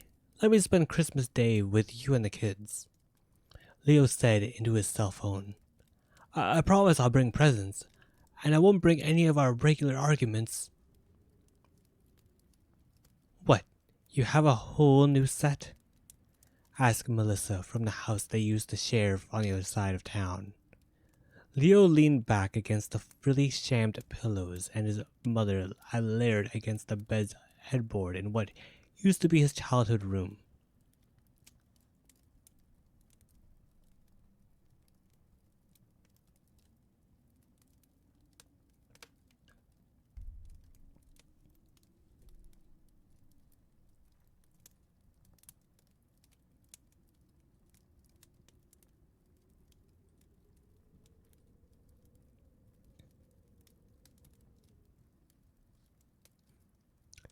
Leo leaned back against the frilly sham pillows his mother had layered against the bed's headboard in what used to be his childhood room. His mother took cushions to an extreme. There was so much padding in his parents' house you often couldn't find furniture beneath. Since he moved out at 18 to marry Melissa, his mother had turned his old room into a guest room for someone who loved ruffles, country patterns, the scent of lavender, and no actual contact with dirt. Leo didn't like any of those things, but his room was the one his mother turned into a guest room. His older brother Rick's room had become a sewing room, and his older brother Andy's room had turned into a study for his dad. When he moved back and following the separation, he ended up in his new old room. In his parents' house, he was in his mother's power, which made it hard to move out. He had been hoping the split with Melissa was temporary, hoping he'd move home to her and the kids in a week. It had stretched into months. If he couldn't go home, he'd need to get out of his parents' house and live somewhere else. Live alone. Oh, God. When he considered the prospect, the world went dark behind his eyes. He thought of his middle brother, Andy, the one they had made unmentionable after his suicide. Andy had lost his wife in childbirth, and then himself. The bond had been too strong for Andy to survive without his wife. I will sign a pact of non-aggression, Leo said. Please, Melissa, you know you can trust me. Well, she said, and lit a silent stretch. My folks are coming for Christmas dinner at 2 in the afternoon. Can you be gone by then? Do you hate me that much? I just don't want to stress about this. Okay, if I can have the morning with you and the kids, that'd be great. All right, I'll see you around 8 a.m. Roger that. Thank you, Melissa. Thank you. Don't screw this up, Leo. I won't. She hung up. He set the phone on the bedside table and sank back against the pillow mountain. He only got to see his 3 kids once a week, and they kept changing while he wasn't there to see it. He never saw Melissa at all, only talked with her on the phone. Christmas Day, he'd had another chance to collect the threads of family and reclaim his power. In the meantime, he'd have to survive life among the marshmallows. Leo had done what his father told him. Don't pick the most beautiful and most talented. Don't pick the most beautiful, the most talented, the smartest, the most ambitious. Dad had said. Find someone who doesn't have big dreams or plans. Leo picked Melissa. Leo picked Melissa Leo picked Melissa when they were in 10th grade. Melissa was nice, quiet, no great beauty, but pleasant and pretty and thoughtful. He supported her, spent time with her, spun the bond to draw her to him. She smiled and came into his embrace. He proposed when they were at the top of a Ferris wheel at the county fair their senior year in high school. Senior year high school? Dude, you freaking proposed 2 years later. What the f... He reigned in all his family magic to let her He reined in all his family magic to let her make the choice without him pushing her into it. That wasn't something his father had told him to do. Sometimes he wondered what his mother would like if she got away from home and her husband. Melissa thought about his proposal for a full revolution of the Ferris wheel. She accepted the engagement ring when they reached the height again and could look over the fairgrounds and the town, their present and future. The memory of the sweetness of the kiss, another few revolutions of the big wheel wrapped up in each other and apart from the world around them, still warmed him. They married right after high school. She had warmed and blossomed in his love, grown into skills that served them both well. She was a fine cook and a wonderful mother. She was skilled too at making comfort in every room of the house.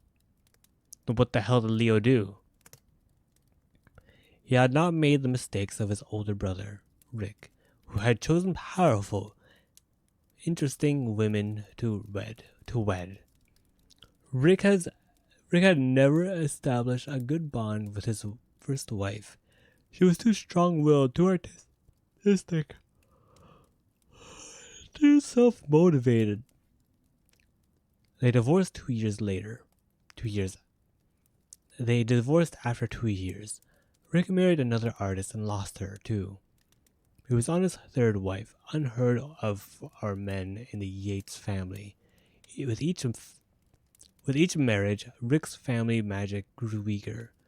Dad was sure Rick's third magic would fail as well, though Leo liked Cassandra, Rick's current wife, a lawyer.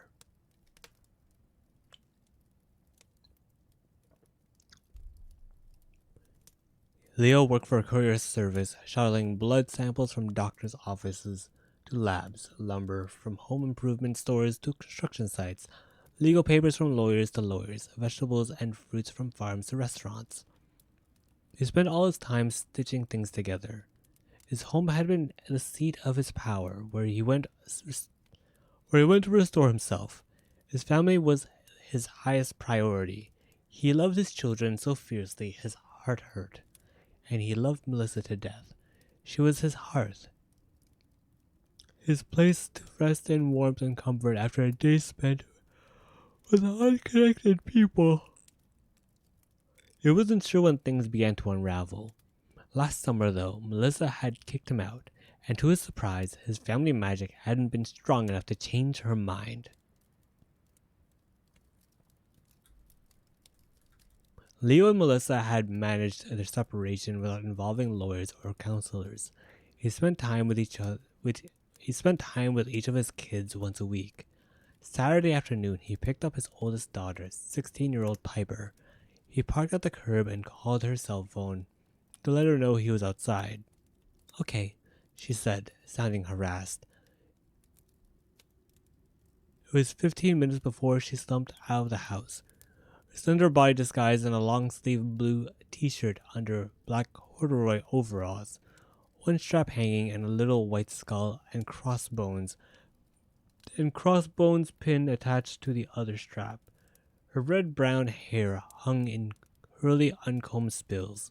Her narrow face was flecked with dark freckles, and her red-amber eyes stared past him as she slung her backpack into the back seat and climbed into the car. "Can we go to the movies, Dad?" Piper asked as she buckled her seatbelt. "What do you want to see?" She named the latest blockbuster adventure. Gun battles, explosions, car chases. Car chases. Not his idea of a good time, but hey. He sighed and agreed. He didn't know how to talk to Piper anymore. Asked her about school, and she shrugged. Asked her what she was interested, and she shrugged even higher. Asked her about boys, and she said, forget it. Asked her about how she was doing since he left the house, and receives silence. Melissa said Piper was going through a phase. Leo bought popcorn and soda and sat through a lot of flash and noise beside his daughter. No talking during the movie. Afterward, they went to Applebee's for dinner. He had been holding his family magic in a nest around his heart, the tendrils tight furled. As he watched his daughter eat prawns and salad, he unfurled the tendrils that used to connect him to her. He let her touch her again. He couldn't maintain these connections over distance for a prolonged time, and he didn't want to hurt his wife or children by trying.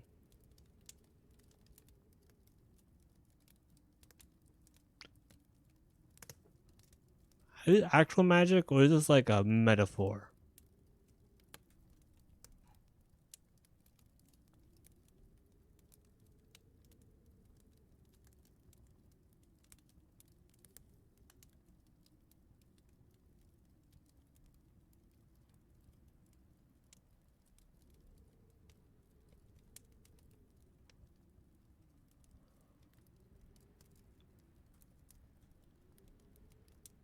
Huh.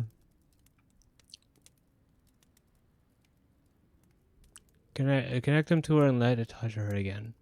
He couldn't maintain these connections over distance for prolonged times, and didn't want to hurt his wife or children by trying. Piper relaxed. She put down her fork and sat back and looked at him. She didn't smile, but her eyes softened. How are things at home? He asked. Dad, she said. He touched his breastbone and the place where he connected to his family. Piper closed her eyes, then opened them. When are you coming home? Your mom and I need to work it out, Piper. I hope we can, but I still don't know what I did wrong. Oh, well, you don't listen very well, Dad. Mom wants you to do other things than just keep house and take care of us. She bought paints and set up the guest room as an art studio. Like, she has no clue how to paint, but she's doing it anyway, and it makes her happy. She joined some club, like a book club or something. They meet at the bookstore, and people come over to play cards. Leo sat back. He felt like he'd been punched in the stomach. She could still do that with you at home. She could still do that with you at home if you didn't smother her. Okay, Piper, thanks for telling me. Yeah, I thought I was Yeah, and I thought I was good at shutting up. She frowned ferociously. This sucks.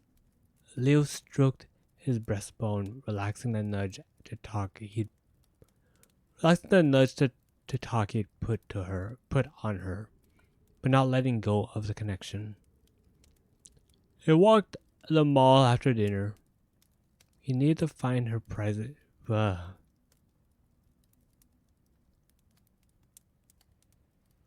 keep yawning. He needed to find her a present for Christmas. He pinned his hopes for a future on Christmas morning. He tried to watch what she looked at while they were window shopping, but her preferred mode was stealth and secrets.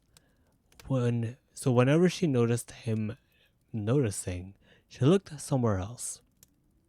She hugged him when he dropped her off at the house, and he gently pulled his connection back inside. Then sat in the car parked at the curb. He and Melly had bought the house when she was pregnant with Piper. They look a lot like. I keep yawning.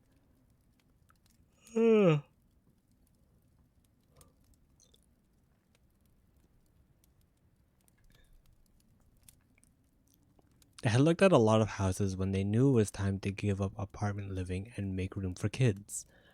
This one had a master bedroom with its own bathroom and 4 other bedrooms. Well, dude's like 30 something, so they've been married for a long time. When you think you're going to need all these rooms? Melly had asked. I'm not having twins, you know. I know, he said, but who knows what the future holds? And she had laughed, and they made a down payment. The house had been in terrible shape when they bought it.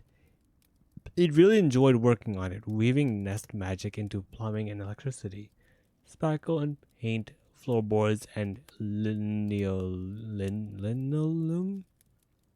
He asked her about color choices and textures and followed her taste in everything. They had been happy here together. The light was on in the living room behind the blue curtains. He imagined the 3 kids Melly curled up. Imagine the 3 kids and Melly curled up on the couch watching TV together. But there were other cars in the driveway. Maybe this was a game night, and Melly was at the dining room table with people he didn't know, enjoying herself. He wanted to reach out to her, just the lightest touch, and he would know how she felt and maybe what she was doing. When she was still living at home, that knowledge had buoyed him through his days. He had to know how she felt, though. When she was working her way up to kicking him out, despite their constant connection, how had he missed it? He stared at the light behind the curtains. Life was going on inside without him. He couldn't reach out to Melly. He didn't feel he had the right anymore. He clenched his hands against his breastbone and then started the car and drove to the library. He read magazines until closing, putting off the return to his parents' house as long as possible. He read through the newspaper too, looking at the apartments listing and fantasizing about renting his own place. Ultimately, his mother's pull was too strong. Over 52 years of his parents' marriage, the family magic had almost shifted from his father to his mother, since she wanted and used them more. Family magic.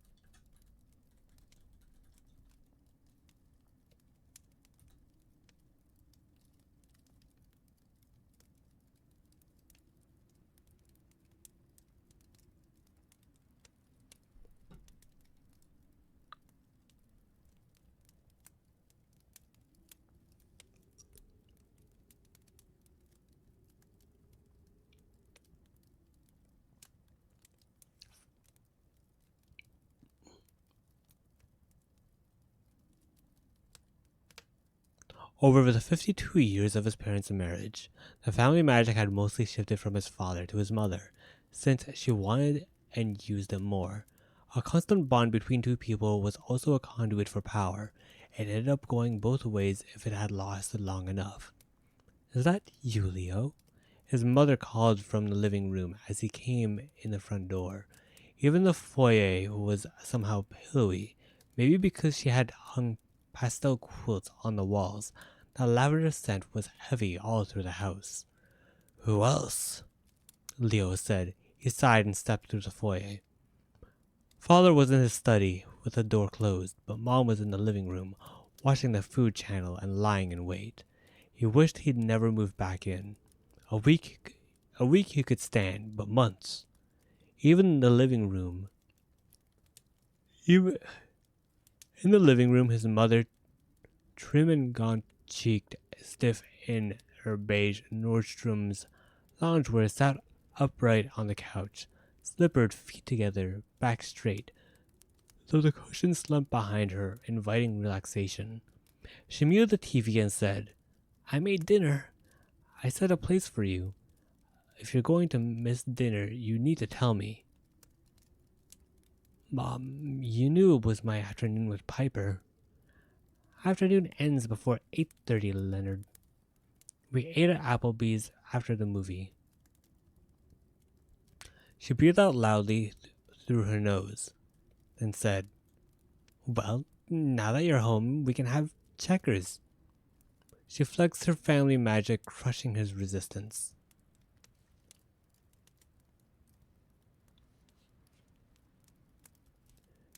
He spent the rest of the evening on a frilly chair at the game table in the living room, losing every game.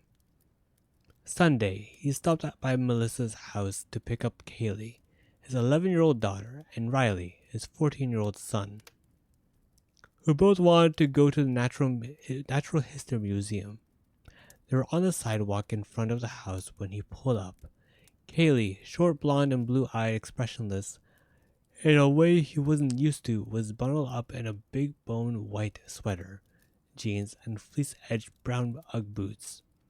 Riley, taller, thin, with shaggy blonde hair and clear brown eyes, wore jeans and a black hoodie with white skeleton bones on it, his shoulders hunched. Leo put his fist to his chest and let himself connect to his kids. They came to the car and climbed in, Riley in the front seat next to Leo and Kaylee in the back. She always rode in the back, it occurred to him. He watched her in the mirror and felt her in his chest. She seemed to have a big square box inside.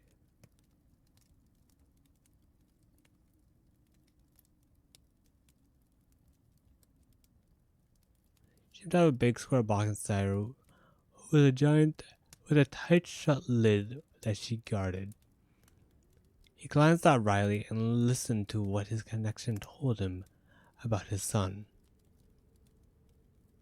Riley was mixed up, full of something he wanted and feared to say. If Leo pushed energy through the link, he could get his kids to open up. In the past he hadn't hesitated. This time he held back.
I'm tired, EP.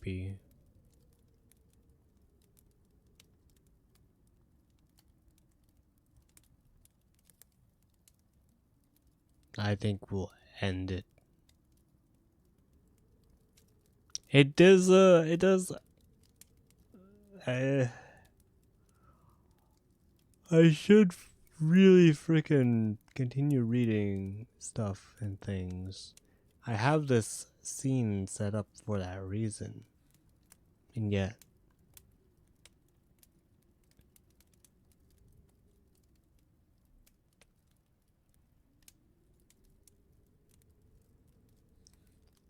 I don't really use it often.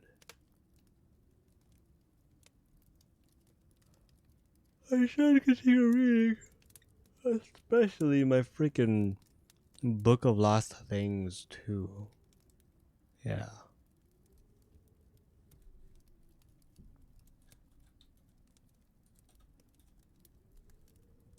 Anyone live?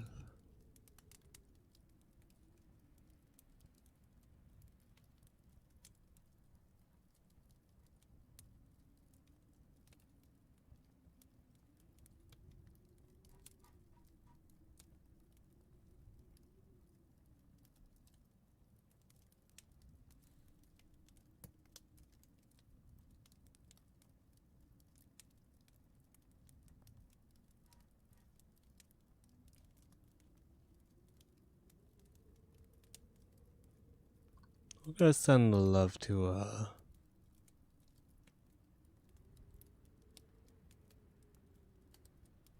wait, hold up.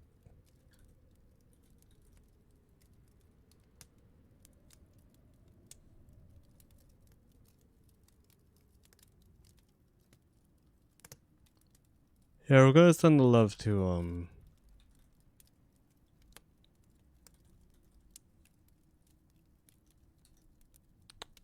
what's her face? What's that?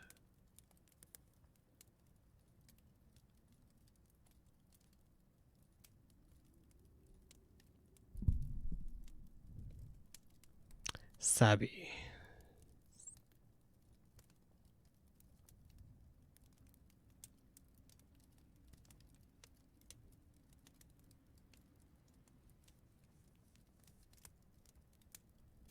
I don't know what she's doing, but Crimbus.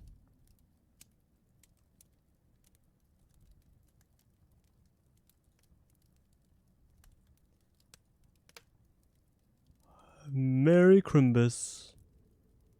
Happy holidays. I definitely want to do more reading streams. I enjoy it.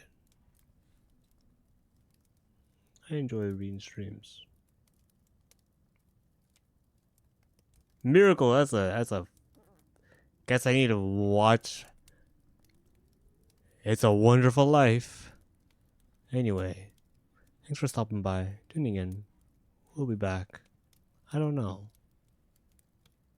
But we need to finish Advent. Bye-bye.